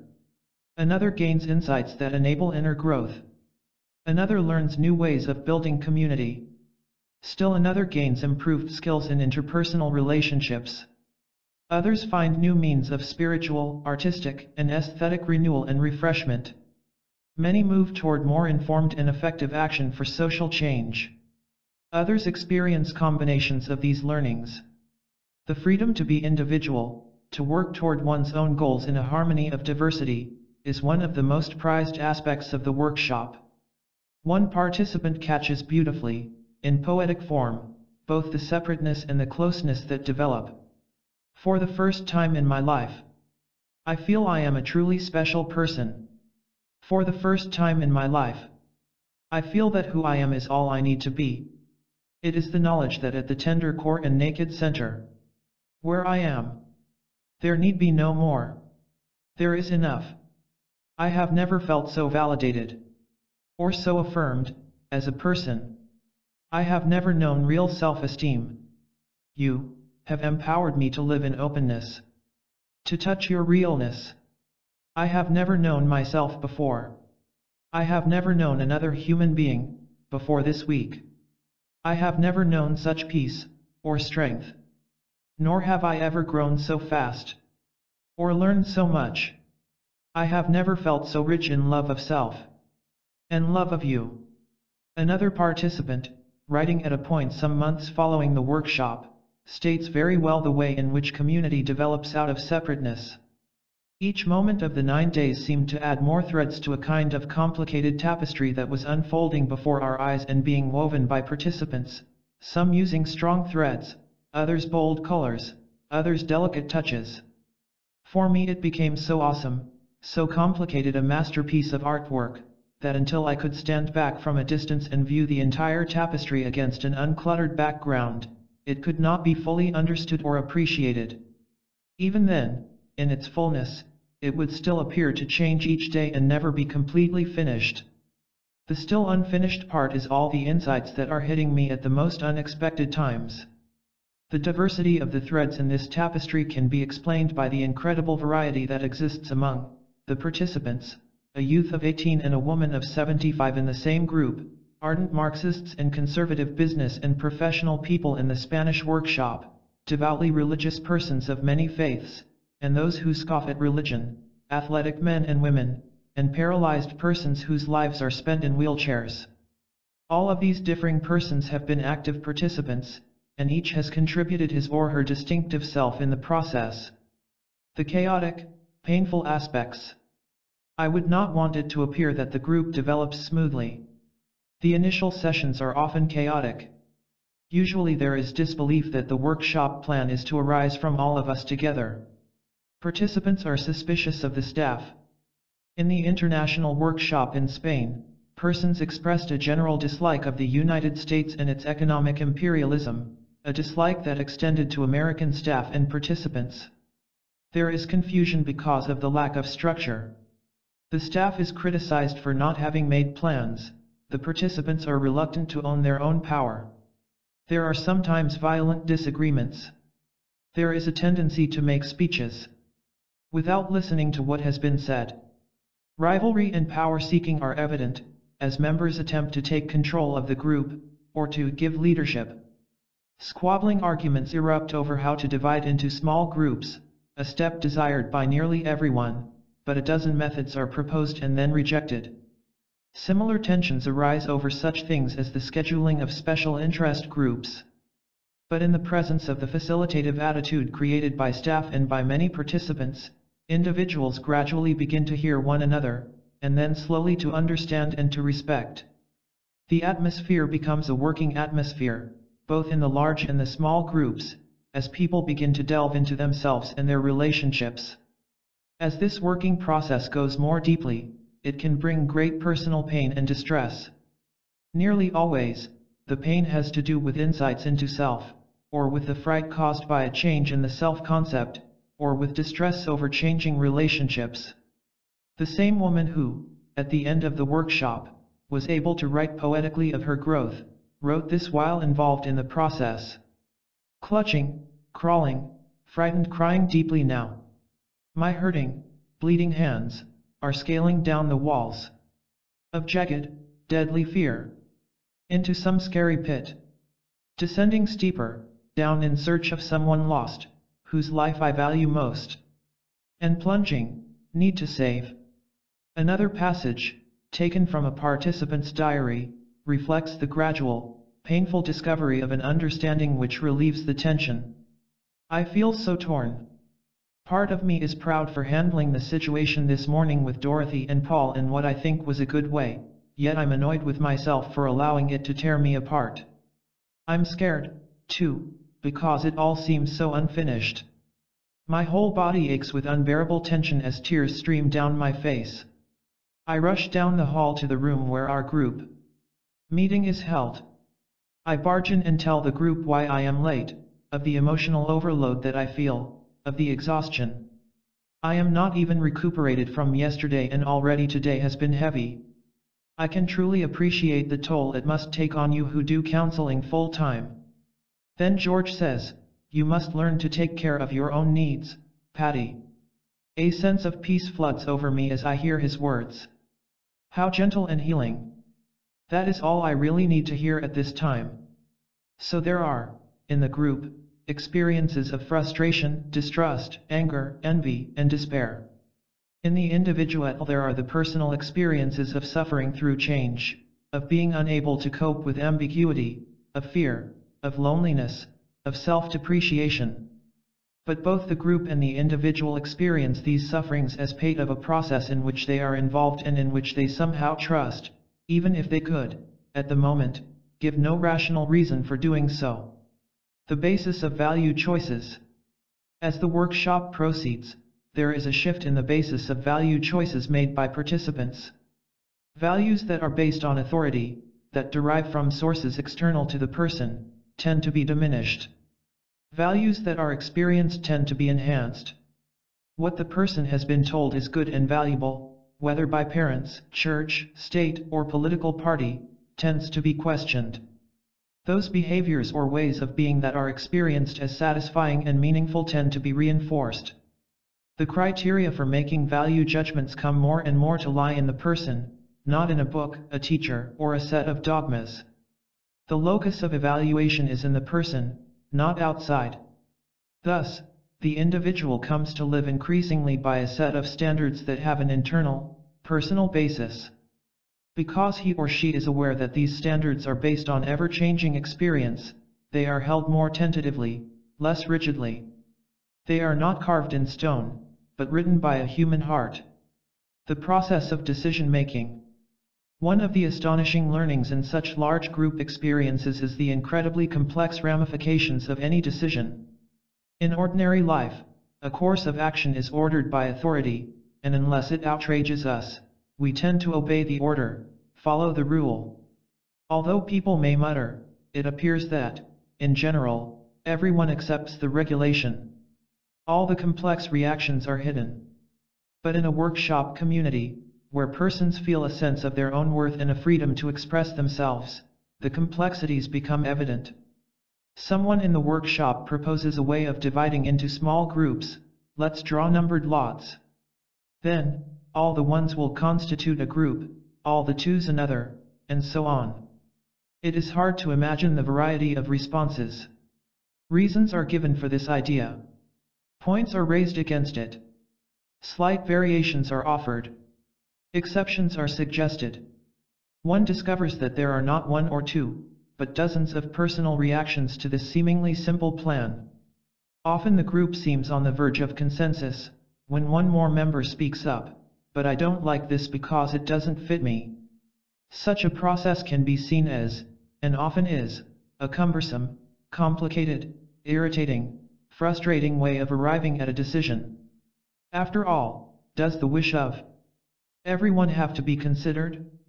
And the silent answer of the group is that, yes, every person is of worth, every person's views and feelings have a right to be considered. When one observes this process at work, its awesome nature becomes increasingly apparent. The desires of every participant are taken into account, so that no one feels left out. Slowly, beautifully, painstakingly, a decision is crafted to take care of each person. A solution is reached by a process that considers each individual's contribution, respecting it, weighing it, and incorporating it into the final plan. The sagacity of the group is extraordinary. The process seems slow, and participants complain about the time we are wasting. But the larger wisdom of the group recognizes the value of the process, since it is continually knitting together a community in which every soft voice, every subtle feeling has its respected place. The transcendent aspect.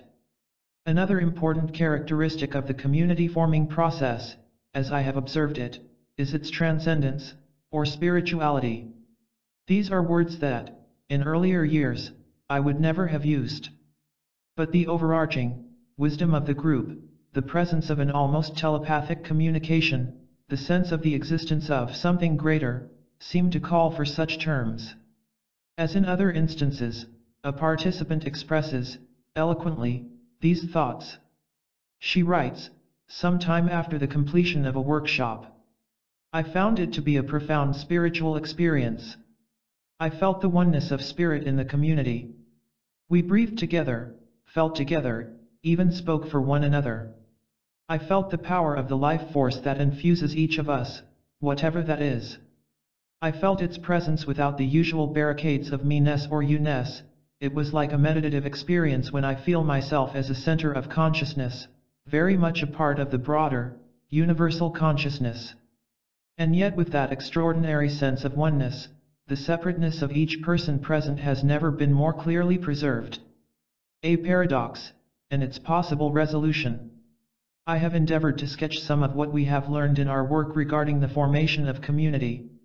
I have tried to point to some aspects of the complex process. I would like now to call attention to the bearing that our experience may have on one of the strange aspects of our Western culture. We are a part of an incredible paradox. On the one hand, we want self-sufficiency, independence, privacy. Each person, even each family member, wants and needs a car, so that one person never has to adjust to the schedule or the wants of another. The family acquires a dishwasher, so that family members need not cooperate in washing the dishes. A separate room for each member of the family is always the goal, if not an absolute must. When we commute by train or bus, we bury our respective noses in our own newspapers or books so that we can avoid communicating with the person next to us. It is very clear that the utmost in privacy is none too private. Our slogan could well be that of Greta Garbo, I want to be alone.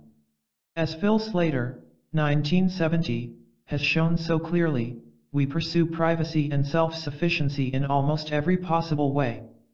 Yet in our workshop communities, there is an opposite tendency. Strangers room together without complaint. Sometimes a dozen people share an uncomfortable dormitory, and simply joke about it. Communal and coeducational bathrooms are usually regarded as welcome places for more communication. In particularly intensive workshops, it is not at all unusual for persons to be in constant interpersonal and communicative contact with others for 18 or 20 hours in a day, and to be excited and positive about the experience. As the workshop concludes, there is a great sense of sadness at leaving. Plans are made for the continuing closeness of support groups originating in the workshop. We do everything possible to continue this depth of intimacy, which in daily life we so assiduously avoid. We wish to continue the very personal sharing, the honest feedback, the open confrontation, which we work so hard in our everyday situations to escape. How is it possible to account for this paradox? One aspect of it can be easily understood. Many of us abhor superficial communication, chit-chat, long conversations on trivial topics, cocktail party burbling, lengthy arguments over everything from politics to baseball. So, to avoid such a waste of time, we remove ourselves from situations in which such superficiality is the expected level of communication. But there is more to the explanation than this. We in the West seem to have made a fetish out of complete individual self-sufficiency, of not needing help, of being completely private except in a very few selected relationships. This way of living would have been completely impossible during most of history, but modern technology makes this goal achievable. With my private room, private car, private office, private, and preferably unlisted, telephone, with food and clothing purchased in large impersonal stores, with my own stove, refrigerator, dishwasher, washer-dryer, I can be practically immune from intimate contact with any other person. What with massage parlors and call girls for men, escort services for women, and singles bars for both, even sexual needs can be satisfied without any personal intimacy. The utmost in privacy of personal life can be, and often is, achieved. We have reached our goal. But we pay a price. From our alienated young people come our criminals, capable of senseless violence. From our private middle years, we progress to a very lonely senior citizen status. Both the young and the old are almost completely useless in our modern society, and are made keenly aware of that uselessness. They have no place. They are private, isolated, and hopeless. It seems as though in our workshops, with participants from the ages of 18 to 75, we are, without being fully aware of it, acknowledging that the pendulum has swung too far in the direction of separateness. We discover that we prize deep intimacy, that it helps us to grow, that it empowers us to act in our society. We are sad with one another, and we rejoice with one another. We are quite willing to put up with discomfort in order to be together. We enjoy nourishing one another. We find our private selves lost in the larger endeavor of forming a community, and yet, we discover that this gives us a deeper and more solid sense of self. Some unresolved problems. Though I believe our experience contains significant implications for the future, there are still problems we have not satisfactorily resolved. I will list them briefly. 1. Our experience is limited almost entirely to the formation of temporary communities. We need more experience with permanent communities, such as our center itself. 2. We have been only partially successful with groups in which the members are bound by their constituency to voice a party line, and do not feel free to enter the process as persons.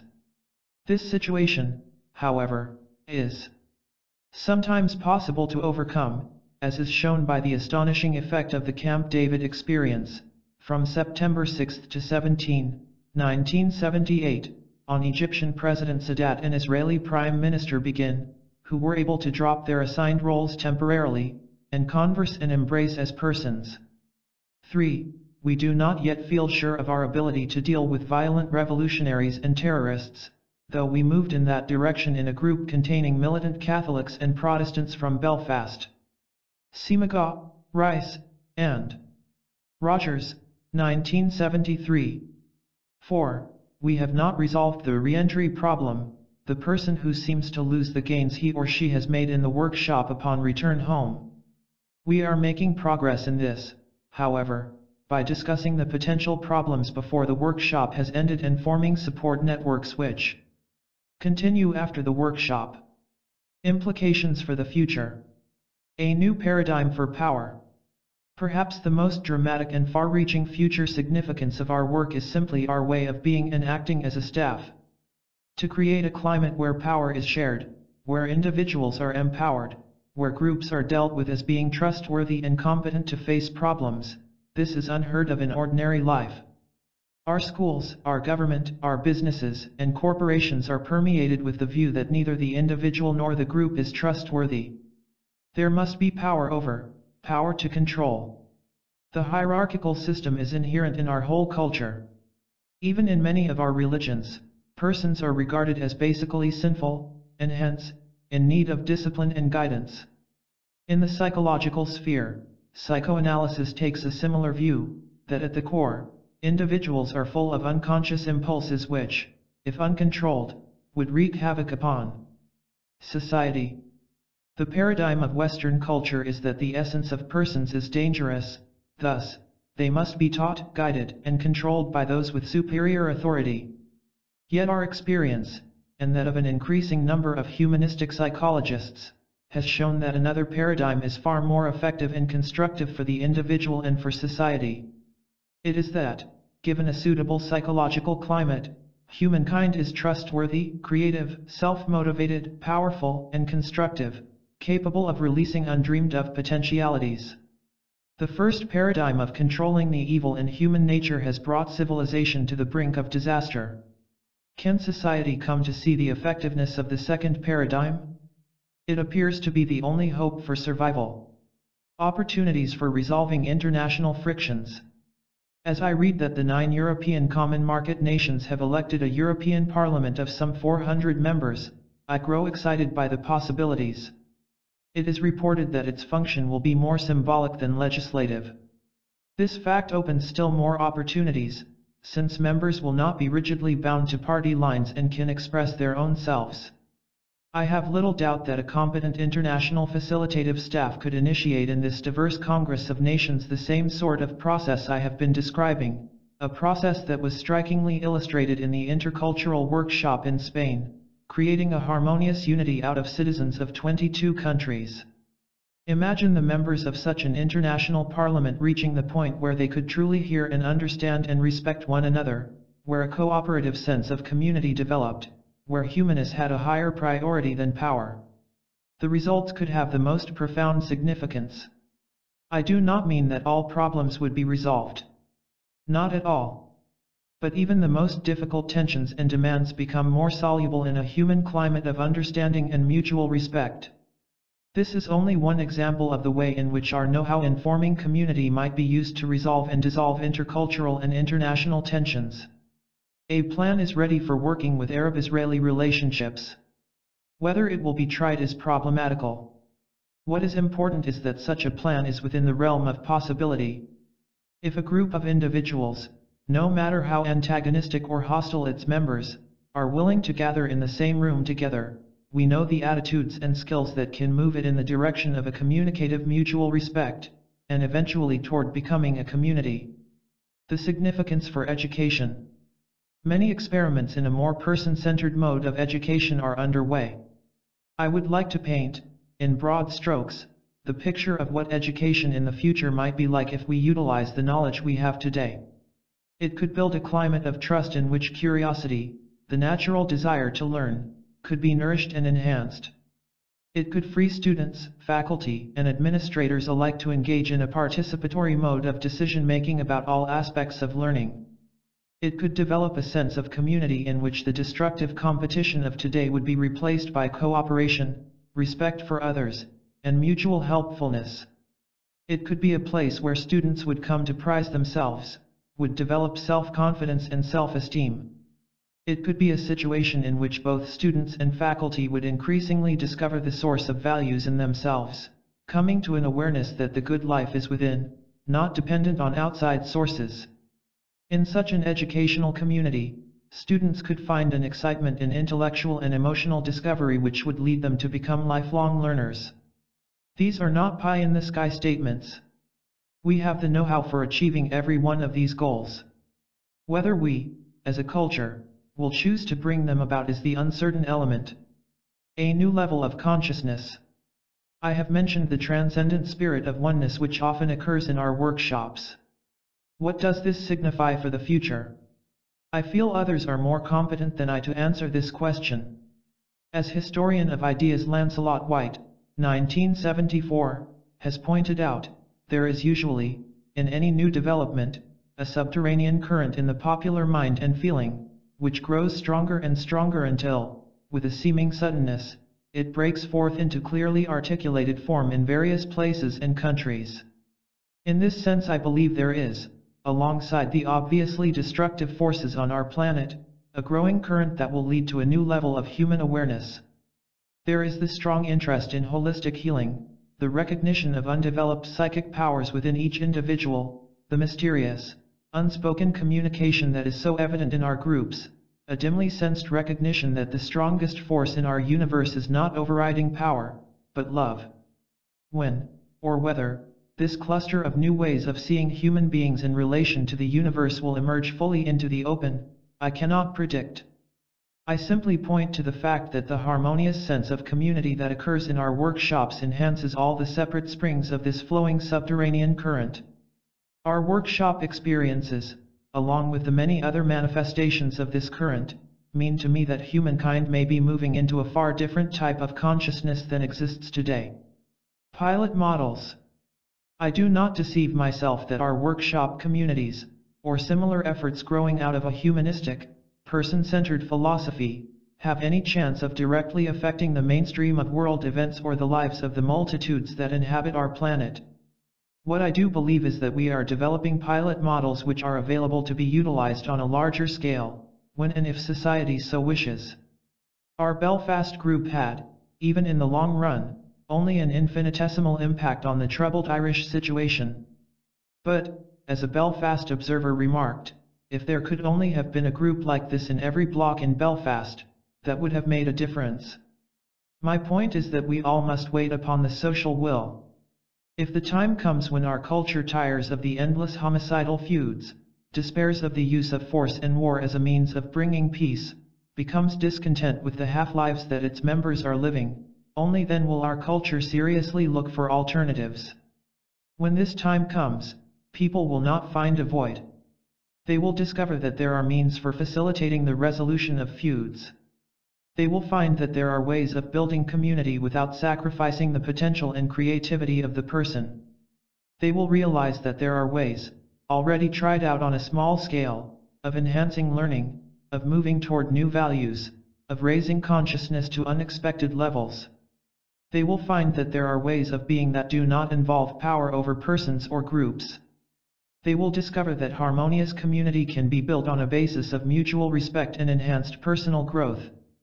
That, to my mind, is our basic contribution as humanistic psychologists with a person-centered philosophy. We have created working models on a small scale which our culture can use when it is ready. 6 vignettes. I tend to learn the most from small, intense experiences which illuminate for me different aspects of what I am doing. They also illustrate in a vivid fashion some of the more abstract concepts of a person-centered approach. Frequently I write them down in order to store them as memories or to provide them for the use of the people involved.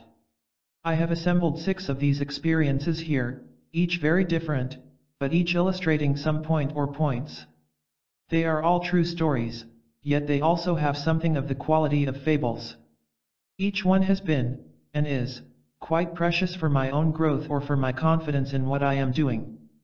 The first, I began to lose me, contains a young woman's letter describing her experience in therapy. I do not know the woman, nor do I know the therapist. But her experience crams into one letter a whole goldmine of learnings about individual therapy. The cavern is an intensely personal account, again by letter, of how the experiencing of the emptiness of a person, the inner void, can become a rich and fulfilling event, when it is accepted. It, too, is an account of a one-to-one therapy relationship. Nancy Mourns tells of an incident which will always remain fresh in my memory, involving my daughter and Nancy and several others in a large person-centered workshop, aimed both at facilitating personal growth and the building of community. Being together is a particularly well-documented story of the long-range effects of an encounter group experience. I was discussing recently with colleagues the rich data we have, in personal letters and contacts, of the frequently far-reaching effects of even a weekend group. Here is a case in which those effects can be shown in a series of snapshots, starting with the original experience of one of the workshop participants, and ending with a letter I received from her 9 years later. The security guard is one of several fascinating examples of the kind of energy that emanates from a community-building experience. We influence, in unknown ways, people who have no direct contact at all with the workshop. Here is a clear instance of that influence. A kids' workshop brings us back to hard reality. In addition to a rewarding account of how young children respond to a person-centered climate, it clearly pictures the frightening resistance to any way of being that threatens conventional ways and, especially, conventional power structures. To me, this chapter is a refreshing bouquet of blossoms of different hues and fragrances. It has been plucked from all the different areas in which we have journeyed in this book, the qualities in a relationship, the inner experience of change, the impact of an intensive group experience, the community as a therapist, the rays of light that issue from a workshop, illuminating in unexpected ways. In picking it, I have wandered all over the garden. I offer it to you, now, as a bouquet gathered over the years, which has given me much pleasure. 1. I began to lose me. Dear Dr. Rogers, I don't know how to explain who I am or why I am writing to you except to say that I have just read your book, On Becoming a Person, and it left a great impression on me. I just happened to find it one day and started reading. It's kind of a coincidence because right now I need something to help me find me. I do not feel that I can do much for others until I find me. I think that I began to lose me when I was in high school. I always wanted to go into work that would be of help to people, but my family resisted, and I thought they must be right. Things went along smoothly for everyone else for 4 or 5 years until about 2 years ago. I met a guy that I thought was ideal. Then nearly a year ago I took a good look at us, and realized that I was everything that he wanted me to be and nothing that I was. I have always been emotional and I have had many feelings. I could never sort them out and identify them. My fiancé would tell me that I was just mad or just happy and I would say okay and leave it at that. Then when I took this good look at us I realized that I was angry because I wasn't following my true emotions. I backed out of the relationship gracefully and tried to find out where all the pieces were that I had lost. After a few months of searching had gone by I found that there were many more than I knew what to do with and I couldn't seem to separate them. I began seeing a psychologist and am presently seeing him. He has helped me to find parts of me that I was not aware of. Some parts are bad by our society's standards, but I have found them to be very good for me. I have felt more threatened and confused since going to him, but I have also felt more relief and more sure of myself. I remember one night in particular. I had been in for my regular appointment with the psychologist that day and I had come home feeling angry. I was angry because I wanted to talk about something but I couldn't identify what it was. By 8 o'clock that night I was so upset I was frightened. I called him and he told me to come to his office as soon as I could. I got there and cried for at least an hour and then the words came. I still don't know all of what I was saying. All I know is that so much hurt and anger came out of me that I never really knew existed. I went home and it seemed that an alien had taken over and I was hallucinating like some of the patients I have seen in a state hospital. I continued to feel this way until one night I was sitting and thinking and I realized that this alien was the me that I had been trying to find. I have noticed since that night that people no longer seem so strange to me. Now it is beginning to seem that life is just starting for me. I am alone right now but I am not frightened and I don't have to be doing something. I like meeting me and making friends with my thoughts and feelings. Because of this I have learned to enjoy other people. One older man in particular, who is very ill, makes me feel very much alive. He accepts everyone. He told me the other day that I have changed very much. According to him, I have begun to open up and love. I think that I have always loved people and I told him so. He said, were they aware of it? I don't suppose I have expressed my love any more than I did my anger and hurt. Among other things, I am finding out that I never had too much self-respect. And now that I am learning to really like me I am finally finding peace within myself. Thanks for your part in this. Let me paraphrase a number of crucial statements that summarize the feelings and attitudes expressed in the letter. By discussing these statements, I will try to provide a general explanation of personality growth and change. I was losing me. Her own experiences and their meanings were being denied, and she was developing a self that was different from her real experienced self, which was becoming increasingly unknown to her. My experience told me the work I wanted to go into, but my family showed me that I couldn't trust my own feelings to be right. This phrase shows how a false concept of self is built up. Because she accepted her parents' meanings as her own experience, she came to distrust her own organismic experience. She could hardly have introjected her parents' values on this subject had she not had a long previous experience of introjecting their values. As she distrusted more and more of her own experience, her sense of self-worth steadily declined until she had very little use for her own experience or herself. Things went along smoothly for everyone else. What a revealing statement. Of course things were fine for those whom she was trying to please. This pseudo-self was just what they wanted. It was only within herself, at some deep and unknown level, that there was a vague uneasiness. I was everything he wanted me to be. Here again she was denying to awareness all her own experiencing, to the point where she no longer really had a self and was trying to be a self wanted by someone else. Finally my organism rebelled and I tried to find me again, but I couldn't, without help. Why did she finally rebel and take a good look at her relationship with her fiancé? One can only attribute this rebellion to the actualizing tendency that had been suppressed for so long but that finally asserted itself. However, because she had distrusted her own experience for such a long period and because the self by which she was living was so sharply different from the experiences of her organism, she could not reconstruct her true self without help. The need for help often exists when there is such a great discrepancy. Now I am discovering my experiences, some bad according to society, parents, and boyfriend, but all good as far as I am concerned. The locus of evaluation that formerly had resided in her parents, in her boyfriend, and others, she is now reclaiming as her own. She is the one who decides the value of her experience. She is the center of the valuing process, and the evidence is provided by her own senses. Society may call a given experience bad, but when she trusts her own valuing of it, she finds that it is worthwhile and significant to her. An important turning point came when a flood of the experiences that I had been denying to awareness came close to the surface. I was frightened and upset.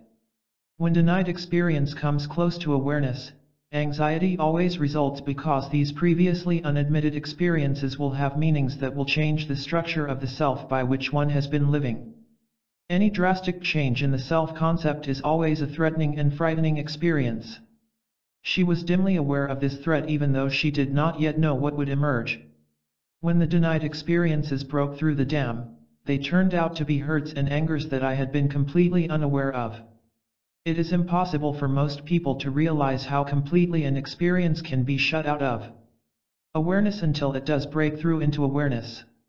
Every individual is able to shut out and deny those experiences that would endanger his or her self-concept. I thought I was insane because some foreign person had taken over in me. When the self-concept is so sharply changed that parts of it are completely shattered, it is a very frightening experience, and her description of the feeling that an alien had taken over is a very accurate one. Only gradually did I realize that this alien was the real me. What she was discovering was that the submissive, malleable self by which she had been living, the self that had been guided by the statements, attitudes, and expectations of others, was no longer hers. This new self that had seemed so alien was a self that had experienced hurt and anger and feelings that society regards as bad, as well as wild hallucinatory thoughts, and love. As she goes further into self-discovery, it is likely that she will find out that some of her anger is directed against her parents. The hurts will have come from various sources. Some of the feelings and experiences that society regards as bad but that she finds good and satisfying are experiences and feelings that probably have to do with sexuality. In any event, herself is becoming much more firmly rooted in her own gut-level experiences. Another person put something of this in the phrase, "I am beginning to let my experience tell me what it means instead of my trying to impose a meaning on it." The more the individual's self-concept is rooted in the spontaneously felt meanings of his or her experiencing, the more he or she is an integrated person. I like meeting me and making friends with my thoughts and feelings. Here is the dawning of the self-respect and self-acceptance of which she has been deprived for so long. She is even feeling affection for herself. One of the curious but common side effects of this change is that now she will be able to give herself more freely to others, to enjoy others more, to be more genuinely interested in them. I have begun to open up and love. She will find that as she is more expressive of her love, she can also be more expressive of her anger and hurt, her likes and dislikes, and her wild thoughts and feelings, which will turn out to be creative impulses. She is in the process of changing from psychological maladjustment to a much healthier relationship to others and to reality. I am finally finding peace within myself. There is a peaceful harmony in being a whole person, but she will be mistaken if she thinks this reaction is permanent. Instead, if she is really open to her experience, she will find other hidden aspects of herself that she has denied to awareness, and each such discovery will give her uneasy and anxious moments or days until it is assimilated into a revised and changing picture of herself. She will discover that growing toward a congruence between her experiencing organism and her concept of herself is an exciting, sometimes disturbing, but never-ending adventure. 2. The Cavern, an experience in therapy.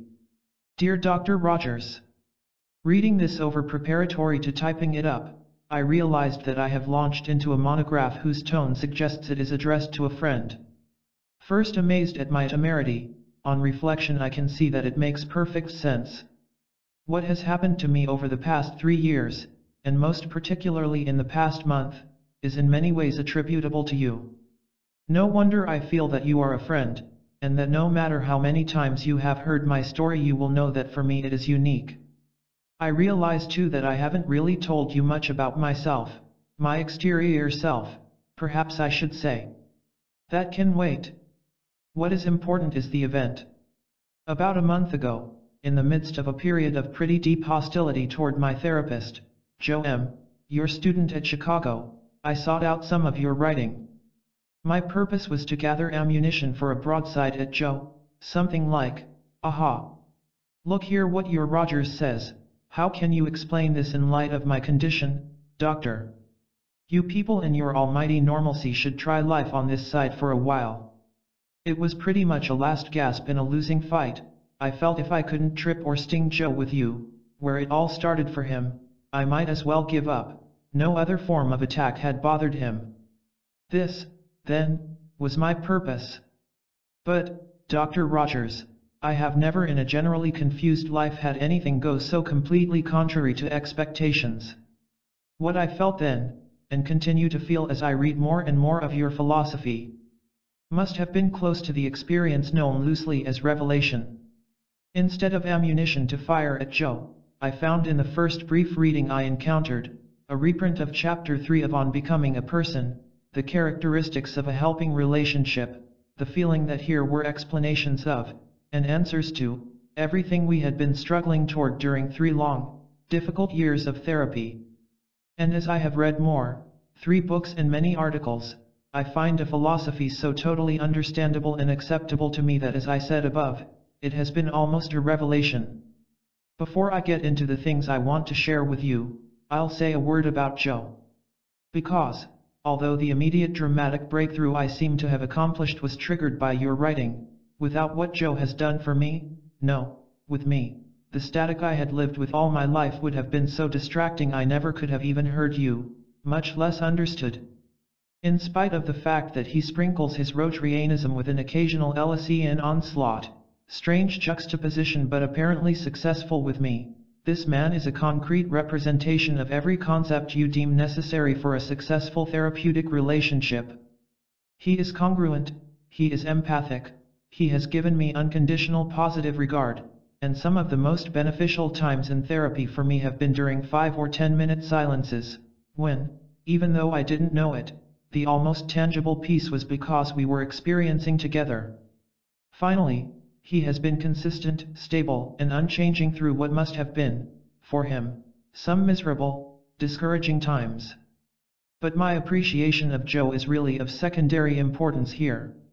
The point at hand is that through your words I have been able for the first time to actually see and understand what has happened to me.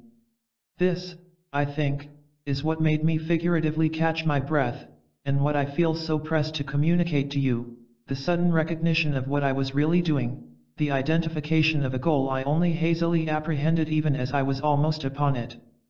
I have repeatedly used, in my therapeutic writing and in sessions, the phrase be a person, or rather, be a person. I had only a very hazy knowledge of your work.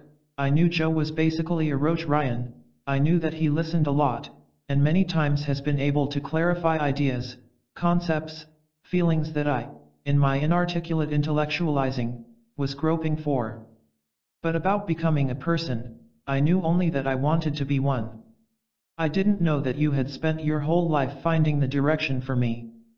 The most valuable thing you have led me to, of course, something I know we have been working toward these 3 hard years, is the ability, or maybe just my own permission, I've always had Joe's, to have feelings. I have discovered, all at once, that I can feel, happy, depressed, touched, sad, exuberant, there is no need to deny or negate a feeling. If it's a good one, I won't scare it away by acknowledging it, if it's bad, recognizing it won't make it stay around forever. There really isn't anything static about life, it is fluid and changing, dynamic, and I can be dynamic and changing with it. This new ability to feel has led to some pretty important insights. For example, as I first read excerpts from interviews in your books, I found myself troubled because people, as they began to experience rather than to intellectualize, could so clearly describe the sensation, feeling, image of what they were inside. But when I looked into myself, there was emptiness. No crumbling of walls, no unleashing of floods, no peeling off of layers. There was just a cavern. Then, with this sudden gift of feeling, I stopped trying to intellectualize the cavern, trying to put something there that just didn't exist. And I felt, so, inside me is a cavern, it's empty and clean of all the trash and waiting to be filled with experience and feeling, it's waiting for me. And as I acknowledged the cavern, it started to fill. The insights, the experiences, and feelings are continuous. Everywhere I turn, I take another giant step forward. I want to tell you about two of them, the first, and another that I think was the best. The first step was the most dramatic, because it was first, maybe. Close on the time I found you in books. I went to a convention. It was an event I hadn't looked forward to with any great enthusiasm, having an official part to play I had to attend. But you came before the trip, and the complete reversal my outlook was undergoing became immediately and almost shockingly evident. I went alone, a condition that has been synonymous with lonely in my intellectual lexicon. But suddenly, with my newfound me-ness, there was no apprehension. I did anticipate a good experience, and it was. I was not lonely. Not only were there old friends who were as anxious for my company as I for theirs, but there were interesting new contacts. I conducted 2 successful workshops, and had in general such a strong positive reaction to the whole experience that I woke in the middle of the night in my hotel room thinking, how fine this is, how happy I am, how much at peace, how much a person. That was the first giant step, truly gargantuan. There have been many more. One of the finest, I think, came last week with a pretty severe period of depression, when I discovered that the eternal squirrel cage effect was totally missing. I felt very down. I allowed myself to feel that way. That's all there was to it. In a few days the depression passed, without any frantic, despairing attempts on my part to make it pass, and without any trauma or fears about it returning. I am increasingly at peace with myself and my world, and more sure every day that this is no fluke. It's real. I am in a very dynamic process of becoming. I'm not on top of the world yet, maybe, as Joe suggests, I'm somewhere around 5 on the process scale, but now I know I will be. The cavern is filling with experiencing, and feeling, and I'm in there, me, a person. I want to say thank you. But I don't know with you, any more than with Joe, what I'm thanking you for. I would like to write to you again.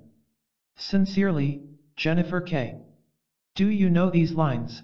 From Gerard Manley Hopkins' Carrion Comfort.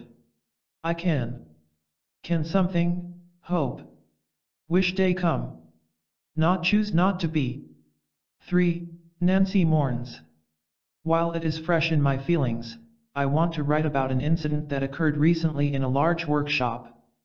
It was a 17-day workshop consisting of 70 very diverse people, focused on cognitive and experiential learning. All had been in encounter groups for 6 sessions in the first 6 days. There had been special interest topical groups and almost daily meetings of all 70 people. These community meetings had become deeper and more trusting. This episode occurred on the 8th day in a morning community meeting. The episode. This portion is written in the third person because it is the product of several people. I prepared a first draft, then showed it to the major participants, each of whom corrected or rewrote the portion describing his or her own feelings and behavior to make it conform to his or her perception of reality. Consequently, I believe the account is as accurate a picture as can be obtained. All names are disguised except those of my daughter Natalie and my own.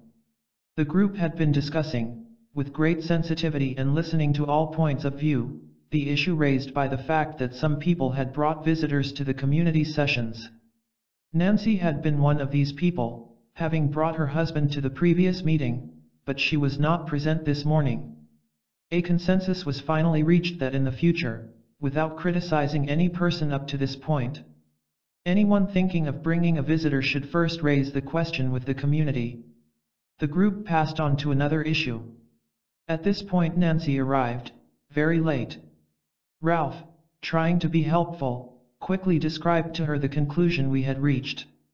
None of us gave Nancy the opportunity to respond, though evidently she tried.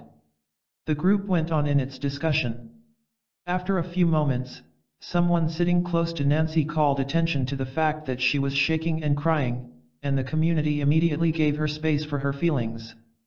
At first it seemed that she felt criticized, but Maria gave her a more complete description of what had gone on, and she seemed to accept that she was not being blamed or criticized. But still she was trembling, and was very upset because she felt she had been cut off. It was not the first time, she said, she had felt cut off before. Encouraged to say more, she turned to Natalie, Carl's daughter, and said, "I've felt you as very cold, and you've cut me off twice. I keep calling you Betty." Another participant, "I don't know why, and when I came to you to tell you how sorry I felt about that, you just said that was my problem, and turned away." Natalie replied that her perception was very different. "I realized you were quite upset because you called me by the wrong name, but I said that though I could see it troubled you, it didn't bother me at all. I realize I haven't reached out to you, and I think you do want contact with me, but I don't feel I have rebuffed you." It seemed that Nancy felt more and more strongly about all this, and that she had not heard, or certainly had not accepted, Natalie's response. She said that she had observed the close relationship Natalie had with Teresa, a Chicana, and that perhaps Natalie could relate only with minority persons, rather than with persons like her, tall, blonde, and middle class. This led to an angry outburst from Teresa about being stereotyped, and about 5 minutes was spent rebuilding the relationship between Nancy and Teresa. The group brought Nancy back to the issue between herself and Natalie. It seemed quite obvious that her feelings were so strong that they could not come simply from the incident she mentioned. Joyce said she had noticed that she, Nancy, and Natalie were all similar, tall, slim, blonde, and that perhaps Nancy was feeling that Natalie should at least relate to someone so like her, rather than to Teresa who was short and dark. Nancy considered this, wondered if there might be something to it, but clearly was not deeply touched by the idea. At least two other possible bases for her strong feelings were caringly and tentatively suggested to her. To the first she said, "I'm trying on that hat, but it doesn't seem to fit." To the second she said, "That doesn't seem to fit either." Carl sat there, feeling completely mystified. "I wanted to understand just what it was she was troubled about, but I couldn't get any clue to follow. I believe many others were feeling the same way." Here she was with tears in her eyes, feeling something far beyond some possible imaginary rebuff, but what was it? Then Anne said, "This may be inappropriate, but I'm going to say it anyway. When you arrived, Nancy, I thought you were Natalie, you look so much alike. I feel envious when I watch the beautiful open relationship between Natalie and her father. I had that kind of relationship with my father. I wonder if there is any connection between you and your father and Carl. That's it." Nancy sobbed, acting as though she had been struck by a bolt of lightning. She collapsed into herself, weeping her heart out. Between sobs she said, "I didn't really cry at all at my father's death. He really died for me long before his death. What can I do?" People responded that he was still part of her, and she could still mourn for him. Anne, who was near her, embraced and comforted her. After a long time she quieted down, and then in an almost inaudible voice, asked Carl if she could hold his hand. He reached out and she came across the circle and fell into his arms, and her whole body shook with sobs as he held her close. Slowly she felt better and sat between Carl and Natalie, saying to Carl, "And you look like him too, but I never realized that was what I was feeling." As the three sat there with their arms around each other, someone remarked on how much alike Nancy and Natalie looked. They could be sisters. Carl said, "Here we are, sitting for a family portrait." Nancy said, "But they'll ask, why is that girl in the middle sitting there with such a big smile on her face?" And the incident was rounded off as the whole group joined in her sparkling laughter of release and relief. Carl's comments, later. "I was very much involved personally and emotionally in this incident, which has, I believe, been quite accurately described. I have also thought about it much since. It is temptingly easy to diagnose the causes of the incident, Nancy, repressing her pain at losing her father, and seeing a good daughter-father relationship, projects her pain onto Natalie. First, she distorts an incident so she can be angry at Natalie, then she distortedly expresses her pain through anger at Natalie's close relationship with another woman, and on and on. To me, such explanations are irrelevant. However, when I try to view the incident from another perspective, it exemplifies many aspects of the existential dynamics of change in personality and behavior. 1. It shows clearly the depth to which feelings can be buried, so that they are totally unknown to the owner. Here, it is particularly interesting because it was obvious to Nancy and to the group that she was feeling something very deeply. Yet she was clearly labeling this feeling in ways that were not truly meaningful. The organism closes itself to the pain of recognizing a feeling clearly, if doing so would involve reorganizing the concept of self in some significant way. 2. It is a splendid example of how the flow of experiencing, Gendlin's concept, is used as a referent for discovering the felt meaning. Nancy tried on the various descriptions and labels that were given to her, and they didn't fit. Didn't fit what? Clearly it is some ongoing organismic event against which she is checking. But when Anne told of her own feelings, thereby pointing at another possibility, Nancy realized immediately and with complete certainty that this was what she was experiencing. It matched what was going on in her. As is so often true when a person is acceptantly understood, she was able first to experience the feeling fully and clearly in her sobs. Then she was able to follow her experiencing further and to realize that, in addition to the envy, she felt much pain, and that she had never mourned for her father, because for her he had died years before his death. 3. It is a very precise example of a moment of irreversible change, the minute unit of change which, taken with other such units, constitutes the whole basis for alteration of personality and behavior. I have defined these moments of change in this way: when a previously denied feeling is experienced in a full and complete way, in expression and in awareness, and is experienced acceptantly, not as something wrong or bad, a fundamental and irreversible change occurs. Nancy might, under certain circumstances, later deny the validity of this moment, and believe that she was not envious or not in mourning. However, her whole organism has experienced those feelings completely and, at most, she could only temporarily deny them in her awareness. For we see here an instance of a change in the way Nancy perceives herself. She has been, in her own eyes, a person with no close relationship to her father, unmoved by his death, a person who did not care. Possibly, she has also believed she was guilty because of those elements. Now, that facet of her concept of self is clearly changed, she can see herself as a person wanting very much a close relationship with her father, and mourning the lack of that as well as his death. The almost inevitable result of this alteration in her self-concept will be a change in some of her behaviors. I can only speculate at this point what those changes will be. Possibly, her behavior toward older men will change, or perhaps, she will be able to feel and express more sorrow over other tragedies. We cannot as yet be sure. 5. This is an example of the kind of therapeutic climate in which change can occur. The group is a caring one whose members respect her worth enough to listen to her intently even when such listening breaks into the task on which they were working. They are trying very hard to convey as much understanding as they can. Anne's realness in exposing her own feelings is an example of the openness and transparency of the group members.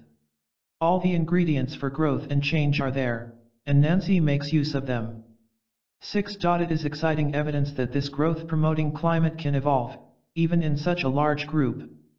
69 people can be therapists, perhaps even more effectively than one, if the group is trustworthy and if the individual can come to realize that fact, and to trust that the others care, they understand, and they are being genuine. This incident is a small gem. It has been both personally meaningful in my experience and rich in theoretical implications. 4. Being Together, a 9-year follow-up report. In the late 1960s, the staff of the Center for Studies of the Person was invited to work with the Immaculate Heart College and its high school in Montecito, California, in a program of self-directed educational change. In a few months we were deeply involved in all kinds of intensive groups in both institutions. One of the small groups which I facilitated was composed of high school girls who had been elected to some responsible office, along with some of their high school faculty members. I learned a great deal from that group, because I had not worked much with adolescents of high school age. Almost exactly 9 years later I received a letter from one of these girls. My recollection of her and our time together was very clear. It was so clear, in fact, that I wondered if I had written about it. I discovered that I had. Rogers, 1970. Here is my account of the experience that Anne and I had 9 years ago. What I really am is unlovable. One important element which keeps people locked in their loneliness is the conviction that their real self, the inner self, the self that is hidden from others, is one which no one could love. It is easy enough to trace the origin of this feeling. The spontaneous feelings of a child, his real attitudes, have so often been disapproved of by parents and others that he has come to introject this same attitude himself, and to feel that his spontaneous reactions and the self he truly is constitute a person whom no one could love. Perhaps an incident which occurred recently in a group of high school girls and some of their faculty members will illustrate the way in which loneliness gradually comes to light and is discovered, by both the individual and the group, and the deep fear, even in a person outwardly decidedly lovable, that inwardly she would not be accepted. Anne was a rather quiet girl in this group, but obviously a sincere and serious one. She was a good student, an effective leader in the organization which had elected her as an officer. Rather early in the weekend encounter she had expressed some of the difficult times she was going through. She had found herself questioning her religious faith, questioning some of her values, feeling very uncertain as to the answers to these questions, and experiencing a certain element of despair. She knew that the answers must come from within herself, but they did not seem to be coming, and that frightened her. Some members of the group attempted to reassure her, but this had little effect. At another point she mentioned how frequently other students came to her with their problems. She felt that she was quite available to them and that she found satisfaction when she could be of help to another person. The next day some very moving feelings were expressed, and the group paused for quite a time in silence. Anne finally broke into it with some highly intellectual questions, perfectly reasonable, but somehow not at all appropriate to what was going on. I felt, at some intuitive level, that she was not saying what she wanted to say, but she gave no clue as to what her real message might be. I found myself wanting to go over and sit next to her, but it seemed a crazy impulse, since she was not in any obvious way asking for help. The impulse was so strong, however, that I took the risk, crossed the room, and asked if I could sit by her on the couch, feeling that there was a large chance I would be rebuffed. She made room for me, and as soon as I sat down she leaped into my lap, threw her head over my shoulder, and burst into sobs. "How long have you been crying?" I asked her. "I haven't been crying," she responded. "No, I mean how long have you been crying inside?" 8 months. I simply held her like a child until the sobbing gradually subsided. Little by little she was able to tell what was troubling her. She felt that she could be of help to others but that no one could love her, and therefore no one could help her. I suggested that she turn around and look at the group and she would see a great deal of caring on the faces of those around her. Then one of the members, a nun, told how she had lived through the same kind of period in her own life, doubt, despair, and feeling unloved. Other members of the group also helped. Then Anne revealed that her parents had separated. She had greatly missed her father, and to have a man show a caring interest in her meant a great deal. Evidently by intuition I had acted wisely, but I have no idea of how this came about. Here, however, was a girl whom almost everyone would consider a charming and lovable person, yet within, she had seen herself as completely unlovable. My own caring and that of the members of the group did a great deal to change this perception. Following this weekend group, I had several letters from Anne telling how much the experience had meant to her. She said she still had many doubts and questions, but the hopelessness and the feelings of being alone and unloved had disappeared. About 6 months later, I was in the parking lot of the Immaculate Heart campus. A car with several girls in it stopped. Anne jumped out of the car and came over, and we embraced warmly. It was clear that she felt secure and cared for in her relationship with me. Now, 9 years later, comes this letter. Dear Carl, years ago in high school, Immaculate Heart, I was fortunate enough to have been a part of your sensitivity training for a weekend in Montecito. Just this summer I was attending San Jose State grad program for my teaching credentials, and lo and behold, in my sociology class we were to read Freedom to Learn by You. My thoughts turned to you time and again, over and over, and I just had to send you this message of how powerful an experience my being with you years ago has been. It was as clear 9 years ago as it is to me today how real, how honest, genuine, valid, and true your human approach is. Little did I know then, however, how valuable this experience would be to me later as an adult in a society that I took for granted as all being, thinking, acting and feeling free. You inspired in me years ago the freedom to feel, to touch, to reach out and be honest. I thank you for that courage and for the freedom it has been able to bring out in others that I meet as well. The challenge is great each day. In fact, I long for some encounter experience with you again. Are you ever in this area? My love I send to you and my hope that you are well. Peace be with you, Anne. If evidence is needed of the importance of even a brief relationship that is real, caring, and understanding, this is the kind of experience that provides such evidence. 5. The security guard. The security guard at the side door of the dental building, where we held our workshop all day Saturday and Sunday, was a friendly and helpful chap. We inquired his name. It was Herman. Herman was required to sit at the door all the time, except when relieved briefly by a friend. He was inside of the registration desk, where Bernice, with her unusual memory for names, sat and greeted the participants, checked off their names, and engaged in a brief conversation with everyone, some of whom she knew from last summer's workshop, while others she knew slightly from phone conversations. He saw the people as they came in on Saturday morning, left to and returned from meals, left at night, then, he saw them repeat the same process on Sunday. He doubtless saw our brochure, posted near the elevator, which described our purpose and gave Bernice's phone number. But our workshop was 2 floors above, and he never so much as saw the whole group of more than 100 people together in the room. So it was more than a bit of a surprise when, on the following Friday at 6 p.m., Bernice's phone rang. This is an approximation of the dialogue that followed. Bernice, hello. Usual friendly voice. Herman, this is Herman, the security guard at the dental building. Bernice, oh Herman. I'm so glad to hear from you. Herman, you remember me? A bit incredulously. Bernice, of course.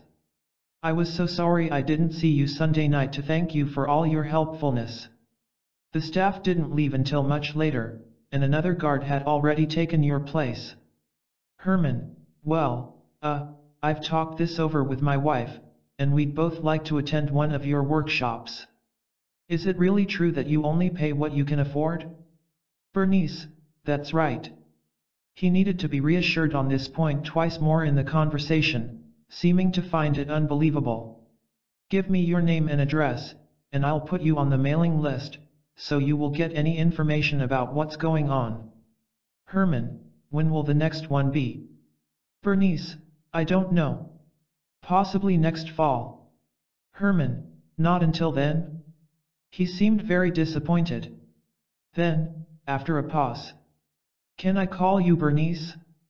Bernice, yes, surely. How could Herman, with so little direct contact with the workshop or its participants, possibly have picked up so much information that he went home, described it to his wife in such terms that it intrigued her, that they both decided to attend, and that he took the risk of phoning? It seems uncanny. But as I think it over, he had quite a bit of evidence, without once having actually seen the group in operation. He saw Bernice's warmth and her interest in persons, which obviously impressed him. He saw people going out, arm in arm, for meals, talking deeply with one another. He saw the final farewells as people left the building Sunday night, embracing, exchanging phone numbers, eager to see one another again. But most of all, he must have seen the change in the people. He saw 100 people enter this formidable-looking building Saturday morning, a bit tense and anxious, greeting each other guardedly, if at all. He saw these same people leaving Sunday night, clearly having become close, warm, loving, communicative friends, oozing the high they had reached. Change must have seemed a bit miraculous to a man who has, I am sure, seen plenty of dental conferences come and go. In other workshops, I have observed similar evidence that we have affected the kitchen staff, or the maintenance men, or the maids. I think that a workshop gives off such vital emanations, such good vibes, that they are picked up by many people who have nothing to do with the group sessions. But Herman's story seems to me pretty special and unusually convincing. 6. A kid's workshop.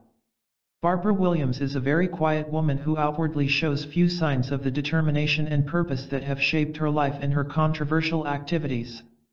She, single-handedly, started a very innovative school in a Colorado community not noted for its forward-looking views. The school is now, in every material and psychological sense, owned by the students, the parents, and the teachers. It is person-centered in its underlying philosophy. Perhaps one incident will express the unconventional nature of the venture. Once the school was underway, the students were asked to choose a name. The name that came out at the top of the list was Silly School, a mark of the creative quality of the enterprise and of the students' affection for it. Then, to give it a prestigious note, the name was revised to Decilio School, and this title has remained. Now Barbara has written to me, telling of her newest idea and its initial rejection by the community. Dear Carl, I have read only the foreword in your book on personal power and was immediately struck with the statement about walking softly through life. I feel that is what I have done and am still doing. With Decilio I was excited and talked about it and the student-centered idea and everyone told me it couldn't be done. I wasn't realistic but too idealistic.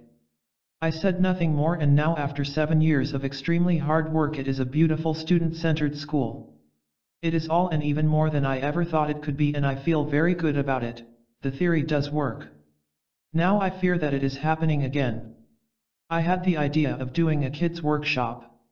I believe that children are closer to being able to be real, to give unconditional positive regard, to communicate directly, to have empathy, and to use fantasy and spontaneity for self-growth. The group would be like a support group for children to become even more aware of these abilities they already have and to increase them and to keep them for their self-growth as they grow into an adult world and culture that tends to erase these qualities. I was all excited about this idea and decided to do a kids' workshop and spent a lot of time going around and telling everyone about it like the mental health clinic and everyone I could think of. I put up signs everywhere too and got 0 calls even asking about it. I never think my ideas are so strange and am always surprised by how strange others think they are. Last fall I decided to approach the Decilio kids about the idea of a workshop and to my amazement parents and kids were excited about it and parents willing to pay so I did 1 series of workshops. They talked me into doing another and every time I see the kids they beg me for another. These are children, a group of 10. From 6 to 13 who knew they did not have to go or do anything they did not want to do and could walk out at any time. I am still staggering from the results and what it all means.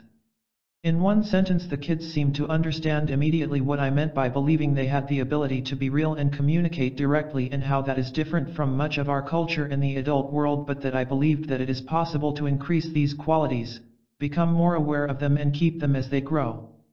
Two of these children are kind of hyperactive, and I'll never forget the picture of them as I told them. They suddenly stood still, their eyes grew big, and they started nodding, and they became deeply involved in the workshop. All of them reacted in that way, even those who usually don't get involved in anything, have problems at home, etc. I still can't believe it. Behavior and problems changed at home and in school, and people commented on it. It was like watching something magic happen that I had very little to do with. I feel that it struck something very deep in the children that they could immediately recognize and use, and I feel it would be that way with all children. Needless to say, I am very excited and intrigued with all of this. I am not sure as to where to go with it. I thought of the possibility of working out of other growth centers, such as doing groups for them, or perhaps doing a workshop for children at the same time some of their parents might be involved in a workshop for themselves. These thoughts are all very new to me, and I have no idea if something like that would be possible or even how to go about finding out. To me, this is a revealing account of the struggle that any truly innovative idea goes through in its formative stages. At first, it is seen as ridiculous and impossible. When evidence is offered that in a climate ready to accept the new, the idea is not ridiculous and it is possible, it is still unacceptable to the community at large. We all profess a great interest in the welfare of children and in the improvement of children's adjustment. Yet a project that promotes both is completely unacceptable to most people, because it threatens conventional ways of thinking, conventional power relationships, and conventional institutions. I see a long, tough road ahead for this very promising project. Some new challenges to the helping professions. This is a passionate paper, addressed to psychologists but applying almost equally, I believe, to members of other helping professions and to educators. It is an outpouring of pent-up criticism. As I read it now, I find some of the language intemperate and extreme. Yet I do not apologize. The feelings were, and are, very real. Although written in 1972, and first presented to the American Psychological Association meeting in September of that year, the issues raised are still valid and controversial. So I simply present it for what it is, an emotional statement that attacks a number of the sacred cows of the professional world. I appreciate being invited to address psychologists. It has been a long time indeed since I have attended an APA convention. I have a temptation to reminisce, to think, and talk about the 45 years I have been engaged in clinical psychology or work that is related to it, helping troubled individuals, conducting research in this field, promoting personal growth and development in individuals and groups, endeavoring to work with organizations such as our educational systems, even voicing my concerns about our very sick society and the near-fatal illnesses of our culture.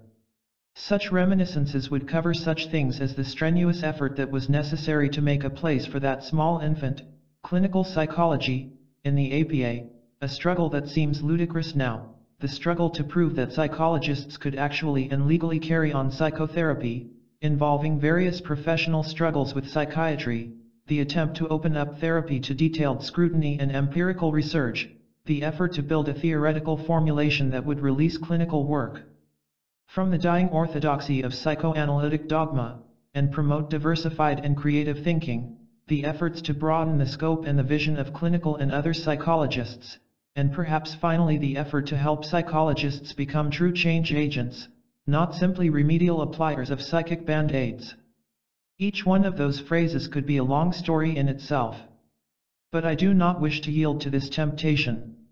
I prefer to look ahead, to try to describe some of the challenges that are currently facing us, or will, in my judgment, face us in the near future. I am afraid that these challenges have little or no logical sequence. They are the dilemmas that I perceive as most significant. For this reason, what follows may seem disjointed, just as I think life rather ruthlessly presents us with many divergent issues, some of which we would sweep under the rug if we conveniently could. Here are some that I think cannot be wished away. Dare we develop a human science? The first challenge I wish to mention is not particularly new, but it is definitely unmet. It is this: does our profession dare to develop the new conception of science which is so necessary if we are to have a true psychological science? Or will we continue as a pseudoscience? Let me explain my meaning, in terms which are full of personal meaning to me. Psychology, for all its thousands of experiments, its multitude of white rats, its vast enterprises involving laboratories, computers, electronic equipment, highly sophisticated statistical measures, and the like, is in my estimation slipping backward as a significant science. We have failed dismally to heed Robert Oppenheimer's 1956 warning, addressed to the APA, when he pointed out that the worst thing psychology might do would be to model itself after a physics which is not there anymore, which has been outdated, p. 134. But we have determinately tied ourselves to this old Newtonian conception of science, seemingly unaware of the changes in the views of science that have been taking place in theoretical physics and in various other hard as well as soft sciences. I and others have endeavored to spell out some of these changes: Cook, 1959, Rogers, 1955, 1964, Schultz, 1970, and I do not wish to repeat those formulations here. For me, the heart of the change is best summed up in a paragraph by my friend, Michael Polanyi, 1958.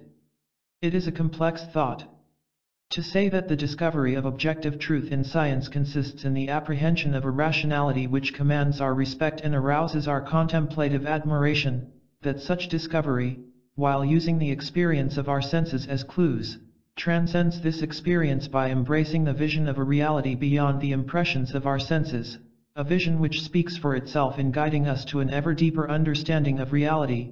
Such an account of scientific procedure would be generally shrugged aside as outdated Platonism, a piece of mystery-mongering unworthy of an enlightened age. Yet it is precisely on this conception of objectivity that I wish to insist. A beautiful example of Polanyi's view of a man being pulled, by his subjective vision, into a deeper and more significant view of reality is contained in the account of how he became a scientist by none other than B. F. Skinner, 1959. It is a human, private, inner view. It is full of the use of such subjective clues as: when you run onto something interesting, drop everything else and study it, p. 363. It is unfortunate that Skinner now regards this beautiful personal account as no more than an AP phenomenon, insignificant in itself. Yet I have had the same kind of story from prominent scientists at Caltech: the dream, the vision, the hunch as to the structure of the nucleus of the atom or some other mystery, and the valuable work which has been guided by that informed but vaguely transcending dream. Hans Reichenbach, Schilp, 1959, reports a conversation with Albert Einstein, when I, on a certain occasion, asked Professor Einstein how he found his theory of relativity. He answered that he found it because he was so strongly convinced of the harmony of the universe. He had, in other words, a subjectively formed guiding vision. I myself, Carlson and Rogers, 1968, have tried to sum up this newer view.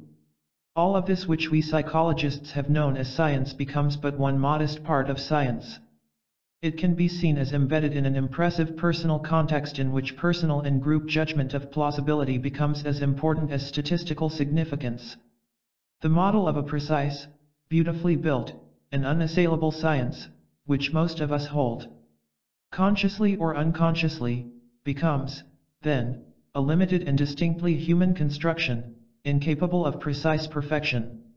Openness to experiences can be seen as being fully as important a characteristic of the scientist as the understanding of research design. And the whole enterprise of science can be seen as but one portion of a larger field of knowledge in which truth is pursued in many equally meaningful ways, science being one of those ways. These quotations indicate the kind of challenge that faces psychologists if they are to develop a science of man. See also Dagenet, 1972, and Schultz, 1970. It will become a science based on careful observation of inner cognitive processes, such as we find in Piaget. It will involve the exploration of inner, personal, emotionalized meanings, such as I and my colleagues have pioneered. It will be based upon understanding the phenomenological world of man, as well as his external behavior and reactions. This trend toward convergent lines of confirmation has been evident in research in psychotherapy. It also shows up dramatically in the increasingly sophisticated work on dreams by numerous investigators, tying together the completely subjective irrational dream world of the individual with his responses on various electronic measuring devices. Here, indeed, one of the most ancient subjective realities, the dream, is linked to the most modern technology. It is to be noted that in all of these trends toward a newer science, we do not push the individual into some contrived situation to investigate some hypothesis we have imposed on him. We are instead opening our minds and our whole selves to learning from him. Why is this important? Because, otherwise, man becomes but an object to us. Hannah, 1971, states it well. Man uses that which he perceives to be unlike himself, but he searches for a common understanding and common harmony with that which he perceives to be like himself. The former perception leads to manipulation and authentic technology, the latter perception leads to understanding and authentic science. I believe that until we develop this authentic human science, we are but developing a technology for the use of planners and dictators, not a true understanding of the human condition. Perhaps our graduate departments, those bastions of traditionalism, have kept us from bringing about this change. The PhD thesis has, in most universities, become a travesty of its true purpose. To follow one's informed curiosity into the mysteries of some aspect of human nature, and out of that rigorous, personal, independent search to come up with a significant contribution to knowledge. This is the true picture of the PhD, but this is not an accurate description of most doctoral dissertations today. We have settled for safe mediocrity, and frowned on creativity. If our concept of science is to change, our departments must change. If that change does not come about, psychology will become more and more irrelevant to the search for the truth of man. Do we dare to be designers? Another great challenge of our times to the psychologist is to develop an approach that is focused on constructing the new, not repairing the old, that is, designing a society in which problems will be less frequent, rather than putting poultices on those who have been crippled by social factors. The question is whether our group can develop a future-oriented preventive approach, or whether it will forever be identified with a past-oriented remedial function. Let me give a few examples. Will the school psychologist be content with the attempt to diagnose and remedy the individual ills created by an obsolete educational system with an irrelevant curriculum, or will he insist on having a part in designing an opportunity for learning in which the student's curiosity can be unleashed and in which the joy of learning replaces the assigned tasks of the prisons we now know as schools? To work in such a way demands that the psychologist be a radical in the true sense of that word. It means that he leaves his secure little office and works, often at great risk, I know, with school administrators, teachers, and community leaders to plan and design a learning environment. His task will no longer be to try to assuage the pain of the victims of the old system, for whom failure has become a daily experience. He will, instead, have embarked on the broader task of building a flexible institution, if such is possible, with students as the core and all others as the servants of the learners. As clinicians, we have seen our task in such degrading ways that I do not know whether we can lift our view enough to see the function we might be serving. Why are psychologists not at the heart of designing environments, cities, schools, homes, cultures, that enhance rather than degrade, that utilize technology rather than becoming its slaves? To their credit, let it be said that there are a few psychologists so employed, but they are very few. Take one example of which I have some personal knowledge.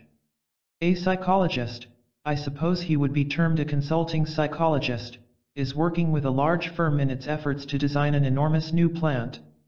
He is working to plan for the satisfactoriness of human relationships in that plant, so he deals with the architects, with the technicians designing the automation, with the labor union leaders, with the production line specialists, with teams of all of these. His effort is not simply to modify or soften the deadening human effects of such a plant. He sees his job as putting the person at the heart of the whole enterprise, trying to discover whether a large modern unit of production can be so constructed, so organized, as to enhance the human spirit, to enrich the lives of the persons involved. I believe he is engaged in an attempt to build a system that is, first of all, human. To the extent that the whole team can be successful, we will not need to speak of the dehumanizing effects of modern industry, of the enormous damage done to the human psyche. To be sure, he may lose, or he may win. But he is engaged in the preventive effort to construct a human enterprise. Would that more psychologists were similarly engaged. The same comment applies if we are thinking of developing whole new communities from the start. The one with which I have some familiarity is Columbia, Maryland. To build a community for persons, without regard to their race, cultural background, or economic level, is an exciting experiment. I know they have already made mistakes, and will undoubtedly make more, but it is an attempt to build for persons, not simply to make profits for the developer. How many social scientists were involved I do not know, but not enough. How much attention is being given to building continuing relationships within the community? Far too little. But this is the kind of area in which, in my judgment, there lies an important place for psychologists, if they can be creative as well as down to earth, if they can free themselves from their traditionalism as well as their professionalism, and work imaginatively with others from all pertinent fields, physicians and architects and plumbers and educators, to build a new unit of a new society. In another area, can we be of significant help in improving relationships between minority groups, blacks, Chicanos, Indians, women, and the so-called establishment? Here is the kind of relevant, risky field that offers great opportunities.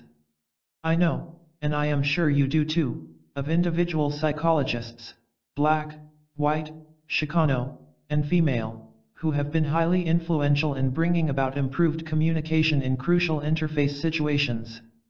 Some have worked with ghetto members and police, some with the health-consuming poor and the medical establishment, some with the drug culture and the community.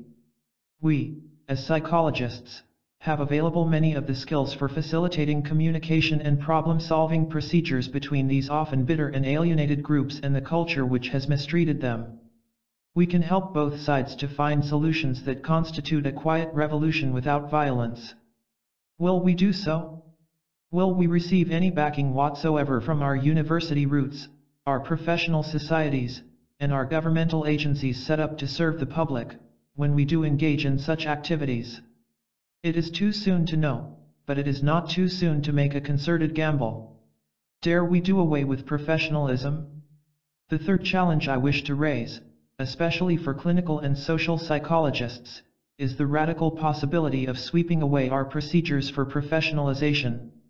I know what heresy that idea is, what terror it strikes in the heart of the person who has struggled to become a professional.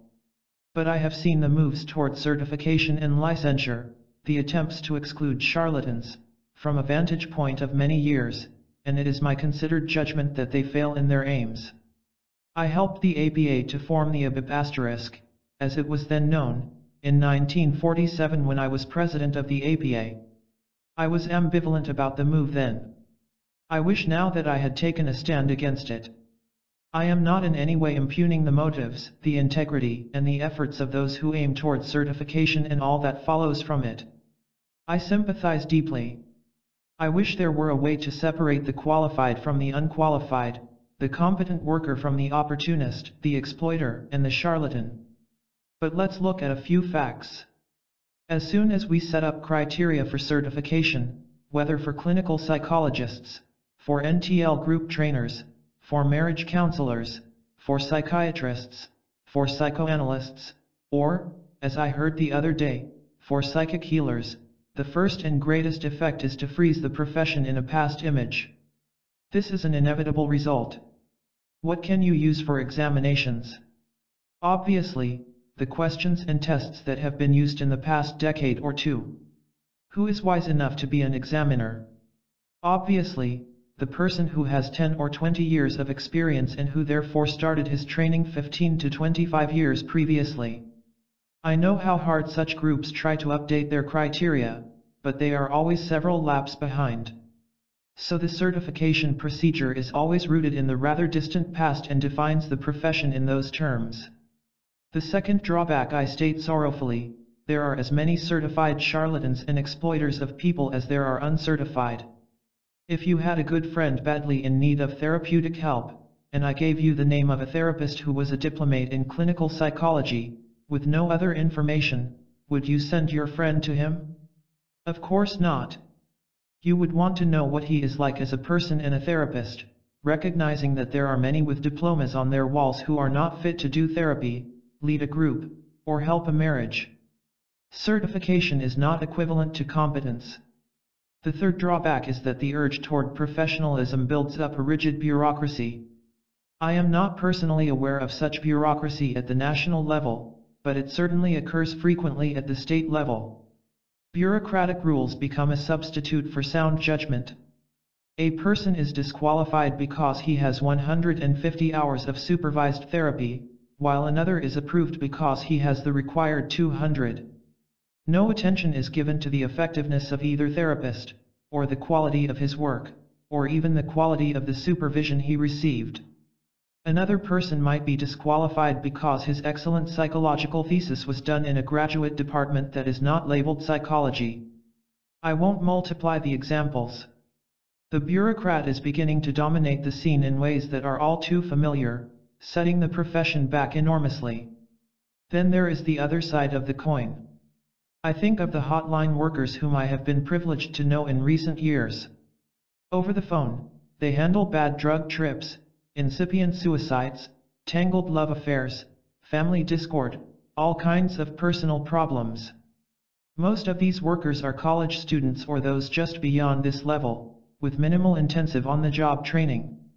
And I know that in many of these crisis situations they use a skill and judgment that would make a professional green with envy. They are completely unqualified, if we use conventional standards. But they are, by and large, both dedicated and competent. I think also of my experience in groups, where the so-called naive member often has an inner wisdom in dealing with difficult individuals and situations which far outclasses that of myself or of any other professional facilitator. It is a sobering experience to observe this. Or, when I think of the best leaders I know for dealing with groups of married couples, I think of a man and a woman, neither of whom has even the beginning of satisfactory paper credentials. Very well qualified people exist outside the fence of credentials. But you may protest, how are you going to stop the charlatans who exploit persons psychologically, often for great financial gain? I respect this question, but I would point out that the person whose purpose is to exploit others can do so without calling himself a psychologist. Scientology, from which we might have learned some things, had we been less concerned about credentials, now goes its merry and profitable way as a religion. It is my considered judgment that tight professional standards do not, to more than a minimal degree, shut out the exploiters and the charlatans. If we concentrated on developing and giving outstanding personal help, individuals would come to us, rather than to con artists. We must face the fact that in dealing with human beings, a certificate does not give much assurance of real qualification. If we were less arrogant, we might also learn much from the uncertified individual, who is sometimes unusually adept in the area of human relationships. I am quite aware that the position I am taking has disadvantages and involves risks. But so does the path to certification and licensure. And I have slowly come to the conclusion that if we did away with the expert, the certified professional, the licensed psychologist, we might open our profession to a breeze of fresh air, a surge of creativity, such as it has not known for years. In every area, medicine, nursing, teaching, bricklaying, or carpentry, certification has tended to freeze and narrow the profession, has tied it to the past, has discouraged innovation. If we ask ourselves how the American physician acquired the image of being a dollar-seeking reactionary, a member of the tightest union in the country, opposed to all progress and change, and especially opposed to giving healthcare where it is most needed, there is little doubt that the American Medical Association has slowly, even though unintentionally, built that image in the public mind. Yet the primary initial purpose of the AMA was to certify and license qualified physicians and to protect the public against the quack. It hurts me to see psychology beginning to follow that same path. The question I am humbly raising, in the face of what I am sure will be great shock and antagonism, is simply this: can psychology find a new and better way? Is there some more creative method of bringing together those who need help and those who are truly excellent in offering helping relationships? I do not have a final answer, but I would point to one suggestive principle, first enunciated for me by my colleague Richard Farson, Personal Communication, 1966. The population which has the problem possesses the best resources for dealing with the problem. This has been shown to be true in many areas. Drug addicts, or former drug addicts, are most successful in dealing with individuals who have drug problems.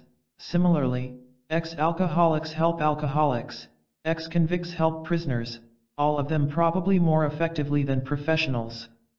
But if we certify or otherwise give these individuals superior status as helpers, their helpfulness declines. They then become professionals, with all the exclusiveness and territoriality that mark the professional. So, though I know it must sound horrendous, I would like to see all the energy we put into certification rules, qualifications, licensure legislation, and written and oral examinations rechanneled into assisting clinical psychologists, social psychologists, and group leaders to become so effective, so devoted to human welfare, that they would be chosen over those who are actually unqualified, whether or not they possess paper credentials. As a supplement to guide the public, we might set up the equivalent of a consumer protective service. If one complaint comes in about ineffective or unethical behavior, it might well be explained away.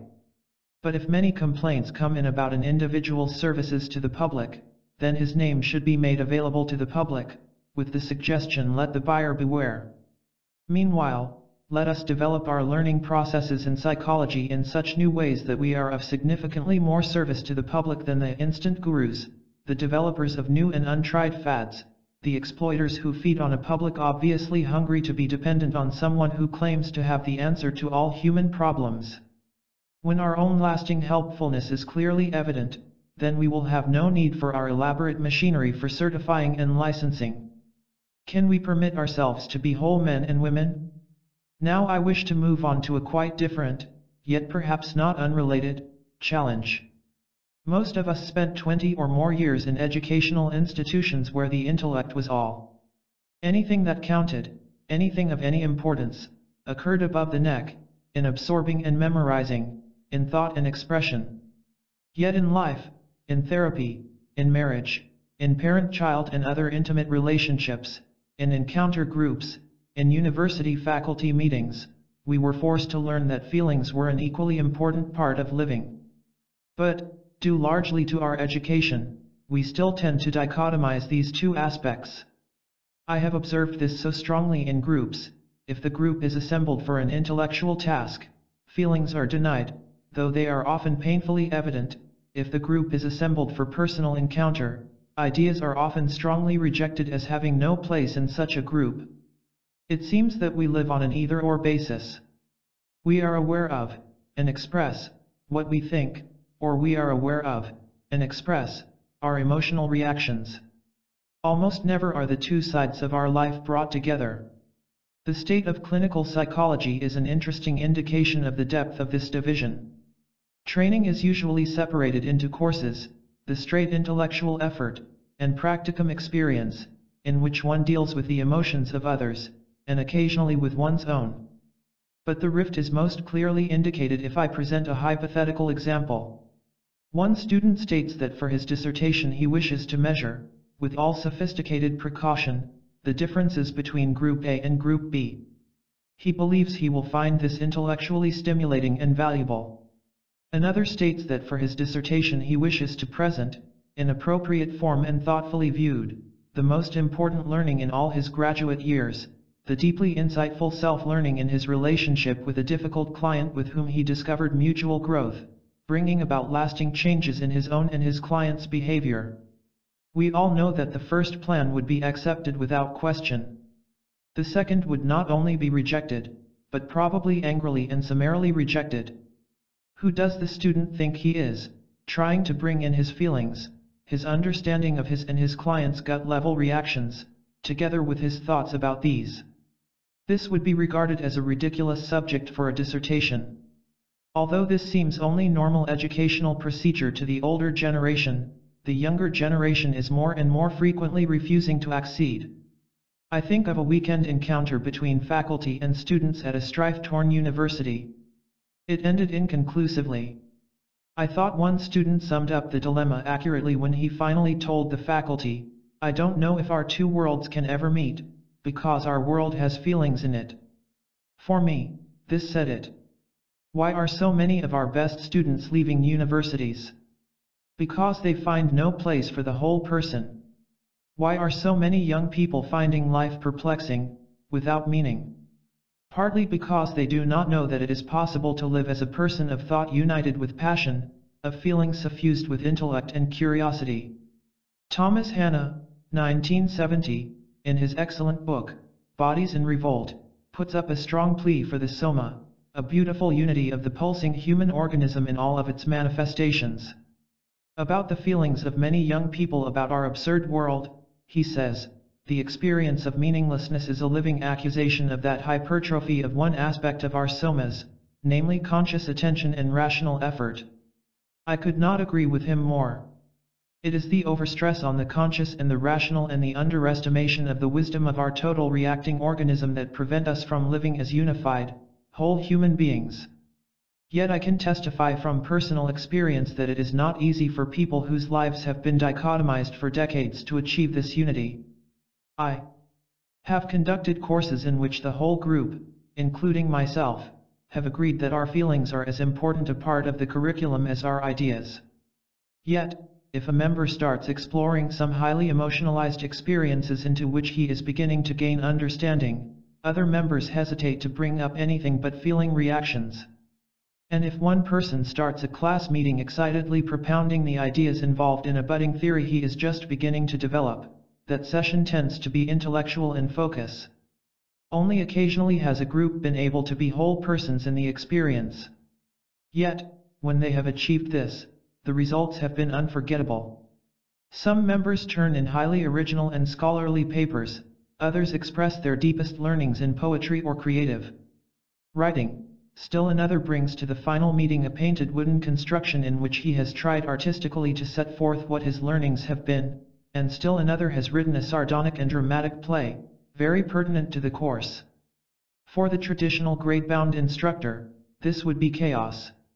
For one who is interested in expressions of learning by the total and unified person, this is heartwarming. But in spite of such innovative efforts, and they are increasingly frequent, dichotomized persons are still an overwhelming majority. We still go to our universities for ideas, and to encounter groups or therapy to emit any primed scream of our pent-up emotions. Yet if we are truly aware, we can hear the silent screams of denied feelings echoing off every classroom wall and university corridor. And if we are sensitive enough, we can hear the creative thoughts and ideas that often emerge during and from the open expression of our feelings.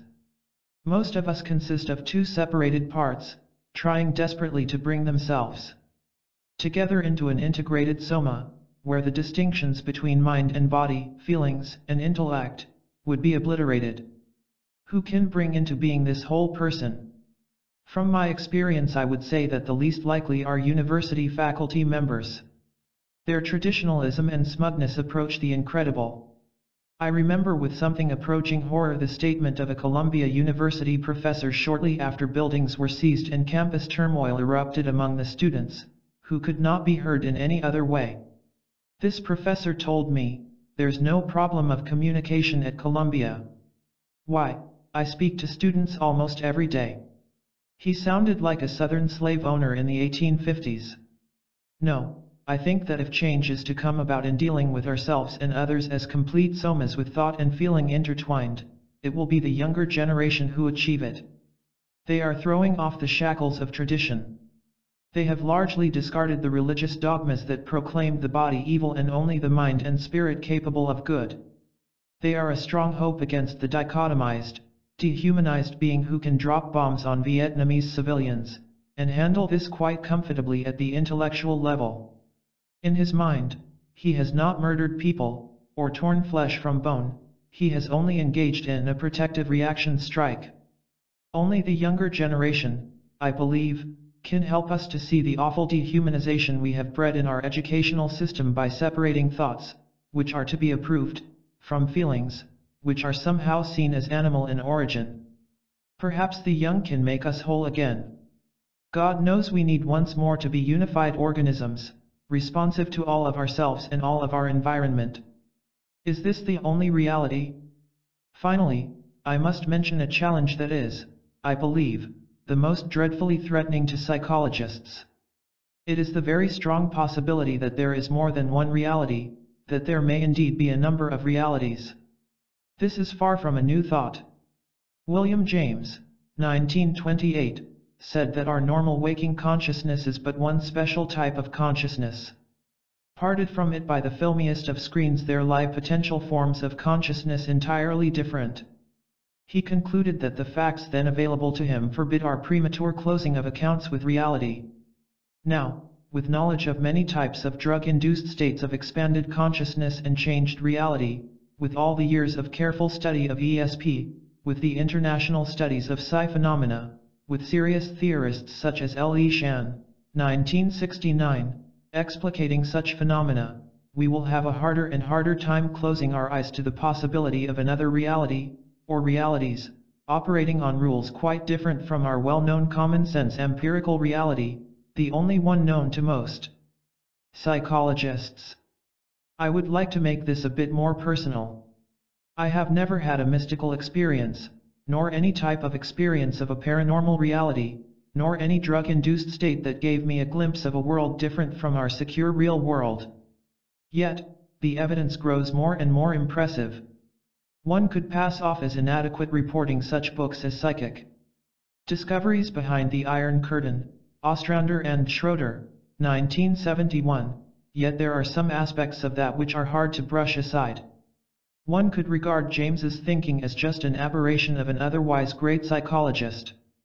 One could try to dismiss the mystics of many ages and countries, were it not for remarkable similarities in their accounts, quite separate from the religious views they held.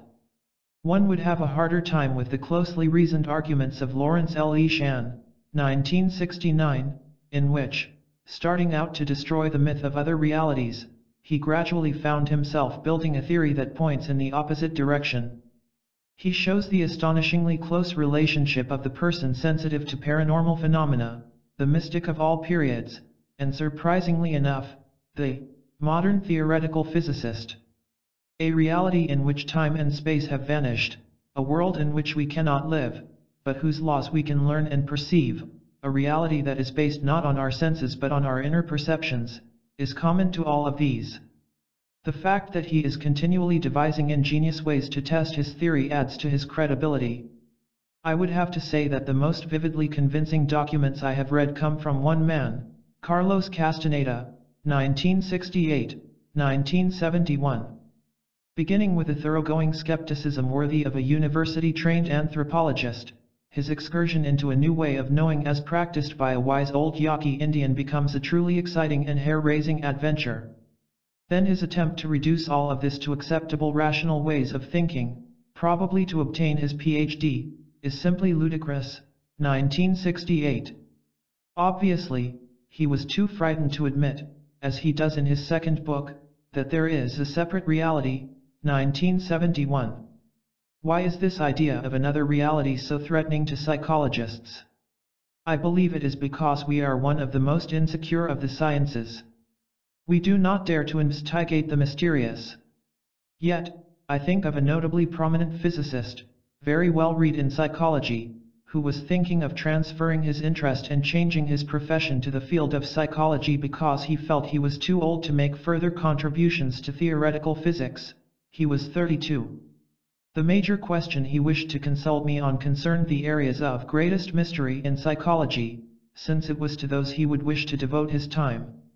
I could not help but think that I had never heard of a psychologist aiming his work toward areas of greatest mystery. It is only the secure scientist who can do that. I am not suggesting that we know there is a separate reality, or realities. What I am saying is that we would not be demeaning ourselves if we became open-minded to such a possibility and started investigating it, as the Russians and British are doing. To be sure, much more study is needed. I would wish to see a replication of the experiment on the mother rabbit and her litter. The mother rabbit, her brain hooked up to electrodes, was kept on shore. Her infants, far off at sea in a submarine, were killed one at a time at varying periods by the investigators. At each synchronized instant of the death of one of her babies, the mother rabbit reportedly showed clearly registered electronic reactions.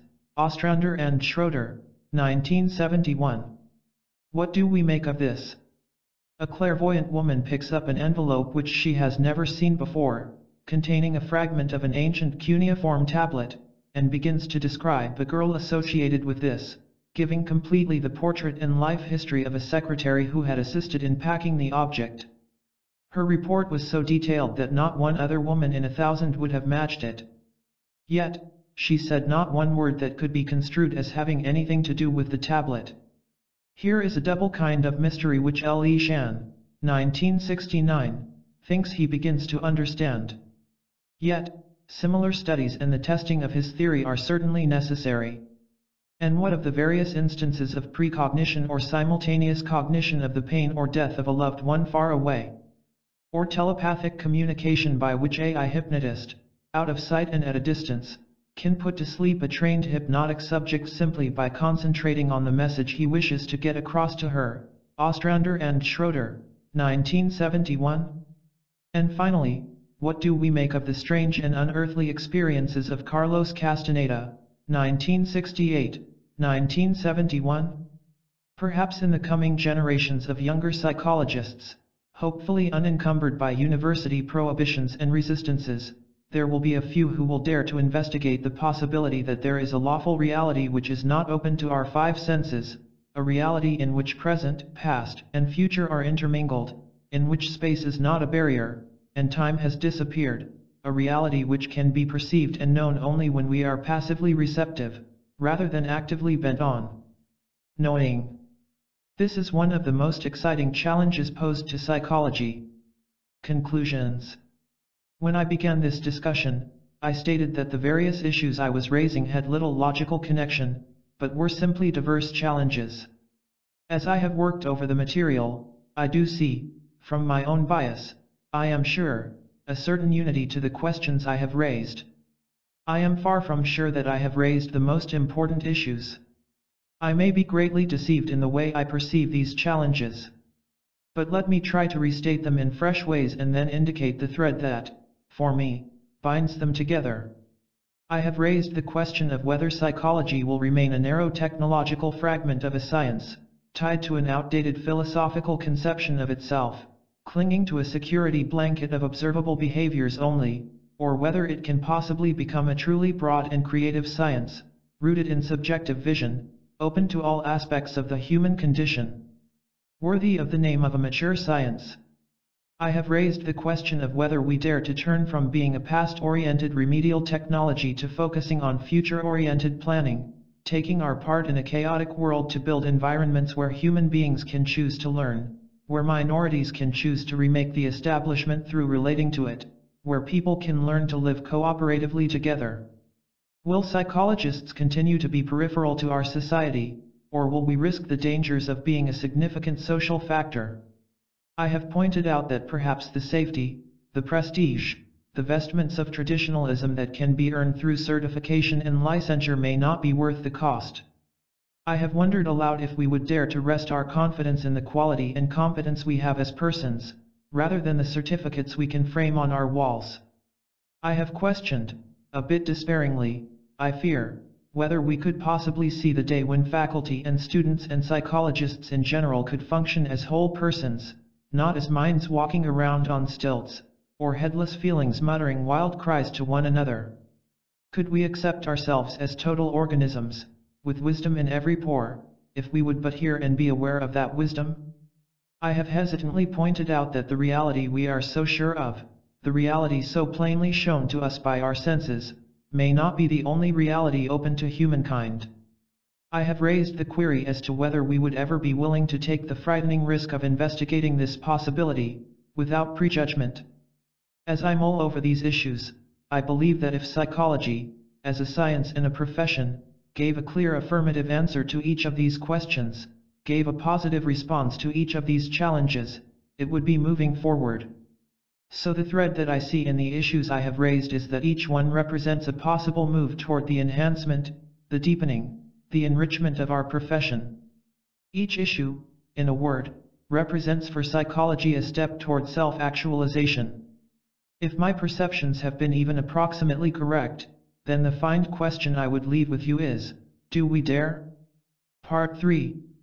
The process of education and its future. Can learning encompass both ideas and feelings?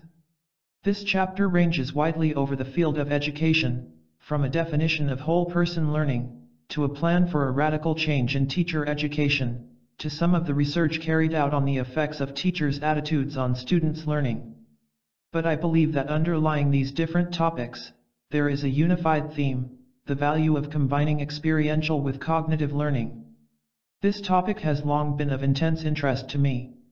I deplore the manner in which, from early years, the child's education splits him or her. The mind can come to school, and the body is permitted, peripherally, to tag along, but the feelings and emotions can live freely and expressively only outside of school. I wrote this paper to show that it is not only feasible to permit the whole child to come to school, with feelings as well as intellect, but that learning is thereby enhanced. This chapter mentions experiences with the Immaculate Heart High School and College system, in Los Angeles, and with the inner-city school system of Louisville, Kentucky. In an epilogue to the chapter, I give an updated report on each of these situations. In classes and seminars I have tried to communicate ideas and intellectual concepts to others. In psychotherapy and in encounter groups I have facilitated personal learnings in the realm of feelings, the experiencing, often at a nonverbal gut level, of the important emotional events going on in the organism. But I cannot be satisfied with these two separate kinds of learning. There should be a place for learning by the whole person, with feelings and ideas merged. I have given much thought to this question of bringing together cognitive learning, which has always been needed, and effective experiential learning, which is so underplayed in education today. Since I am using abstract terms, let me illustrate this merged kind of learning with a personal example. For 4 years I have been trying to grow 2 beautiful golden-leaved shrubs at either side of the entrance to our driveway.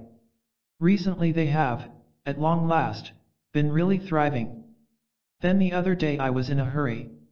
I backed quickly down the driveway, swung the wheel, hit something, and stopped the car. To my horror, the rear wheel had gone right over the center of one of the shrubs. My physiological reaction was extreme, as though my whole body tensed and shrank at what I had done. As I surveyed the crushed shrub, calling myself names I can't repeat, certainly damaging to my self-concept, and feeling a regret possible only to a gardener, I found myself repeating over and over the sentence, "Don't turn your wheel until you're out in the street. Don't turn your wheel until you're out in the street." Now that was learning. It had its cognitive element, which a 5-year-old could have grasped. It certainly had its feeling components, several of them. And it had the gut-level quality of experiential learning. All of me had learned a lesson that I will not soon forget. That's the sort of thing I wish to talk about. Of course, an experiential learning need not be negative. It can be the warm physical glow of discovering that someone you have just met has all sorts of congenial interests, and realizing, in your mind and in your feelings, I'm on the way to making a new friend. Let me try to give some additional dimensions of this kind of learning. I'm certainly not talking about a situation such as a professor lecturing, where all the affective and experiential meanings exist outside of what is ostensibly going on. The professor, in addition to the ideas he or she is expounding, is anxiously wondering, can I make this last for 50 minutes? And the students, while partially grasping the professor's thoughts, are experiencing equal anxiety. Do you suppose this junk will be a question on the final exam?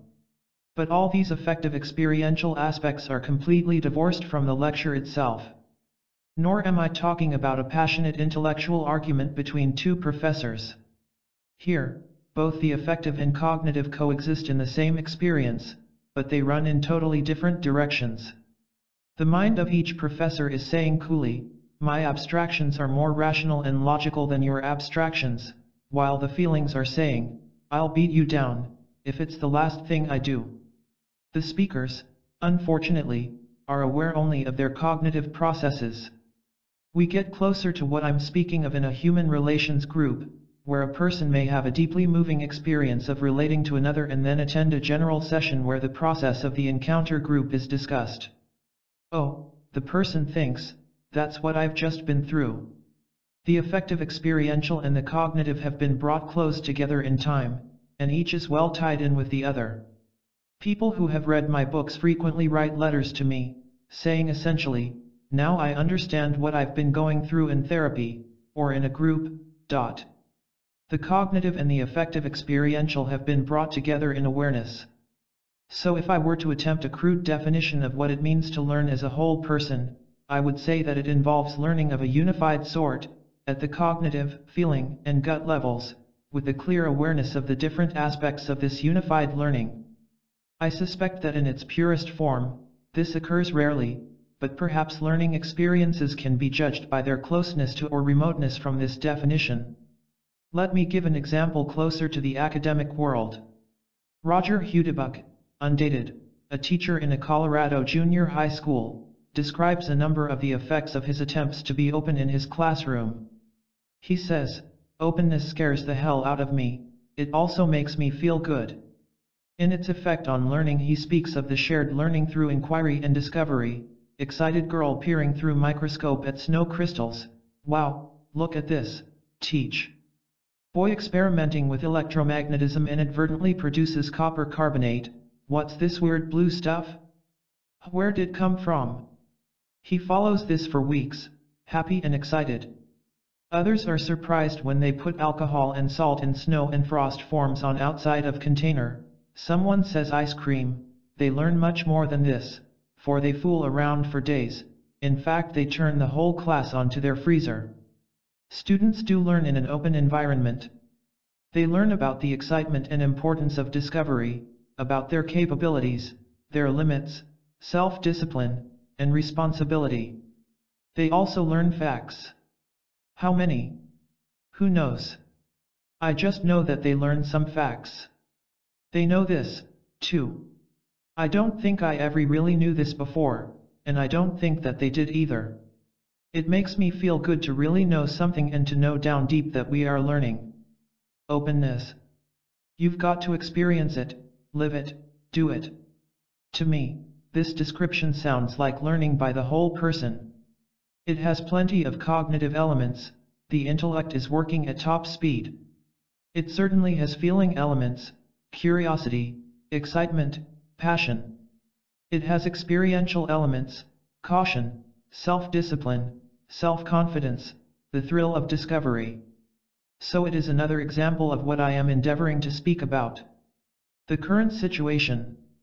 I am deeply concerned with what is going on in American educational institutions. They have focused so intently on ideas, have limited themselves so completely to education from the neck up that the resulting narrowness is having serious social consequences. I think of a weekend attempt to close the communications gap at Columbia University, with trustees, administrators, students, and faculty participating. Some progress was made, but not much. It seemed as though the faculty could communicate only intellectual ideas, while the students were expressing deep feelings about their education and about the institution. Following this weekend, one of the students, Greg Knox, wrote a letter, Lyon, 1971. He tells how, as a freshman, he had heard a talk saying that the goal of the student at Columbia was to become a whole man, and this thought blew his mind. He continues, "I think I have succeeded, not just in becoming a whole man, but more importantly, in understanding what one is. What I discovered was that a whole man is comprised of mind, heart, soul, muscle, and balls. What I discovered about the faculty, for the most part, is that it is men comprised of mind. It was an unfortunate discovery, difficultly tolerated in an age in which so much understanding, strength, and action are essential. Archibald MacLeish stated the problem very well years ago: we do not feel our knowledge. Nothing could better illustrate the flaw at the heart of our civilization. Knowledge without feeling is not knowledge and can lead only to public irresponsibility and indifference, and conceivably to ruin, as quoted by Reston, 1970. This knowledge without feeling has made it possible for our military men, and for us as a people, to commit incredible atrocities without any particular sense of guilt. We should not forget some of the events of the war in Southeast Asia. In the bombings of North and South Vietnam, and of Cambodia, we were frequently engaged in a slaughter of the innocents. But thanks in part to our successfully compartmentalized cognitive education, we simply know the intellectual facts and do not feel our knowledge. Yet, when we are forced to look at the bodies of men and women machine-gunned by our own boys, then the gut-level reaction breaks through, and we are horrified at what we have done. Only if we individually were to walk through the awful human aftermath of our bombing raids would the experiential horror be joined to the intellectual label, and we would learn, in a total way, the incredible things we have done. But we have been schooled for years to stress only the cognitive, to avoid any feeling connected with learning. We have been denying a most important part of ourselves, and the awful split I have described is one result. Another result is that the excitement has, in large measure, gone out of education, even though no one can take the excitement out of real learning. I have days when I think that educational institutions at all levels are doomed, and perhaps we would be well advised to bid them farewell: state-required curricula, compulsory attendance, tenured professors, hours of lectures, grades, degrees, and all that, and let true learning begin to blossom outside the stifling hallowed walls. Suppose every educational institution, from kindergarten through the most prestigious PhD program, were to close tomorrow. What a delightful situation that would be. Parents and children and adolescents and young people, even a few faculty members, perhaps, would begin to devise situations in which they could learn. Can you imagine anything more uplifting to the spirit of all our people? It would be sad and it would be utterly marvelous at the same time. Millions of people would be asking the same question: is there anything I want to learn? They would find that there are such things, and they would invent means by which they could learn them. Closing all schools would forever kill the attitude best expressed by a student, unpublished paper, in a self-directed course, facilitated by Robert Menges, at the University of Illinois. What is educational has been viewed by me as something to do before I can finally be left alone to do something I want to do. When I came home from first grade, my mother asked me, "How did you like it?" She says I answered with a question: "How long do I have to go?" Until this course I had never thought about how I learn, or why. The conditions for intellectual, affective, gut-level learning. There are a few experiences in my professional life that I remember vividly. One is the beautiful, air-conditioned, plush-seated auditorium at the University of Michigan in 1956. Those elements only surprised me, they are not the reason I remember the occasion. I was talking to a highly sophisticated professional audience, and I was advancing a theoretical view, very new, very tentative, as to what conditions were necessary and sufficient to produce change in individuals in one-to-one psychotherapy. I was dimly aware, fortunately, only dimly, that I was challenging almost all of the sacred cows in the therapeutic world. I was saying in effect, although not very openly, that it wasn't a question of whether the therapist had been psychoanalyzed, or had a knowledge of personality theory, or possessed expertise in diagnosis, or had a thorough acquaintance with therapeutic techniques. Rather, I was saying that the therapist's effectiveness in therapy depended on his or her attitudes. I even had the nerve to define what I thought those attitudes were. Rogers, 1957. It wasn't a very popular talk. Perhaps because I was frightened of the possible reaction, it was one of the most closely reasoned, carefully stated talks I have ever given. I am still proud of it. And, though not very popular, it has sparked more research than any other talk I've ever given. First, a number of studies showed that when these conditions existed in psychotherapy, the self-learning that occurred did promote change. Then I became bolder and postulated that these same attitudinal conditions would promote any whole person learning, that they would hold for the classroom as well as the therapist's office. This hypothesis has also sparked research. Before I comment briefly on some of these studies, let me describe these attitudinal conditions as they relate to education, and as I have come to see them over the years. They are attitudes that, in my judgment, characterize a facilitator of learning. I have described them before, see Chapter 6, but I wish to repeat them here, since they relate to learning. Realness in the facilitator of learning. Perhaps the most basic of these essential attitudes is realness, or genuineness. When the facilitator is a real person, being what he or she is, entering into relationships with the learners without presenting a front or a facade, the facilitator is much more likely to be effective. This means that the feelings that the facilitator is experiencing are available to his or her. Awareness, that he or she is able to live these feelings, to be them, and able to communicate them if appropriate. It means that the facilitator comes into a direct, personal encounter with the learners, meeting each of them on a person-to-person basis. It means that the facilitator is being, not denying himself or herself. The facilitator is present to the students. Prizing, acceptance, and trust. There is another attitude that stands out in those who are successful in facilitating learning. I have observed this attitude, I have experienced it. Yet, it is hard to know what term to put to it, so I shall use several. I think of this attitude as a prizing of each learner, a prizing of his or her feelings, opinions, and person. It is a caring for the learner, but a non-possessive caring. It is an acceptance of this other individual as a separate person, a respect for the other as having worth in his or her own right. It is a basic trust, a belief that this other person is somehow fundamentally trustworthy. Whether we call it prizing, acceptance, trust, or some other term, it shows up in a variety of observable ways. The facilitator who has a considerable degree of this attitude can be fully acceptant of the fear and hesitation of the students as they approach new problems as well as acceptant of the pupil's satisfaction in achievement. Such a teacher can accept the students' occasional apathy, their erratic desires to explore byroads of knowledge, as well as their disciplined efforts to achieve major goals. He or she can accept personal feelings that both disturb and promote learning, rivalry with a sibling, hatred of authority, concern about personal adequacy. What I am describing is a prizing of the learners as imperfect human beings with many feelings, many potentialities. The facilitator's prizing or acceptance of the learners is an operational expression of his or her essential confidence and trust in the capacity of the human organism. Empathic understanding.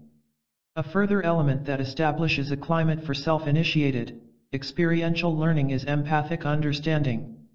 When the teacher has the ability to understand each student's reactions from the inside, has a sensitive awareness of how the process of education and learning seems to the student, then, again, the likelihood that significant learning will take place is increased.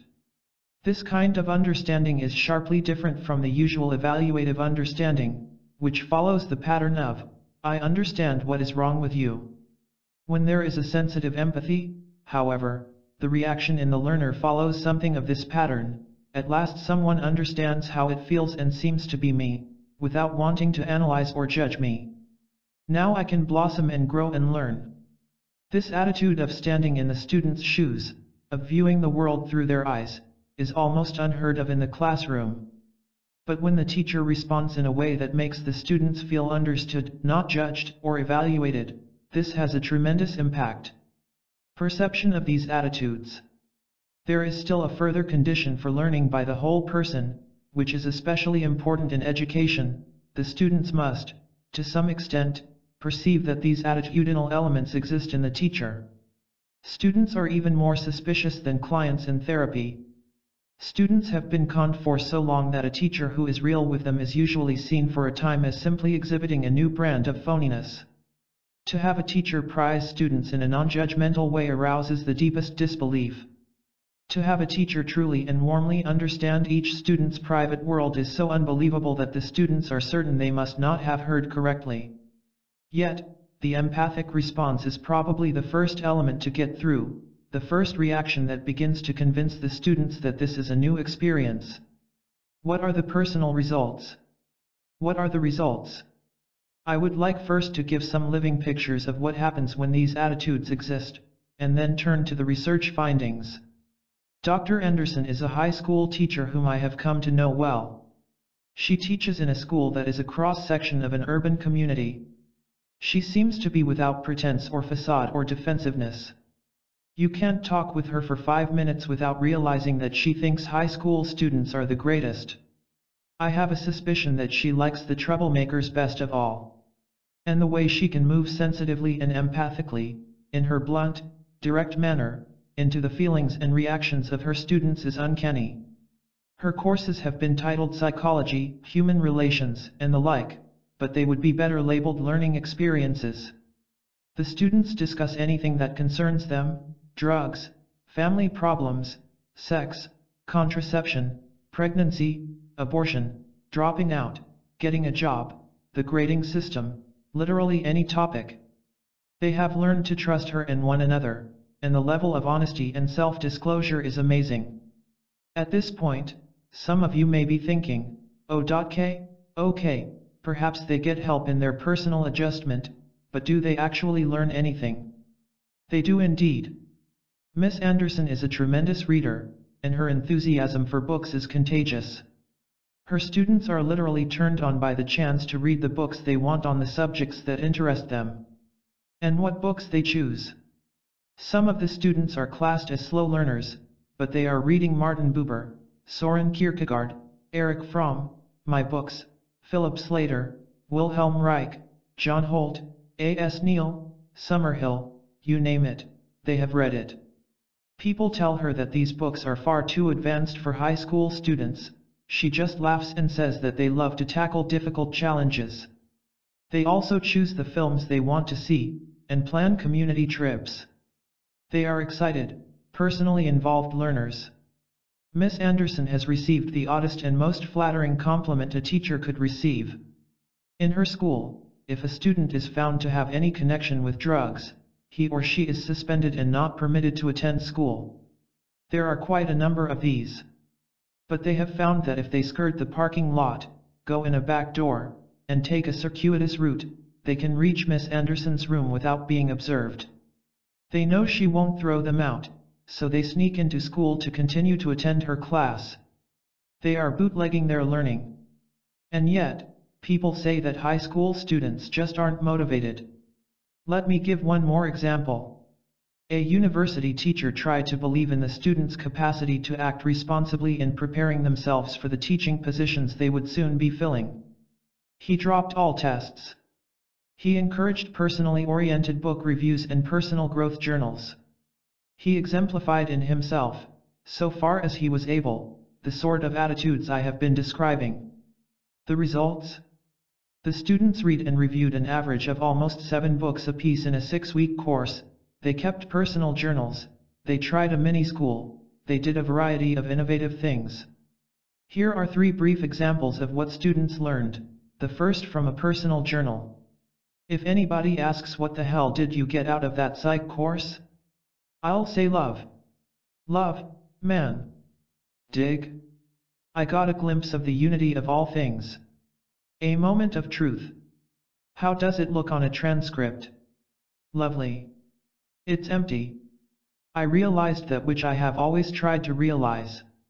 I became motivated, and forever will allow the truth to soar through me. Or, if you wish less emotional examples, this is one student's reaction to the whole course. I was honored to be given the responsibility for my own education, and in a more general sense, my own life. Here is what another student, with the help of his pupils, learned from conducting a 2-week summer mini-school. They taught me something. Children have a need to love people and they readily give it away, and all they need is someone to be receptive to this love. And this should be one of the functions of the teacher, that is, he should be able to receive love and give it back to them. They showed me that a teacher cannot stand aloof from his students but rather must participate and share with them. Never has a class helped me as much as this one. I really feel like I'm growing. I believe that these examples indicate the way in which two educators have put together the cognitive and the affective experiential to involve learning by the whole student. I could describe others: a teacher of poetry, Moon, 1966, a French teacher, Swenson, 1974, a professor of higher mathematics, White, 1974, a teacher of incorrigible non-readers in the 5th grade, an English instructor, Carr, 1964, but this would take too much space. Let us turn instead to the empirical studies that have been made, to see what they show us. What are the research results? It has been truly fascinating to see research evidence pile up over the years indicating that there is some validity to the hypotheses that I so tentatively presented years ago. I wish to dwell on the evidence from education, but first, one small finding from the field of therapy. In a study of therapist-client relationships, Barrett Leonard, 1962, found that those clients who eventually showed more therapeutic change perceived more of these therapist qualities at the time of the 5th interview than did those who eventually showed less change. This finding has been corroborated in a larger group of cases by Reinhard Tausch, 1978, who found that prediction could be made after only the 2nd interview. I feel certain that this finding would hold in the classroom world as well. If we measured the teacher's attitudes during the first 5 days of the school year, the attitudes as they exist in the teacher and as they are perceived by the students, we could predict which classrooms would contain learners, and which would contain prisoners. To the degree that these attitudes were held and perceived, we could predict the classrooms in which learning would be by the whole person, with its accompanying involvement and excitement. We could also predict the classrooms in which students would be passive, restless, or rebellious, in which mostly rote learning would be going on. The research that has endeavored to discover specific relationships between these attitudinal conditions and various elements of the learning process has come about largely through the efforts of Dr. David Asbee and his colleagues, although others have also contributed. There is not the space here to describe the details of the researches, but I will discuss very briefly some of the findings. To give some samples, the levels of these interpersonal conditions can be measured with reasonable objectivity. It has been shown that they are significantly and positively related to a greater gain in reading achievement in 3rd graders, Asbee, 1965. They are positively related to grade point average, Pierce, 1966, similarly, to cognitive growth, Asbee, 1967, Asbee, 1969, Asbee and Hadlock, 1967, to an increase in creative interest and productivity, Moon, 1966, to levels of cognitive thinking and to the amount of student-initiated talk, Asbee and Roebuck, 1970. They are related to a diffusion of liking and trust in the classroom, which in turn is related to the students' better utilization of their abilities and greater confidence in themselves. Schrenuck, 1966. One exciting aspect of this research was uncovered by Asbee, 1971. He has shown that it is possible to select, quite accurately, teaching personnel who possess those interpersonal qualities that have been shown to be specifically facilitative of whole-person learning. This has many implications.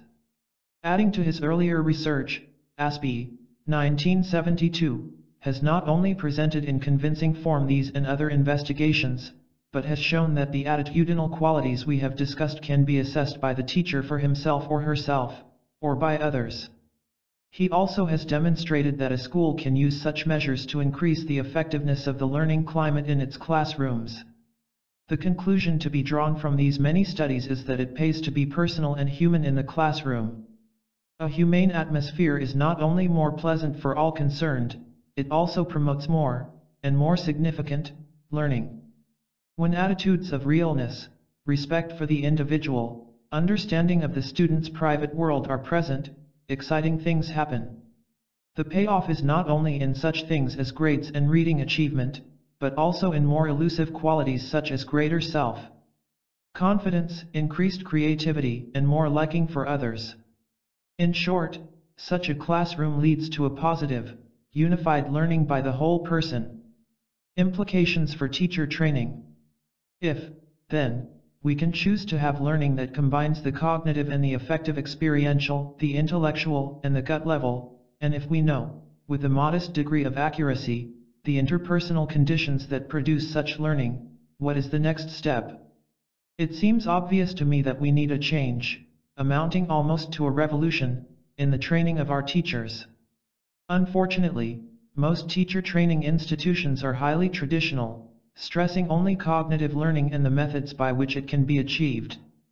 They are past masters at providing an atmosphere that says, "Don't do as I do. Do as I say." Is it possible to effect change in such institutions? First, we must ask this question: is it possible to help develop these interpersonal qualities in student teachers or others preparing for the teaching field? I believe the answer is definitely yes, on two counts. First, as I have mentioned, it would be entirely possible now to select candidates who showed a high potentiality for realness, prizing, and empathic understanding in their relationships.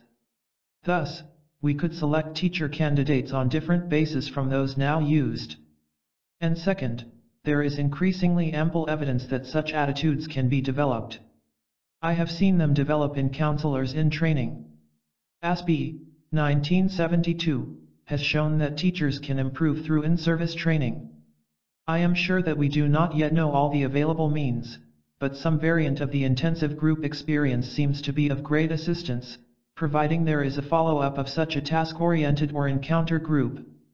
Another avenue would be to provide student teachers with ample opportunity for independent study.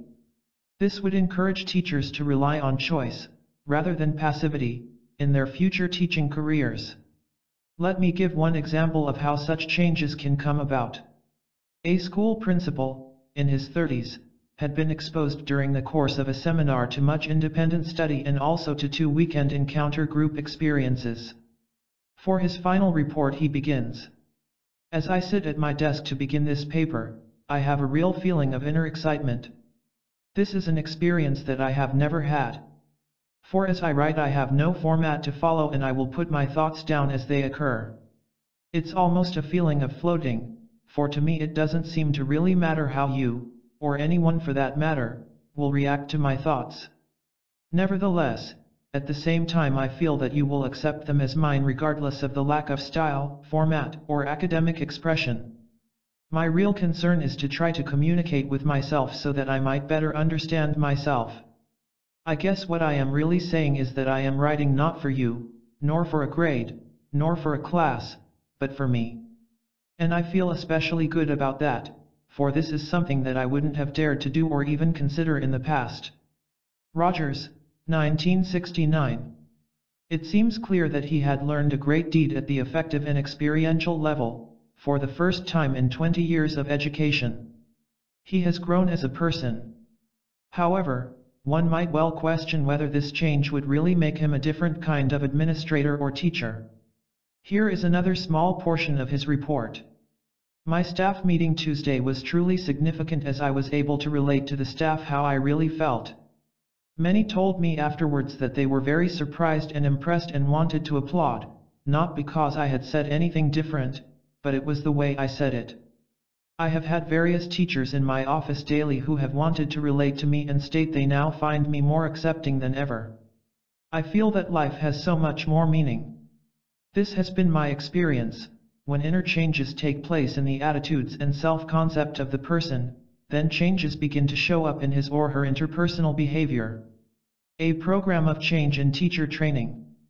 I should like to turn now to the more difficult question of whether it would be possible to change the teacher training institutions. I am bold and brash enough to say that if I were given a free hand, and if I had the energy and ample funding, say the equivalent of the cost of a half-dozen B-52 bombers, I think that in 1 year I could introduce such a ferment into schools of education that it would initiate a revolution. Since I am sure that must sound like an arrogant statement, I would like to state as precisely as I can what I would do. Much of the plan would change, of course, as obstacles were encountered and as the participants desired to move in somewhat different directions. First, I would enlist the aid of a large number of skilled facilitators, who are familiar with small group process. This would be entirely feasible. Then, since it is necessary to begin somewhere, I would in each institution indicate that task-oriented groups would be formed around the topic, how can this school help the whole person to learn? Students and faculty would be invited to join on a voluntary basis. In a general meeting, I would explain that the purpose of these groups would be not only to learn about the topics, but that the participants themselves would learn as whole persons. It would not be a purely cognitive experience. This would turn away a great many. People are fearful of getting personally and experientially involved in learning. Suppose only a very small percentage volunteered? That would not concern me. I would aim to have 3 weeks of the intensive group experience with cognitive and experiential elements, probably during the summer, a follow-up session with each small group every week, and perhaps a weekend 3 months later for the same group to discuss the problems that they have met, to evaluate the changes that have come about, and to plan the future steps that they want to take in the direction of change. The choice of the facilitators would be extremely important, but, again, there are both objective measures and subjective guidelines for selecting facilitators who rank high in the qualities I have described. Aspie, 1972, has shown the way to do this, and unintentionally, I believe, he has also shown how important such a choice is. He found that when the facilitators' rankings on these qualities were high, the teachers and supervisors in his or her group showed positive changes in interpersonal functioning, self-concept, and ability to obtain student-initiated behavior in their classrooms. But when the facilitator rated low, there were no significant changes in the group participants. In other words, to train teachers to provide the attitudinal conditions for whole person learning, the facilitators must already possess those attitudes. Then, the personal and behavioral changes which I have described in Freedom to Learn, 1969, occur. Many educators might be fearful that personal damage would result from these intensive group experiences. Yet, the research by Lieberman, Yalom, and Miles, 1973, indicates that damage results primarily when the leader is confronting, challenging, attacking, or intrusive. When the facilitator possesses the attitudes I have described, the potential for psychological damage is minimal, and is certainly outweighed by the potential for positive change. I have discussed this and many other problems related to the leadership and process of the intensive group in Carl Rogers on Encounter Groups, 1970. One precondition, if this whole program were to be initiated in teacher training institutions, would have to be absolutely clear. It could either be laid down by the dean or, preferably, by the funding agency. This condition would be that no one could be discharged because of dissent from the ongoing practices in the institution, or because of introducing innovative ideas and practices in the classroom.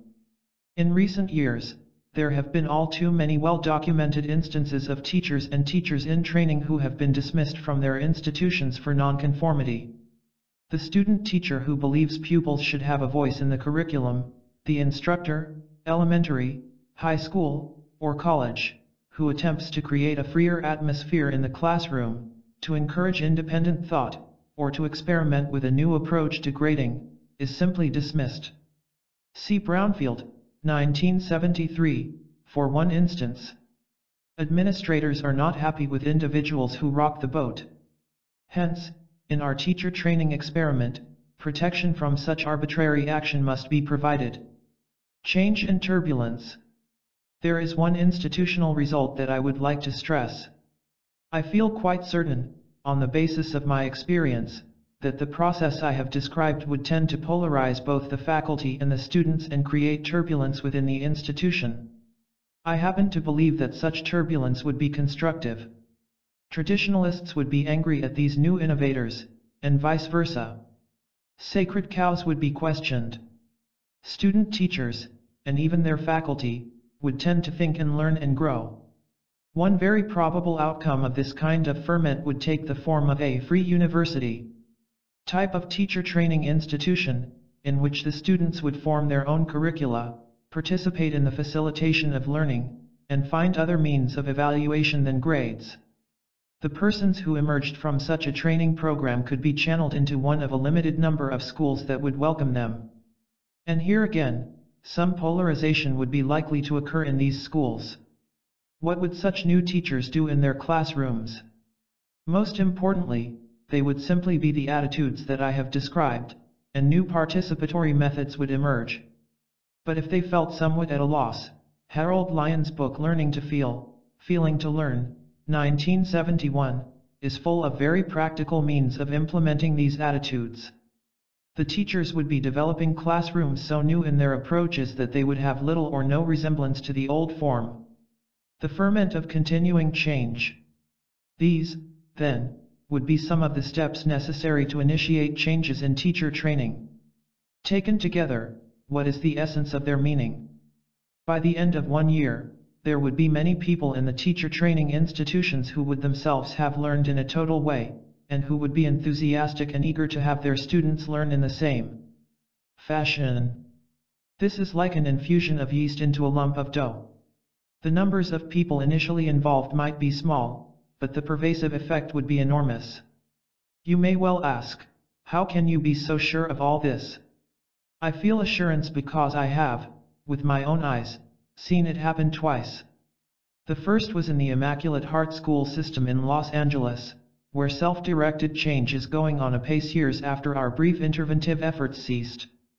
The second case concerns such a program with better financing and better planning, which introduced an incredible ferment into the inner-city school system of Louisville, Kentucky, Dickinson, et.al., 1970, Department of Research and Evaluation, 1973. Can you imagine intensive communication workshops and human relations labs for 1,600 school personnel coming into being within only 6 months?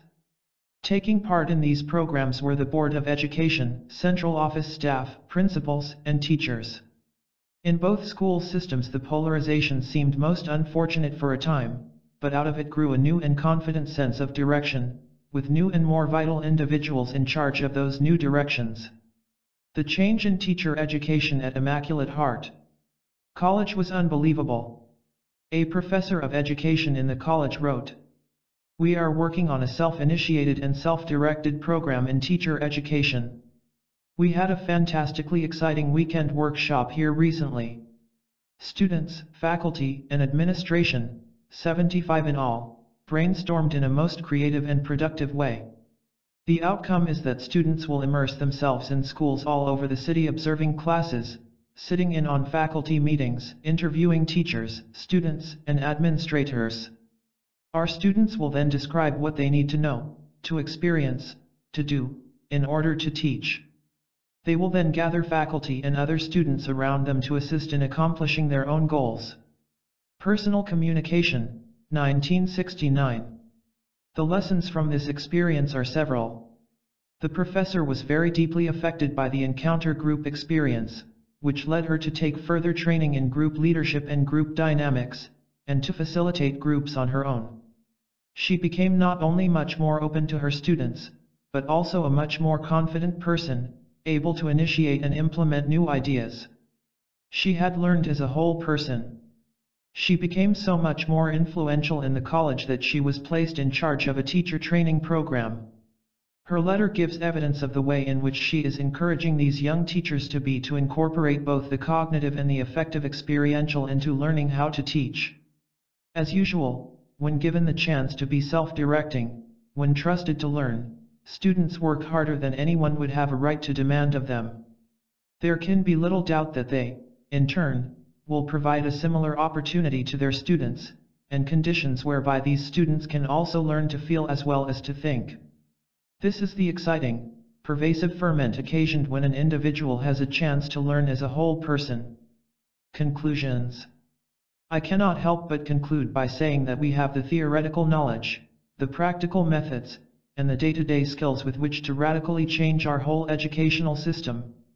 We know how to bring together, in one experience, the intellectual learning, the range of personal emotions, and the basic physiological impact that constitute significant learning by the whole person. We know how to develop student teachers into agents for this sort of change. Do we have the will, the determination, to utilize this know-how to humanize our educational institutions? That is the question we all must answer. Epilogue. Since I have already given examples from our experience with the Immaculate Heart School system in Los Angeles, I will present an extremely abbreviated account of the project, and then some excerpts from a follow-up study at the end of 3 years and another personal follow-up report after 7 years. In 1967, I wrote a paper entitled A Plan for Self-Directed Change in an Educational System. This can be found in Rogers, 1969. Some of the administrators and faculty of Immaculate Heart wished their system to be the target system for the experiment, and so the project was started as a joint enterprise with the Center for Studies of the Person. The heart of the program consisted of a series of encounter groups offered to all of the faculty and administrators, and later to a number of student groups, with faculty included. Participation was voluntary, and a number of people did not wish to join. Although many mistakes were made in the planning and implementation of the project, the response of the participants was almost entirely enthusiastic. Faculty began to change their methods of teaching, and some important administrative policy changes were made. The non-participants were often shocked by the degree of chaos involved in the changes, and they became, in some instances, violently critical. But there is no doubt that some of the changes were significant and far-reaching. The statement by the professor of education about the totally innovative program of teacher education is evidence of one of these changes. 3 years later, 2 outside evaluators who had been observing the program from the beginning made their final study. In summary, the assessment team observed a number of positive changes that had been predicted, some that had not been predicted, and a number of turbulent and polarizing attitudes that definitely exceeded expectations. The positive changes were greatest among the students and younger faculty. The least amount of change was in the administrative staff and structure and in older members of the faculty and administration. 7 years after the 18-month experiment, the faculty member who headed the teacher training program that had been started as a result of the experiment wrote me a lengthy letter of her personal perceptions. I will quote only 3 statements. I know beyond a shadow of a doubt that I wouldn't have volunteered for the faculty seminar which led to the new program of teacher education if I had not had the opportunity in the encounter groups to go a bit beyond my paralyzing fears of inadequacy. The new self-initiated and self-directed teacher education program is now in its 4th successful year. My guess is that there are any number of system changes on campus that wouldn't have happened without the project. The Louisville program was initiated by Dr. Newman Walker, the superintendent, who was employed by a desperate board of education to try to renovate a rapidly deteriorating inner-city school system. In addition to human relations labs for the Board of Education and all of the faculty and administration, Walker introduced all kinds of innovations, open classrooms, neighborhood school boards composed of parents and teachers, and other new ideas. He trusted students, teachers, parents, school board members, and even the violent critics from the John Birch Society. There was a period, as in the Immaculate Heart Project, of a high degree of turbulence and chaos. Gradually this diminished, and by the end of 3 years, a highly innovative school system was running with as much smoothness as could be expected in a large organization. Morale was excellent. A more complete account is contained in Foster and Back, 1974. Then, a tragic set of circumstances, having nothing to do with the innovative policies in the system, brought an end to the whole experiment. Walker had brought a full quota of blacks into the faculty and administration, but the pupils were predominantly black. So a court order merged the inner-city system with the very conservative county system, composed of the white suburban population. The 2 philosophies of education were antithetical, and Walker was forced to resign. There were violent anti-busing riots, an unholy mess of antagonistic events. They were sufficient to bury the growingly successful enterprise. Many of the innovative teachers left. Only one neighborhood school board managed to survive, its powers greatly curtailed. Thus was brought to an end a most promising adventure in a large educational system,